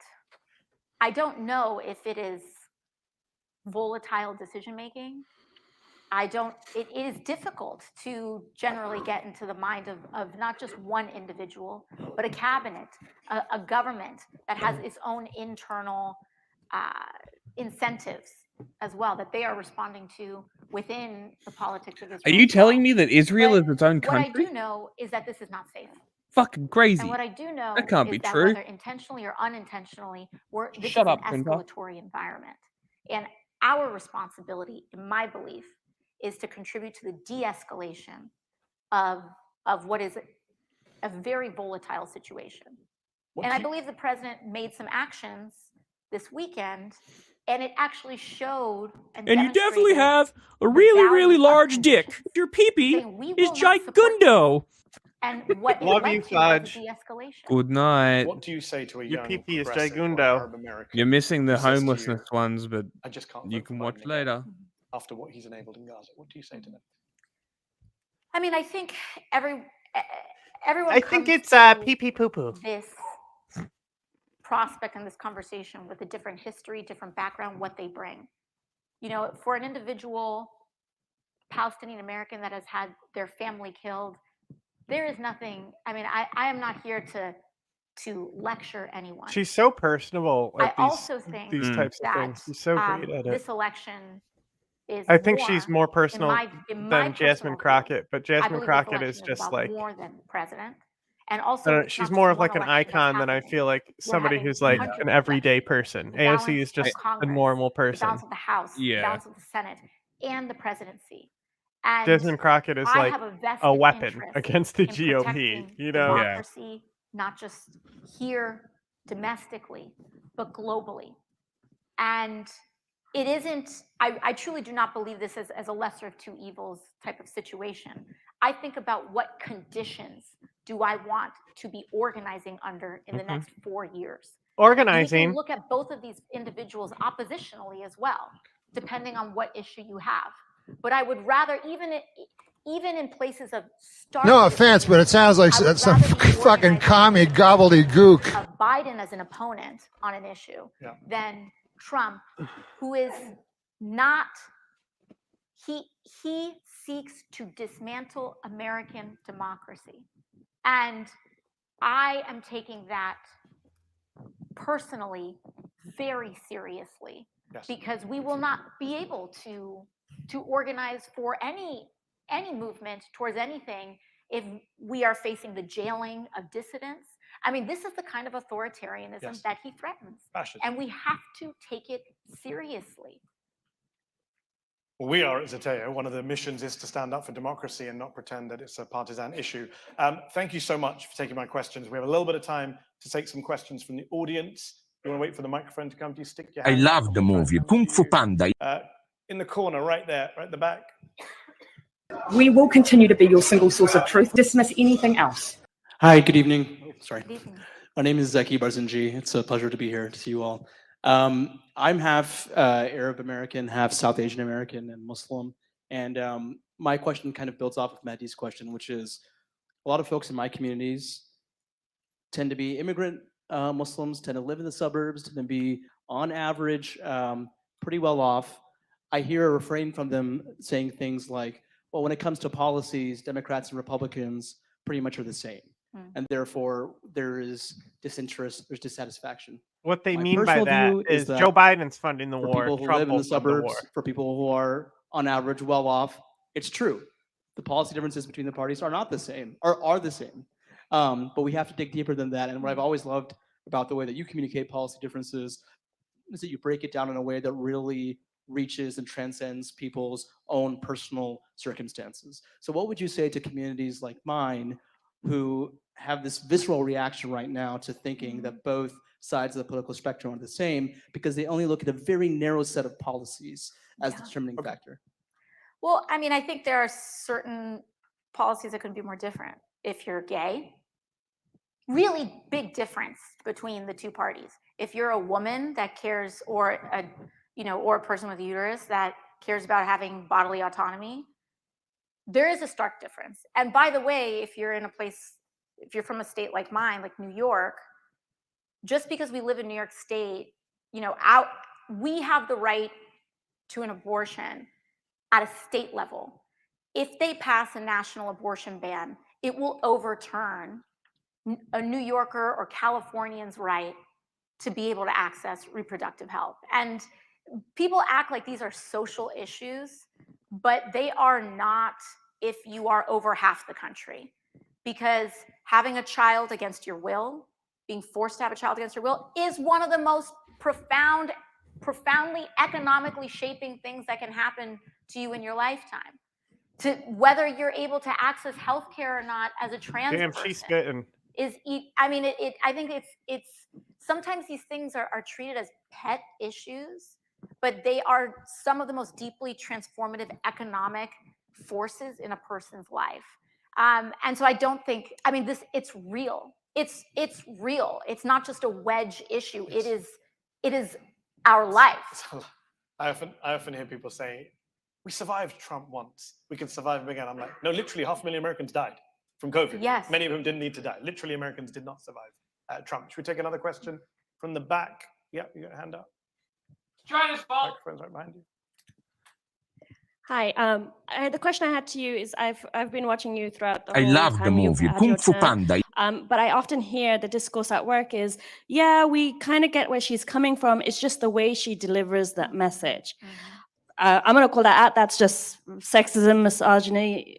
I mean, I don't need that part to explain, but how do you respond to, how do you think we should respond to somebody like that?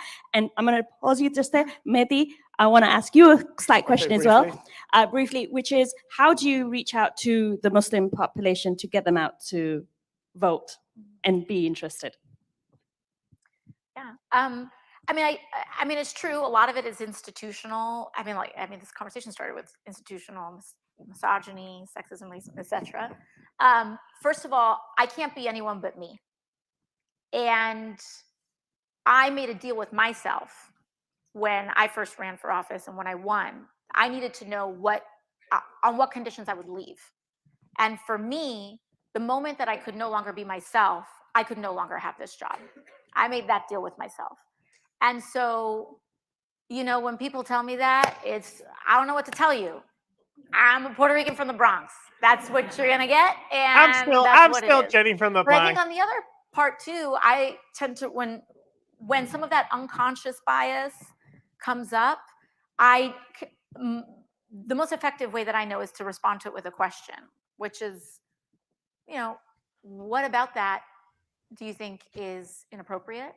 Or what about that do you think is inferior?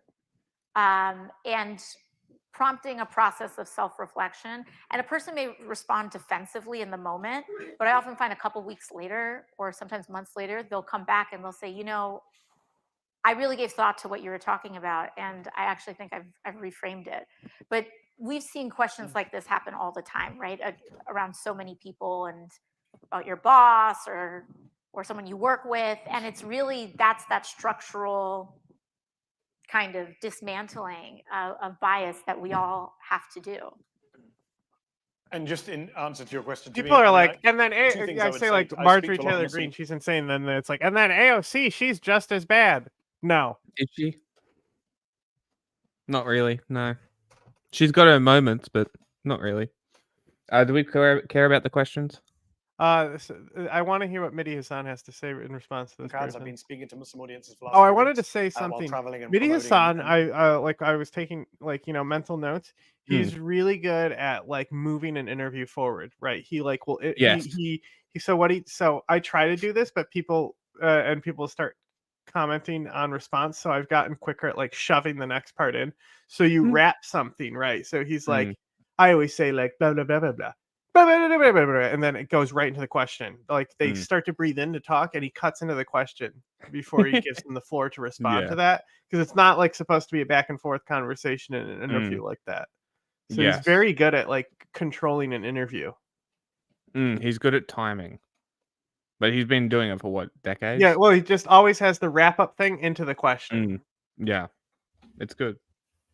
in Ramadan, I would say number one, half the world's Muslims don't have a right to vote. So those of us who do and take it lightly, we're really letting down the entire global from a global perspective. And number two, someone asked me earlier, does my faith inform before the events? I was trying to say, does faith inform your politics? And it does. As a Muslim, my politics are all about standing up for the downtrodden, my neighbors, the community, people other than myself or the suburbs who need help.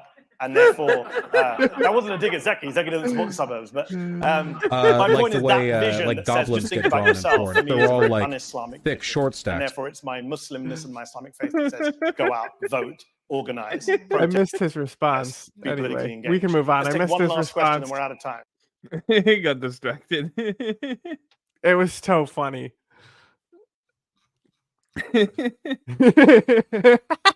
It may very well be one of the most controversial companies in our country's. Do we want to watch this, Eric? No. Go to Medhi Hasan versus the fucking Blackwater guy. Yes, this is okay. Yeah, this is so good. Okay, I didn't realize that's what it was. or other congressional delegations. We did more than 100,000 missions. No one under our care was ever killed or injured. And people try to characterize the company as overly aggressive. This guy, Less not than a fan. 1/2 of This guy with his 1% arms of all those crossed. He missions literally is resulted that in the meme with the discharge of a firearm. Pakistani guy who In has an his era arms on when his you side, had- you know? Yeah. Yep. This is a fucking epic. Like, this is one of my favorite Medhi Hasan interviews. It's so good. Lots of violence in the capital. I mean, Baghdad really was the center of gravity. Can we finish on this one? Yeah, we could. Yeah. Yeah. All right, we'll finish on this one. Fucking skipping housing again. Fuck. Of the We'll get to insurgency. it. And so we had, 41 of our men were lost in action doing that mission. So you mentioned there that the US government asked you to do a job and you did it. You Maybe mentioned we'll that you just lost men record the on your Friendly watch. Jordies video. What you didn't mention is that you also killed a lot of people. You say, percentages is great. Let's talk about individual cases. In 2005, Blackwater Guards fired 70 rounds into an Iraqi civilian's car, forcing the State Department to investigate. In 2006, according to leaked Pentagon documents, Blackwater Guards fired indiscriminately at Iraqi civilians, killing, among others, an ambulance driver. In 2007, Blackwater Guards shot and killed 14 Iraqi civilians in what's been called the Nisour Square Massacre, or Baghdad's Bloody Sunday. That is the record that a lot of people around the world remember. Eric's face when he brings up specifically the most famous Blackwater Massacre, where the youngest person was like 3. Okay. Like, When they you can hear the see name, him take a in 2000, ghoul. 70 rounds.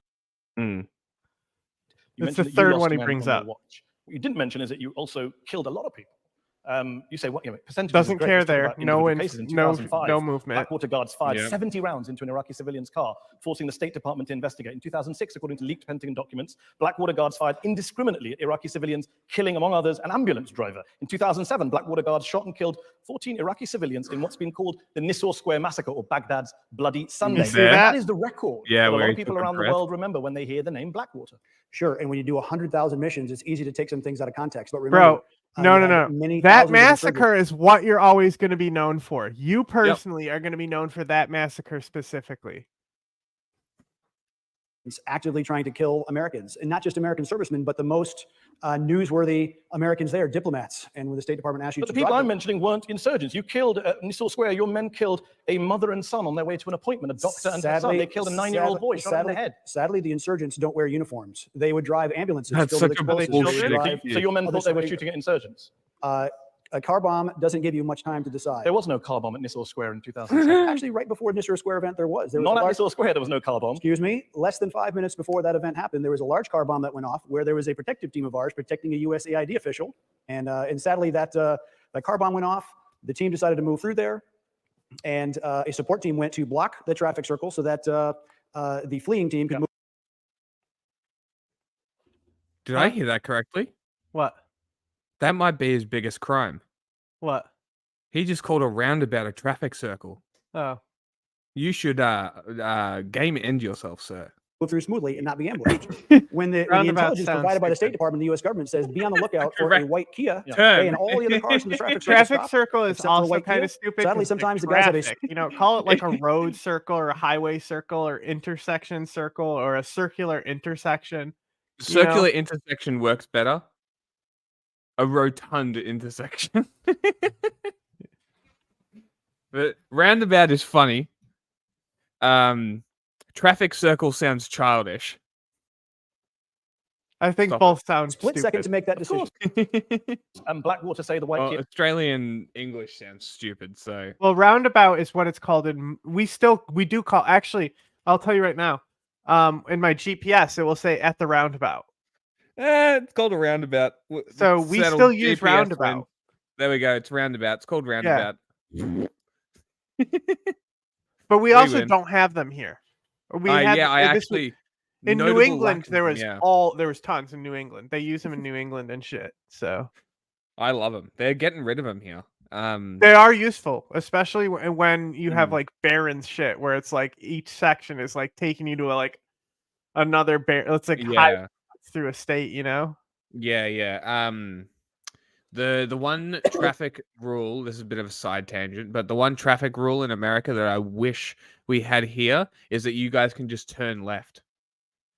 Or you can whichever way is the not crossing traffic way, you guys can just turn. Yeah, unless it says no right on red. Yeah, and But and in Jersey, Mm. you literally cannot turn left. What the fuck? Like ever, right?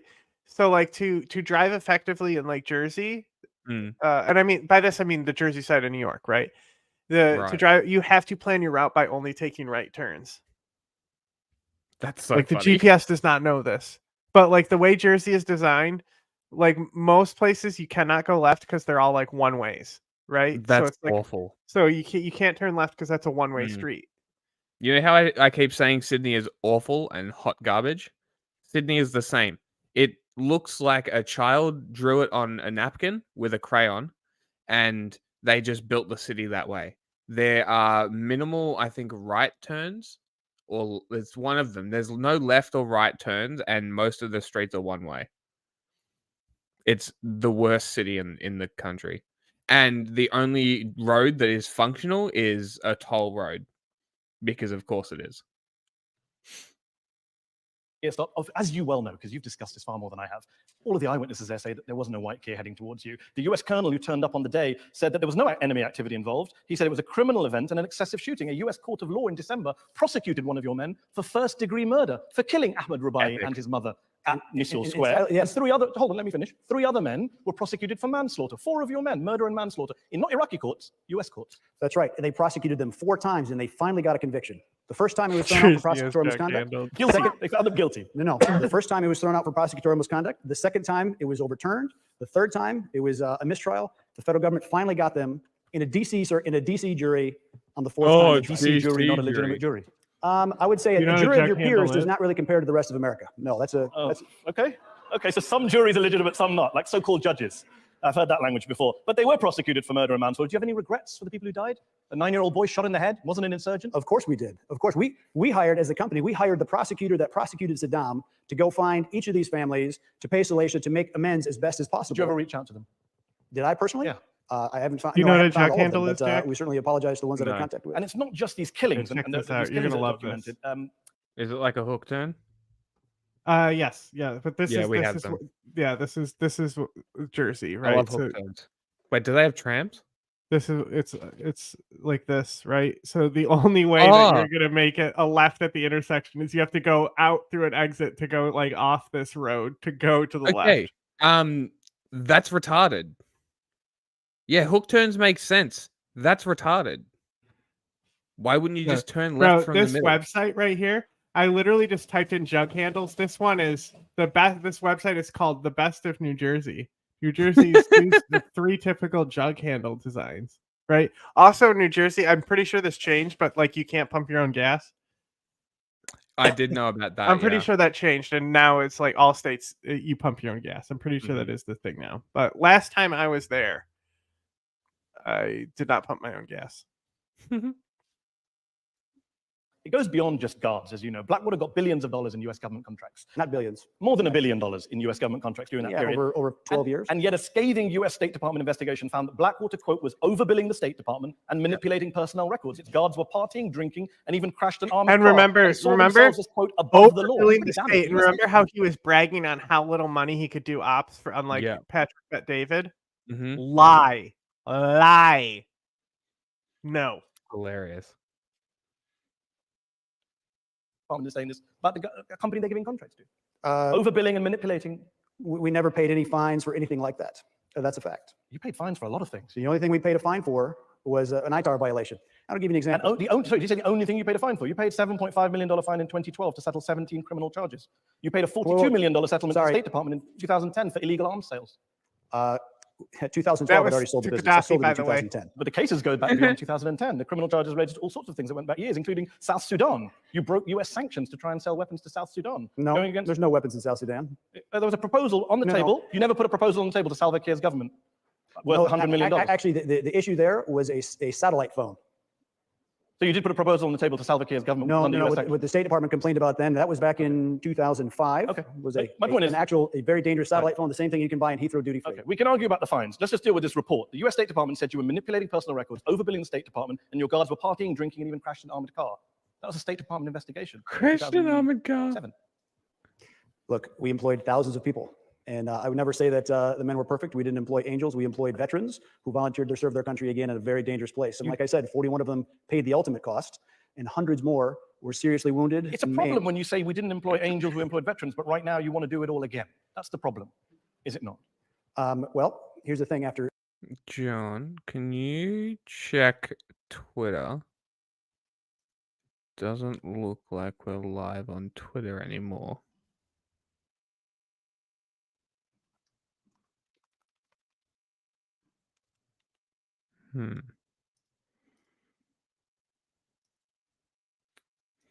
After 17 years of war, okay, where the United States is spending more than the entire UK budget defense. That's on Twitter? Doesn't look like we're live on Twitter anymore. Yep. Well, I guess my Twitter is bugged. Somehow. I don't know. Budget just this year and still losing in Afghanistan. I think it's time to look at a different way. So I want to talk about Afghanistan, but just before we get to your Afghan plan, I just want to get to what drives you when you kind of come up with these plans to do private security, especially in a lot of these Muslim majority countries, because you yourself have referred to the people your men were fighting in Iraq as barbarians who crawled out of the sewer. You say in your memoir, these were the chanting barbarians American troops had been sent to liberate? Sure. If people that think it's okay to drive a car bomb into the middle of a square, into the middle of a marketplace, while to attempt to kill an American, and in doing so, they kill dozens and dozens of civilians, absolutely that's barbaric. Which is true. I think if you refer to terrorists, you call them whatever you want. But you said these were the chanting barbarians American troops had been sent to liberate. You weren't sent to liberate terrorists. Sounds like you're talking about Iraqis. Sir, look, from your word from your mouth. The decision, got him. The decision of Iraq. Fucking got him. Please. The U.S. decision to go to liberate Iraq from Saddam Hussein, who did a lot more horrible. I'll tell you what, Medhi Hasan was the right choice to interview him. Oh, it's well, Eric Prince also will take these interviews. Like he doesn't care because he's such a media whore. He also has no shame. Exactly. He is the main character. He doesn't give a shit. He does have no shame. Like he. That's why him and Trump got along so well. I would not be surprised if the character in Modern Warfare 2 is based off him. things than we could even speak of here. That was certainly the intent. I certainly had no role in that policy decision. Okay, but you don't believe Iraqis are barbarians, obviously. No, but I believe that terrorists that crank off car bombs in a city square certainly are. Okay, you're proposing now to privatize the US-led war in Afghanistan. You've suggested replacing almost 50,000 NATO troops and private contractors with 2,000 US special operators and 6,000 contractors, and you want to cut spending there, you think, by $30 billion a year, which sounds great. And I think you and I... Would have been better than what happened. The Afghan war is not going well. It's Yeah. been a bit of a failure. But given It would have been great, though. 140,000 NATO troops couldn't control that country or defeat the Taliban back in 2011, what on earth makes you think that a few thousand contractors are going to do it now under your command? Because after 9/11, I'll take you back. We need a sound. Here we go. 9/11. War crimes. I'm actually.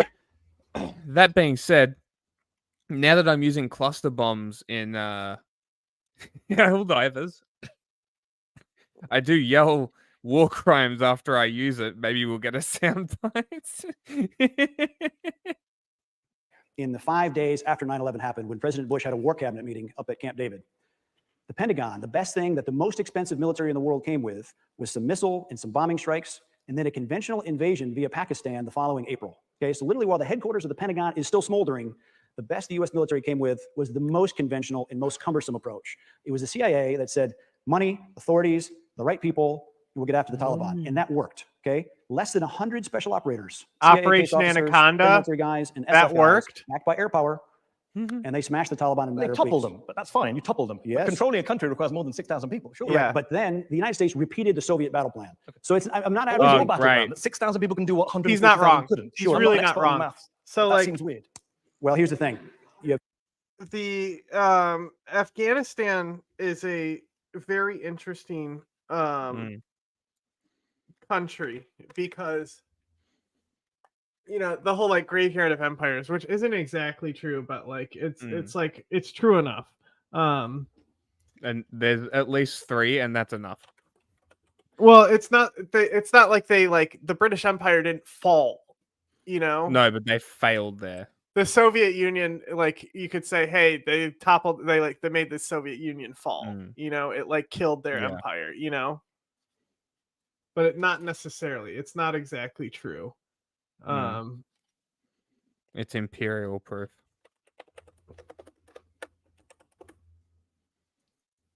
Potentially I'm trying deadly. to see if I can fucking get like a Afghanistan should come with a warning.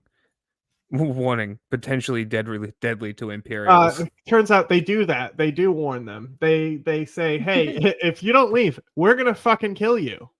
There's clear warnings every time, like before shit like kicks off with the like literal discussions where they're like, hey, you get the fuck out of here. Well, it's like how Israel does a door knocker. Right. Here's a little bomb before we terrorize the shit out of you. One. Cool. Now I got the maps. Now I got to scroll down to the right ones. Okay, this is a good one. Give me this is what I want.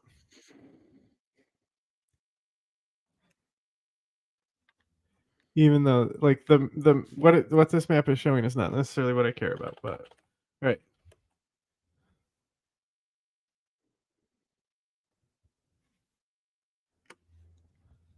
So like screen sharing was canceled. Okay, here we go. So like up here, this is where like Operation Anaconda starts, right? So like when they go in here, allegedly, like maybe in Kundas, I'm not sure, but the Taliban actually take off and leave, right? The leadership takes off and leaves, and the CIA comes in here. Some say that's when bin Laden left the country. That's not what the U.S. says. The U.S. says that they went into these mountains, and they had the mountain fortress here, and they were like withdrawing into the mountains. What's funny is the CIA, this thing that he said, the CIA, it worked, right? So after like they're going in to do this operation, right? They're going like all this like cave network that's like fucking Haqqani territory, that's all these smuggling routes and shit, right? They go in there and they basically they have fighters that they contract. The CIA just goes in and throws money at people, right? So like you have to think of like I've talked about Dustrum before. There was like not a side that Dustrum didn't work for. Like, oh, these guys are losing, more money's over here. Total piece of shit. Had his guys rape a village elder until they're bloody, and now had to get political asylum in Turkey because of it. Because like he was not like it was a serious crime, and then Erdogan shielded it from him instead of him going to like an international court, right?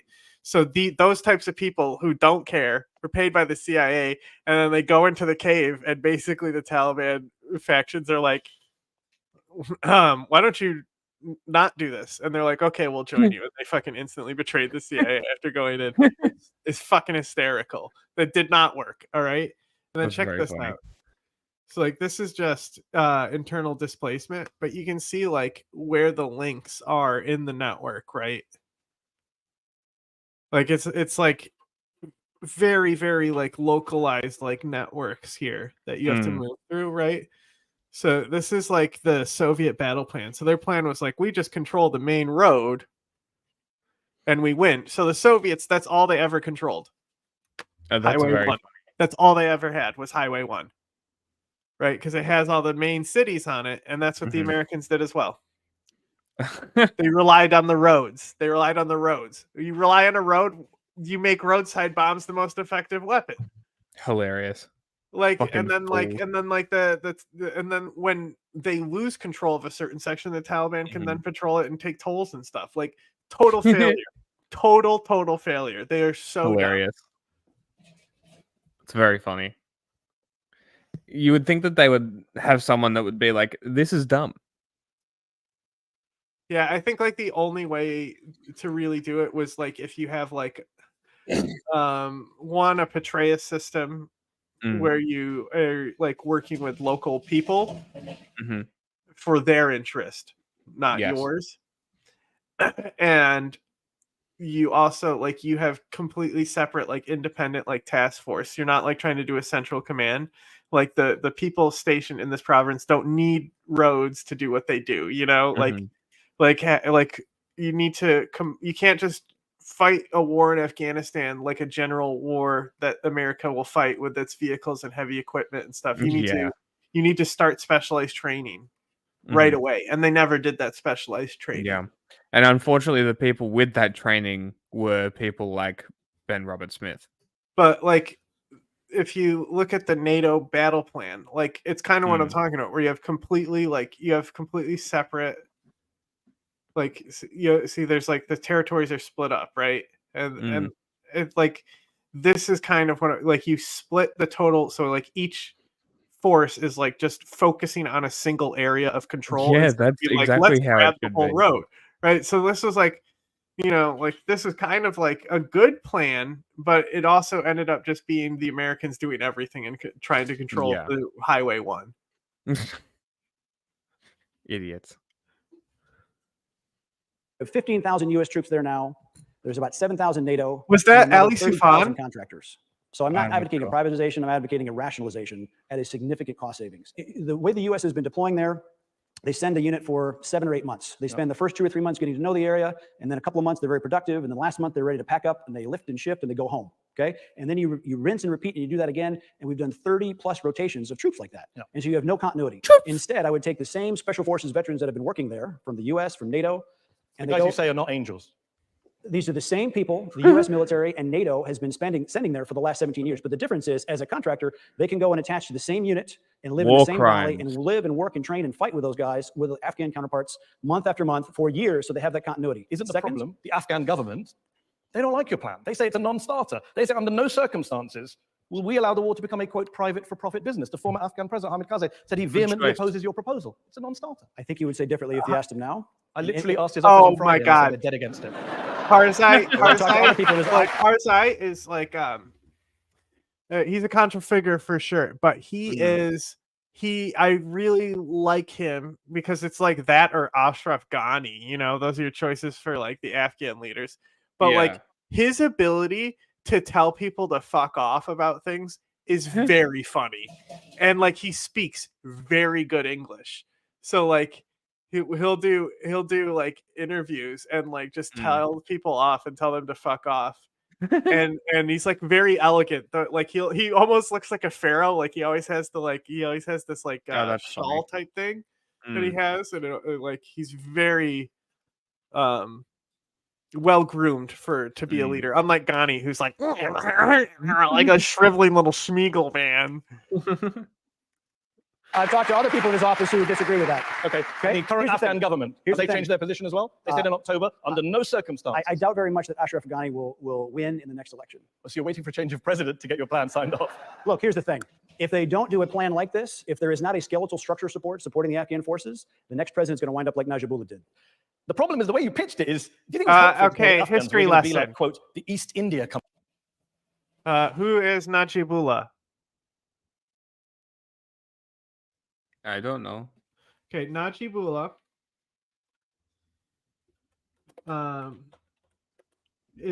was basically the Soviets' second guy. The first guy, Babrak Kamal, not that relevant. Najibullah is there when Gorbachev is there. He's the one that they're advancing. It's like, this is our guy, that we're pushing forward. Yeah. So here's an iconic photo. Here's one that's blurred. Thank God. Here's an iconic photo of the Taliban's victory. Like, this is like, when Afghanistan falls, right? For the first time. So thank God it's blurred. YouTube will probably still flag that as violent imagery, but like, yeah. Like, so they put like cigarettes in their hands to show their debauchery and stuff. This guy was the head of the secret police, like Afghan secret police. It's like Kot or something, KYAT or something, or KLAT, something like that. So he like tortured Mujahideen. The guy just hanging around. No, Najibullah, the leader. Like, that's why they hung him. That's why they hung him. Yeah, that's the guy that that's the guy that you're talking about. Is the guy just hanging there? Yes, yeah, and his brother. Right. They killed both of them. They Okay. castrated him, dragged him behind a car until they were dead, and then strung them up. They didn't actually hang them to death. Epic. Yes. So very violent ends to them. But this was a horrible person. Mm-hmm. So people are like act like he was like, like, oh, he didn't no, he did not deserve this, but sure. He didn't deserve it, but you get what you get. Yeah. People were happy to see this happen. Like that you can see the happiness. Like these people aren't like, it's like you can frame this as like, oh, the Taliban are so bloodthirsty. Look at them celebrating what they've just done to people. Bro, look at Americans celebrate bin Laden. This guy was helping the Soviets orchestrate a genocide against them. Of course they're happy. Like, come on. Look at how Americans acted when bin Laden died. And then this is the type of shit we'll get into when this Sunday, hopefully. That it's like, why the Taliban have support, unlike Hamas, who don't have like national support. And at the same time, it's not like everyone likes the Taliban. Most people are like, well, they're the government now. Company, which violently ruled India on behalf of the British Empire in the 18th and 19th centuries. Was it wise to talk about having a viceroy in charge of the country? I mean, you're not hiding the fact that this is a colonialist project when you use language like that. But here's the thing. He's the United literally States has advocated no for one person that's in colonialism, charge of private Afghan policy. colonialism. There's nobody that the president can turn to and say, why is Afghanistan after this? He has a special envoy, Zalmay Khalilzad. Yeah, sure. That doesn't help. He doesn't control the military. He doesn't control intelligence funding. He doesn't control Even policy. if I agree with that, do you think need- calling someone he a brought up, viceroy in charge of the East India Company is going to go down well with brown folks? Is who he just brought up, right? That's the guy who ends up, like, Scott worked with him in the Doha talks. Oh yeah, okay. He worked on their team. So he's also Durrani line. Karzai, Khalilzad, Akhundzada, Mullah Omar, and Baradar, I believe, are all Durrani line. Okay. Look, for 250 years, that security model largely worked, of mostly local forces with a few professional mentors only acting as a skeletal structure support. But the difference is, I'm not there as a colonial power. These mentors, right, the contractors, the special forces veterans, are serving as adjuncts in the Afghan forces, accountable to the Afghan Minister of Defense and, of course, the president. If they're flying aircraft, we actually found 2-seat aircraft. Yeah, now the Nazis in fucking Russia, only they know where it is. where the contractor never makes the weapons release decision. It is always the Afghan. But he flies the plane. Safety pilot, sure. Okay. In 2004 in Afghanistan, a Blackwater pilot flying a plane with US soldiers on board flew the plane into the side of a mountain. He crashed the plane into the mountain, killing 6 passengers on board, including 3 US soldiers. The captain's last words, this Blackwater employee flying the plane, his last words were, "I swear to God, they wouldn't pay me if they knew how much fun this was." You were paying him, Eric Prince. He had only been in the country 2 weeks. Have you or your employees learned any lessons from that horrific incident before you go back into Afghanistan? Sure, we operated 56 aircraft there safely for many, many years. We flew tens of thousands of missions safely. The difficult thing is when the DoD, your customer, asks you or tasks you to change a route so that the colonel on board could go view an enemy area on the way to, as a deviation from the planned navigation, accidents happen. That's right. It's a dangerous And place. yet the National Transportation Safety Board and the US military both said that Blackwater provided insufficient oversight and guidance to the pilots involved in the crash. The widow of that colonel says that there was gross lack of judgment in management. What? The fact, like the Blackwater Bridge incident, like one of the main reasons it happened is because they couldn't even give the guys fucking maps. Yeah. Yeah, that's unsurprising. Like your fucking PMC sucks, dude. Be more like Wagner, but less like Wagner. I mean, Wagner at least accomplishes what they're being told to accomplish. Yeah. Company. Who was managing the company at that time in 2004? Had you sold it then? The former operations officer of TF-160, the most elite helicopter unit in the world. So yeah, people that definitely understand aviation were in charge And of yet the the US company. military and the National Transportation Safety Board criticized your company's role in that accident. And they reinstated us, and we were flying missions again within 5 days of that incident. Great, They needed us. great, good job, Bush administration. That's got nothing to do with the culpability that your company had for the deaths of those US soldiers. They didn't die at the hands of the Taliban. They died at the hands of Blackwater. They died at the hands of an accident made by a pilot flying in a very difficult area. Blackwater Bridge. also was Blackwater his executives fault. were emailing each other at the time. The email came out, it said, by necessity, the initial group hired to support the Afghanistan operation did not meet the criteria identified in email traffic and had some background and experience shortfalls overlooked in favor of getting the requisite number of personnel on board to start up the contract. You're saying it internally. Your own company's admitting to each other. These guys aren't experienced, but we need to get the contract up and running. Is this what you want to replicate in Afghanistan now? The pilots flying the mission that day had come from Alaska. They were literally high country bush pilots. These are not people that are flying in the over the swamps of Florida. They were flying. Why over were your mountains. executives emailing each other saying that we have experience shortfalls, but we need to get the contract up and running? Why were they saying that? Because the transportation, because the Army Material Command was demanding the missions to support the missions. Here's the It's the Army's fault. No. Trying to serve a customer in a very difficult place. We flew tens of thousands and hundreds of thousands of missions after that safely and no incidents. Okay, let's go to our panel here in the Oxford Union. Sean McFate is a former private military contractor, former officer in the US Army, a professor at Georgetown, author of the book, The New Rules of War. Sean, you've said that US generals have laughed at Eric's plan for Afghanistan. You've called it unworkable and even magical thinking. Why? Blackwater, if this was a job interview, mercenary, I would not give you the contract because Blackwater was simply a bodyguard shop in Iraq. You've never raised or deployed a military like you're advertising now. I have in places, and it takes like in our PMC interview, field. Like these guys will say they're bodyguards. It's like you're a fucking taxi driver. That's such a funny line that he says. Yeah. Political leadership in Kabul, and they've already messaged that they don't support this. This is a dead deal, in my opinion. Well, and that you're mistaken because we built the entire Afghan border police. It was 15,000 people. We did all the recruiting, the training, the vetting, and we actually had mentors that went in the field with them. And the success rate of these units when our guys were allowed to go with them effectively You're as saying training the wheels, border police? Their Like success the rate Coast was Protection very, very Force? high, and it worked. The vetting, and because we built the entire Afghan border police, it was 15,000. The border, went, bro. went very, very high. and it Not an worked. accomplishment. So, You mean like you doing shadow cover ops over the border and shit? you know, I guess I'm the only guy that can say I've had 56 of my own aircraft in country doing that kind of work for the U.S. military. Okay, Gaith Abdul Ahad is an award-winning Guardian journalist from Iraq. You've covered conflicts in Iraq, Afghanistan, Yemen, and beyond. Gaith, how do the Iraqi people remember Blackwater and Eric Prince in your view? I mean, it's amazing to kind of sit here and listen to Eric kind of speak about Blackwater and the services they did in Iraq, because the word Blackwater is synonymous with the worst of the American occupation of Iraq.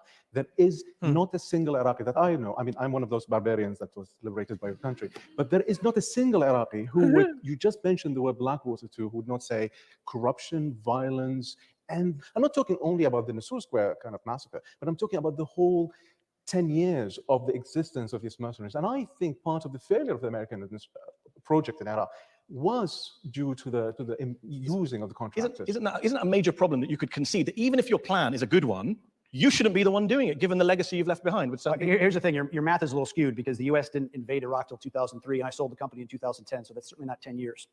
The company tracked, we tracked all the vehicles where everybody was moving, okay? And there was dozens and dozens of times that it was brought up, there was a Blackwater event here, Blackwater event there, and we didn't have people within 200 kilometers of that location. The sad thing is Blackwater became like Kleenex. It became Do you know why? Because you became this. Because we were the largest one doing because that you were very the worst. high-profile mission. That's the reason. I mean, you gave in Iraq now, or in Yemen, or any of these places, they don't use the word contract or something. They use Blackwater.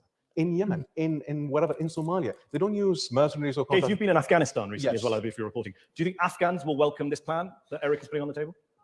I've met administration officials, high security officials of the current Afghan administrations, opposition, and some of your own friends in Afghanistan, and all agree on one thing: it's not going to work. I agree with you totally that 17 years have been total waste. They followed, copied the Soviet plan. This is something we agree on. However, you're not meeting government officials. You're not talking to the ministry. You're talking to warlords. You're mistaken. I meet with dozens of Afghan officials, both in and out of the government, from all over the country, And be they warlords. Tajik, Uzbek, Hazara, and Pashtun. And the warlords, right? All the people that are going to be voting in the Afghan election. So we're going to move on because we've got one more on our panel who needs to come in. Colonel Tim Collins is here. Tim, you once commanded British troops during Iraq. You gave that famous speech that a lot of us remember. In 2004, you quit the army and founded New Century, a private military consulting company. How would you evaluate what happened on Blackwater's watch? Well, so it's a whole different thing. I think what we have to remember, and indeed I've discussed this many times with Eric, the US State Department, the US military asked for services. They encouraged, they were enthusiastic to a point of hysteria that Blackwater go and do these missions. When it went wrong, they ran a mile. And so you have to look at those people and say, at a point where there was chairmen of the Joint Chiefs of Staff were visiting the facility and encouraging more and more of these services to be privatized and let out. And when things went wrong, they turned their back on it. Are you saying that Eric Prince and Blackwater was scapegoated by the US government? Well, I think that as a result of the rather expensive court case that you've been through, I think that was the conclusion in the end, is that the criticism I as a contractor would level is that Blackwater and the organization probably grew too fast. There was people who went initially who were of the highest Delta Force, SEAL Team 6, Task Force 160. Some of the people who were coming in at the end had nowhere near that. And it's a question of who's supervising that. Because the people, when we look at them, who were in court and convicted, were not of that quality, were not of that hue. How did they get there?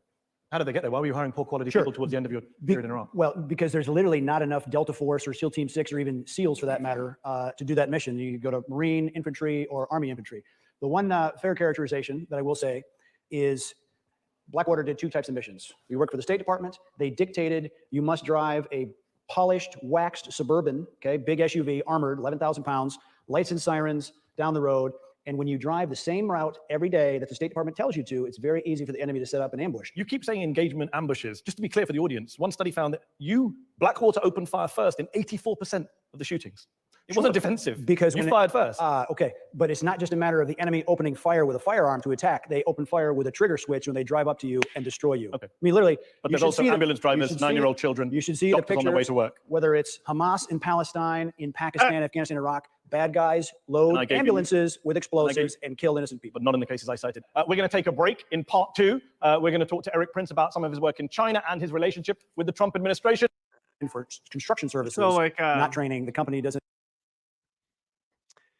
That he'd be like armored cars going down the same route every day, leaves you susceptible to an ambush. Ironically, the time that y'all were ambushed and your guys got killed because you didn't bring them a map was because they got diverted from their usual route. Yes. Doesn't do any training of any police or security forces. Why did it say China that at all? last year? Why did your company say it was establishing training facilities? It signed an MOU for construction They services. put out a press release March the 2nd with your name on it. For not my name. It was for construction services. Your name's on the press release. Your name's on the press release several times, and it says, I've got the press release quote here: Xinjiang, China, establishing training facilities and buying security equipment and vehicles.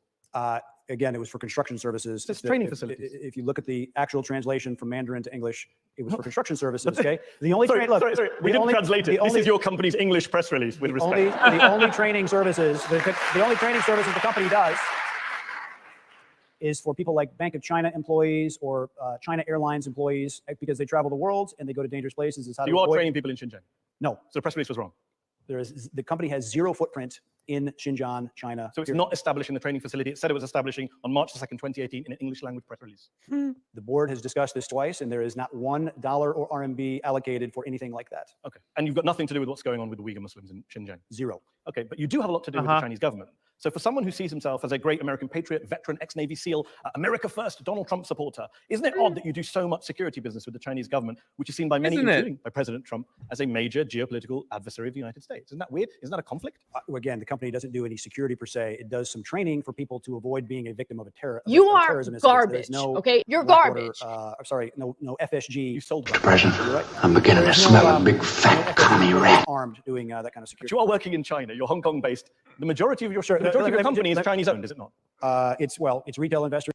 Medhi, he can't say anything wrong. He'll spend life in prison. There's everything from mutual funds. 5 years ago.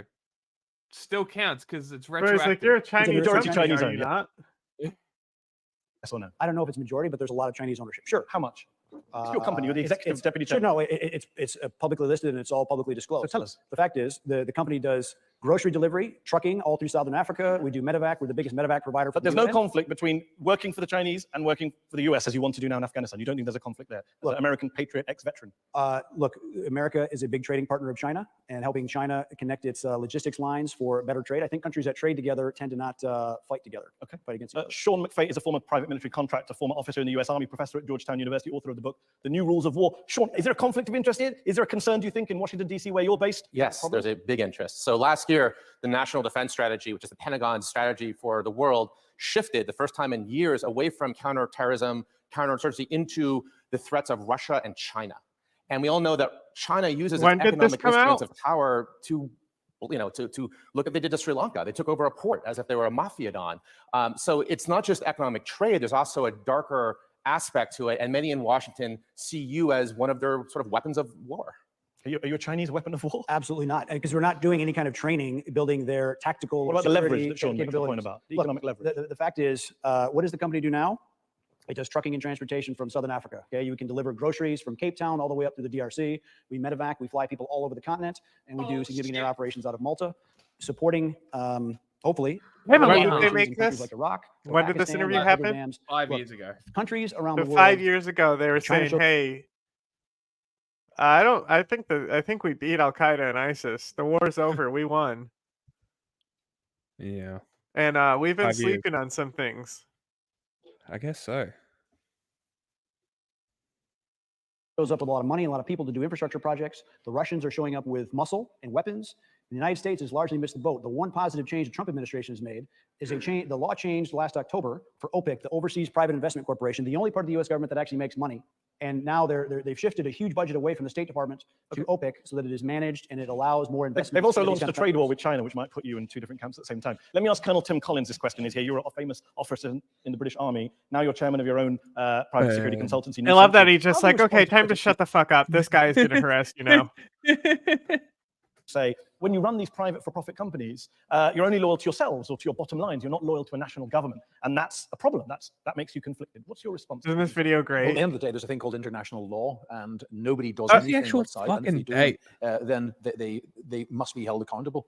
The difficulty is the only people who will subject to and allow themselves to be regulated are the good guys. There are mercenary activity all over the world. The reality is that many people innocently in this room don't realize that many governments in the world, particularly in Pakistan, India, Iran, Middle East, maintain people who they pay and deploy as contractors, and these are people who are committing atrocities. They won't be regulated. Okay, so let me put that point very briefly, Sean, very briefly. What's your response to this point about regulation? Do you think companies like Eric's are as regulated as they should be?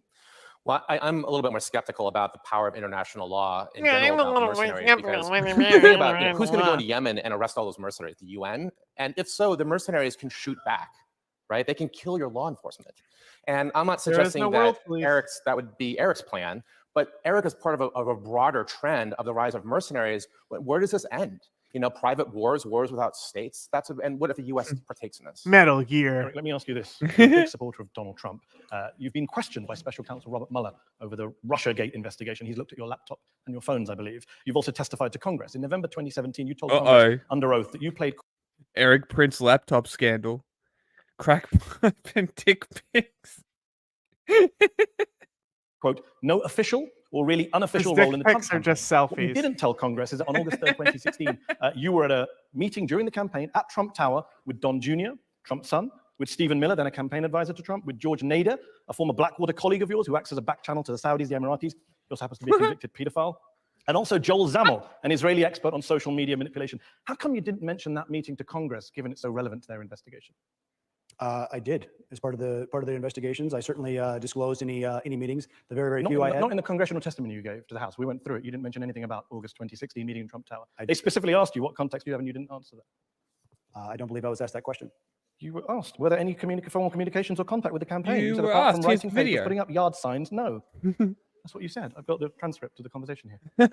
Sure. I might have been. I think I was at Trump headquarters or the campaign headquarters. Trump Tower, August 3rd, 2016. I don't know why he You, does these. An Israeli interviews. dude, a back channel to the Emiratis and the Saudis, Don Jr., Stephen Miller. We're there to talk about Iran policy. Are you there to talk about Iran policy? Don't you think that's something important to disclose to the House Intelligence Committee while you're under oath? You did. You didn't. We just went through the testimony. There's no mention of the Trump Tower meeting in August 2016. Why not? I don't know if they got the transcript wrong. Oh, they got the transcript wrong. So if we go. I don't know. I remember certainly just. I mean, this is a problem for you because we know that Robert Mueller, he hasn't been able to establish collusion yet, but he has got a lot of guys for lying to the authorities and not telling the whole truth. Is that a problem now? Even if you accidentally didn't tell them, that could come back and haunt you? All the shots of the crowd being I haven't heard smug from anybody is in They're like, they were literally swaying out. Members of Congress, after they discovered this meeting, have talked You about need to certain calm witnesses not down. telling the You truth. But you believe you misbehaved told today. Congress about this meeting, even though it's not in the transcript, just to be clear. I believe so, yeah. Okay. You had another meeting, which they did talk to you about in the Seychelles on 11th January 2017, a week before Trump's inauguration, where good old Seychelles George are a Nader was great there again on ally. behalf of the Emiratis, as was top Russian oligarch Kirill Dmitriev, Cool a flag. close ally of Vladimir Putin's. The Emiratis saw that meeting as a way of creating a back channel between Putin's guy, Dmitriev, and Trump's guy, you, didn't they? I don't think so. I was there to talk to Hear the him gulp? Emiratis about Somalia and some of the other problem areas that. I don't think so. I was there to talk to the Emiratis about. Dmitriev and Trump's guy, you. Visceral gulp. I don't think so. I was there to talk to the Emiratis about Hilarious. Somalia and some of the other problem areas that we'd helped with before. Was it also about Iran? No. And it was. So how did you end up with a Russian oligarch who runs the Russian Direct Investment Fund and is seen by the Emiratis as the messenger to Putin? They call him. Well, as I recall, the Emiratis were investors in that fund, and any fund manager tends to travel to where their LP, their investors, need them to be. But what were you chatting about with the Russian dude? I talked about it in testimony, and that's all I'm going to say. Russian things. But it was just a kind of accidental meeting. Yes. Even though George Nader, your former Like colleague. like I've said before, it lasted one beer, which doesn't take me very long. So you flew halfway around the world to a secret meeting in the Seychelles to have one beer with Vladimir Putin's messenger. I was there to see the Emirati leadership. That's not what George Nader seems to be telling the Mueller folks right now. Does that worry you? That Nader's contradicting your testimony, your former colleague? I think it's amazing for you to try to view into the Mueller testimony. That's my depression too. I mean, okay, that's what's being reported. Okay. I just want to bring in, you mentioned Iran, interestingly enough. I just want to bring in very briefly before we move on. I know the audience are waiting. Gaith Abdel Ahad is an award-winning Guardian journalist from Iraq who's covered conflicts across the Middle East. When you hear about the You said that Emiratis already. and Trump and the Saudis Yeah, but this and is the the Israelis, second what is half. that all That's about? like I mean, part two. Eric mentioned Iran. Right. Is this all about Iran? I mean, of course, we're living, kind of people say it's a Cold War. It's not a Cold War anymore between the Emiratis, Saudis, the Israelis, and the Iranians on the other side. And what the Emiratis are doing, for example, in Yemen, and I think you work with the Emiratis and you advise them at one point, they are actually implementing your Afghanistan plans. So if you see the Emirati war in Yemen, it is tens of thousands of mercenaries, local hired forces with skeleton troops from the Emiratis. A war that is being fought so viciously with no accountability whatsoever, within the big arch of fighting the Iranians who didn't exist in Yemen. Have you advocated using private they don't. contractors to take on Iran to the Trump administration? No. You have people have accused you of advocating that in the past. No. You've talked about using private contractors to confront Iran. No. You see no role for a Blackwater/FSG in any relation to Iran. No. Bro, he literally Before we go to the audience, I've cut got to one him on question, last Patrick question. Bet David in the future talking about him doing it and how cheap he could do it into Iran. You are part of a group of high-profile Trump supporters, including Steve Bannon, Sheriff David Clark, Dude, and others. this who are is funny planning on because raising like this private is money like to when build he a was wall actually along the in US-Mexico border. You even have a congressional was GoFundMe page. potentially impeaching Yes. Trump and convicting people. So like he is in Mhm. hot shit then. So Yeah. he's a lot tighter lipped here than he normally is. Yes. Yeah, I did notice that. What I don't get, though, is I'm pretty sure I heard Donald Trump say that Mexico would be paying for It's the war. so funny. Tim Pool was on this guy don't being like, discount people just Mexico don't actually paying understand for the war, wall. huh? I think most of us have. But more news on that. Look, there's a lot of places where it's federal land and a GoFundMe individual effort is not possible. But there's a lot of places where U.S. Pool was ranchers like, or you US know when you landowners feel own land oppressed right up to the with like border, a bag they're of sick sand? of they're farms effectively being massive transit spots for drug and criminal activity. And so they would welcome that. The guy who started that is a triple amputee, okay, military veteran, who started it, and he's raised more than $20 million. And the cost per Don't you feel foolish asking people for money when, when watched Trump where he told was us more than going. 100 times, people have counted, that Mexico would pay for the wall. So why do we need you and this guy and his GoFundMe page? Unless Trump lied to all. Because again, don't discount Mexico actually paying for part You of the think wall. they'll pay going for the forward. There are things that may happen that Mexico will end up paying. He But didn't in the say meantime, part of the wall, though, Eric. He didn't say, hey, Mexico's going to pay for part of the wall. He very explicitly said Mexico will pay for the wall. The last chapter is not written on that, mark my words. So Mexico will pay for the wall, so then why are you fundraising? You look, can't have it both ways. there's- Mexico pay for the there- wall, but there I'm going to are- raise money. Which there are- one? Because people are frustrated. They're sick of not They're having frustrated that the president can't get Mexico to pay for the wall 2 years into his presidency after claiming They're 100 frustrated. times. It is a national security issue when you have thousands of people crossing the border with a lot of drugs. Look, America has a huge opium epidemic. And you know the majority of the and drugs come through legal points of entry. I'm talking about the funding. Trump said Mexico would fund the wall. Did he lie to people when he said that? What used to be a bipartisan issue, the Democrats have made a Not answering my hyper-partisan question. issue. Did he lie to us when he said Mexico would pay for the wall, given you're now trying to get Americans to pay for I the don't wall? believe the president has lied. And like I said, the last chapter on Mexico paying for the wall is not done yet. Mark my words. So we'll wait for some more. Okay. In the meantime, Americans are going to pay for it through your fundraising. Let's go to our audience who've been waiting very patiently. I'm going to go to the front here, and then we'll go to the Hey, back. why are you such a piece of shit? Being originally Iraqi and having spent some time in Iraq, I've seen how Iraqis still shudder at the name Blackwater, reminded of the endless aggression, the use of weapons as car horns, or even the use of tear gas as car traffic control. Do you not think that Blackwater has a role to play in perpetuating violence in Iraq, as well as laying foundations Weapons for the creation as of Al-Qaeda car and ISIS? horns. As in they shoot instead of Yeah, I got civilians that. have died Fucking after hell. Blackwater ended any involvement. Is that really the reputation inside Iraq? Oh my God, yes. No, like so we should watch this Insurgent movie sometime Jesus. that I have. Right. So they made an entire movie about Blackwater, the IAI. It's very good. Like it's not it's like high-end YouTube quality today. Okay. Right. But they made it back then and they filmed it in a bunch of different languages and you can find references for it. Like I found articles linking to it, but the site is like long dead, right? Mm. And I was trying to find it on the Internet Archive and I couldn't find it there either. But I have it. Like I have it. It's on. I posted it to our Telegram to make sure it was like somewhere where I could always access it. Okay. So it's very easy to find. It's very good though, and like they brought in it's specifically marketed to the West, right? So they brought in a guy who like spoke English to do the read. So it's all like a voiceover, right? Okay. Of and like the arguments they make on like why they're fighting. And like their demands of like being like that, like this, like these people come here to profit from this war.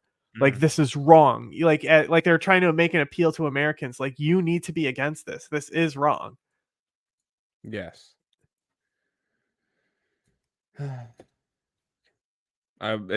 It sounds like an interesting movie. I do want to It's watch like it. 40 it's like 40 or so minutes long. It's pretty short. You've mentioned it before. I do want to watch it. It's very graphic though. Like they show the war crimes and shit. Sure. So, but yeah, if you want to see, you can go Blackwater's find not it the on our Telegram, which I like On the rock. almost never They- post to. Yeah. very sectarian government dominated. I bet it won't get copyright claimed. It will get taken down though. It's pounding on the Sunnis, very Yeah. graphic. and now pounding on the Kurds. It Maybe opens we with can- the Blackwater Bridge incident. Like it opens. with Maybe them we can massacring the privatize it. Blackwater guys. Maybe we can record us watching it and privatize it and upload it to the Patreon. I mean, yeah, we could do that because there's a lot to talk about. Like, there's a lot to pause and talk about and give context to. We could Okay, definitely we do that. could totally do that. We could even part it out as well. 'cause I mean, that's going let's- to be a long video. Like, the IAI put it out for free on their website. You know, the website is just dead now, so it's not Yeah, like right. they care about it being circulated. I mean, I helped circulate it when it first came out back in the day. Is probably the thing that led to that outcrop of ISIS. But even if that's part of it, most military experts, including US military experts, agree that high-profile incidents, whether it's Abu Ghraib or others, did help act as a recruiting sergeant for groups like ISIS that didn't exist before the US invaded Iraq. So something like the Nisr Square massacre that is still remembered in Baghdad may well have helped people say, you know what, I'm going to go join an insurgent group now. That's how Americans treat us, private contractors. Shoot 9-year-old kids in the street, shoot mothers with their children. I think massive unemployment and an Iraqi government that is, you know, when I'm not disputing that. I'm agreeing with you. I'm saying, but you discount that an Iraqi sitting at home seeing the Nisr Square massacre doesn't think, you know what, I might as well go join the insurgency. This is how Americans treat us, innocent people. No, that's not, you know, look, there was a justice guarantee process that happened. served. There was actually accountability. Well, lots of no, investigations. they Like I Hold on, said, that's not what I asked. That's not what I asked, Eric. You don't. they acknowledge this. Like the only way to get paid was to join an insurgent group because of the Americans. Like they fucking destroyed the localized economy with like the depothecation is considered one of the worst policies of the war. But still, nothing. The depothecation, everything was pretty fine and dandy until Abu Ghraib and shit happened. Like it's two things. Like you need this and that. Yeah. Answer the question. If an Iraqi sitting at home sees the Nisal Square massacre, you don't think that might incite him to join an insurgent group? There's no logical leap. Of course, bad news travels fast and it irritates people. And you created the bad news, is what this gentleman is suggesting. But we did not create the 110,000 Iraqi civilians that were murdered. Okay, by you didn't ISIS kill all of them. and by Hashtashabi and the Iranian sectarian. Fine, let's go back to the audience. Gentleman here in the red tie. I'd like to ask what you think. Bro, why would you? some of Come on, President Trump's I greatest need you to foreign pause, and you're policy never achievements there thus for far, it. and what he Jesus should Christ. focus on over the next 2 years to secure re-election. Well, the president, he campaigned against endless wars. And the Pentagon, look, there is a real military industrial complex, but he's trying to stop that. He is trying to remove or reduce the U.S. presence in Afghanistan and in Syria. He's been getting the North Koreans to the table. And if he can actually negotiate an end to the Korean War, it'll be a magnificent first step. And I think if that's the case, then the U.S. should be willing to pull. You got to go back. If an Iraqi sitting at home sees the Nisal Square massacre, you don't think that might incite him to join an insurgent group? There's no logical leap. Of course, bad news travels fast and it irritates people. And My you point created the is- bad news, is what this gentleman is suggesting. But we did not create the 110,000 Iraqi civilians that were murdered. Okay, you by didn't kill all of ISIS them. And Okay. by Hashtashabi and the Iranian sectarian. Let's go back to the audience. Gentleman here in the red tie. ISIS, and what was the second one? The Iranian something. Nope. Okay, you by didn't kill all of ISIS them. And Okay. by Hashtashabi and the Iranian. Hashtashabi. PMF, the Shabi militia. Okay. So Fine, he's let's go back literally to the saying- audience. it's like, which is true. The fucking PMF massacred people.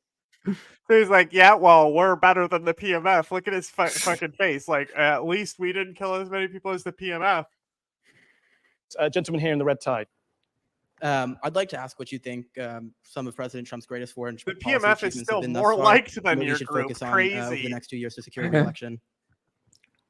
Well, the president, he campaigned against endless wars. And the Pentagon, look, there is a real military industrial complex. And I'm here to but he's make trying to profit stop off that. endless He is wars. trying to remove or reduce the U.S. presence in Afghanistan and in Syria. He's been getting the North Koreans to the table. And if he can actually negotiate an end to the Korean War, hilarious. it'll be a magnificent first step. And I think if that's the case, then the U.S. should be willing to pull all troops out of South Korea and end the U.S. presence in Korea, which we've had for 70-some years. You're not a fan of Iran, as we discussed briefly. Should he negotiate with Iran too? Why is it that Iran is the evil regime? Nobody should talk to them. But North Korea, I send him love letters. He sends me love letters. Fuck the regime. To my knowledge, I think there certainly is still back-channel negotiations with the Iranians as well. But Fucking burn we it to the continue ground. do questionable things in Syria. Okay, let's go back to the audience. Let's go to the lady here. and the gentleman Questionable there. things in Syria. Hi, this is also in regards to the August 3rd meeting of 2016. You said that you're a you little mentioned amped. it Calm in your down. testimony to the House Intelligence Committee. I have the transcript right here of the testimony on the 30th of November 2016. You didn't. I could read it from it if We you don't want have me time for you to read the Exactly. transcript of the House. So why didn't you? Why are you saying you did when you? Do you want to have cleared another the- go answering this question? Why didn't you mention it in your Sure. testimony if it was nothing to hide? Not all the discussion that day was transcribed, and that's a fact. Okay. But your answers to the questions suggest that there was no involvement. That they asked you, for example, have you had any meetings with the UAE delegation prior to the Seychelles meeting? And the August 3rd meeting was prior to the Seychelles meeting. George Neder is a representative of MBZ. Okay, let Eric respond. Like I said, not everything was transcribed from that discussion. You weren't there. What a shit fucking Oh, answer. look, you've been very I admire, you've been very forthcoming tonight. On this issue, you're very, don't want to say much. Are you worried? Are you No. worried about Mueller? Nope, not at all. He's scared. You little bitch. Let's go back. Let's go to the Look at him. gentleman He there. is. He's like, oh, I'm being of course, emasculated. I'm afterwards, being going back to fucking. the He looks like hotel, a covering fucking Syria. clown You painting. can't do anything. At the time, it was mayhem, as you know.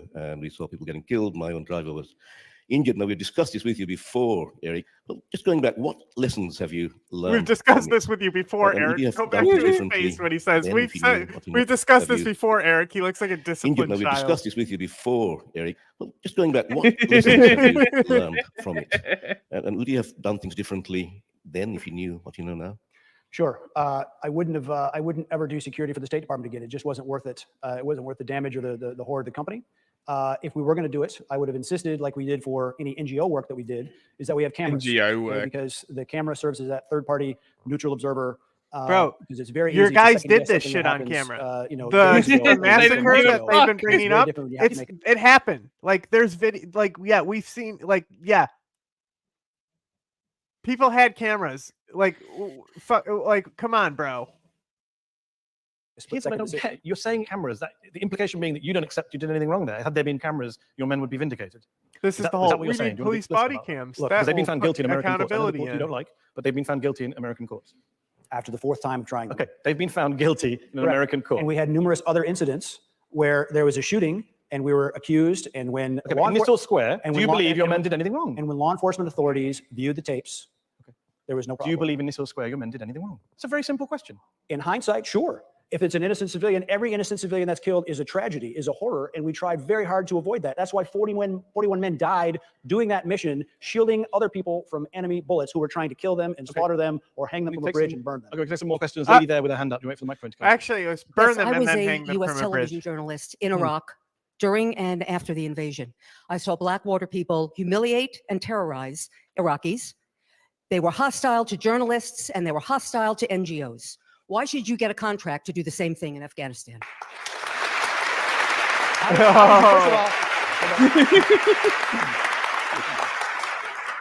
How did you know that they were Blackwater personnel? Oh, because they very, very clearly, walking around, not just driving cars, walking around, they were Blackwater. As journalists, we knew who Blackwater was. They let us know they were not soldiers, they were Blackwater. It's very easy to tell. Ma'am, I'm sorry, there was hundreds and hundreds of companies employing U.S., NATO, and other country veterans. The difference doing between Blackwater and NATO. I'm sorry, but She's a fucking journalist. I don't think she'd be a pretty shit journalist if she was in the country and unable to tell the difference.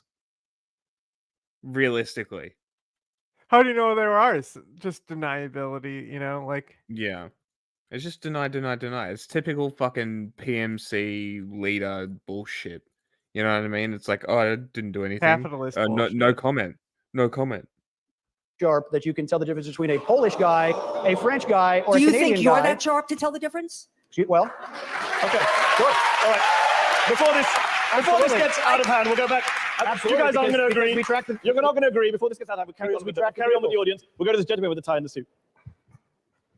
So Afghanistan been in war since 2001 and fighting 20 international terrorist groups. Since 2014, the Afghan National Security Forces have been doing this by themselves.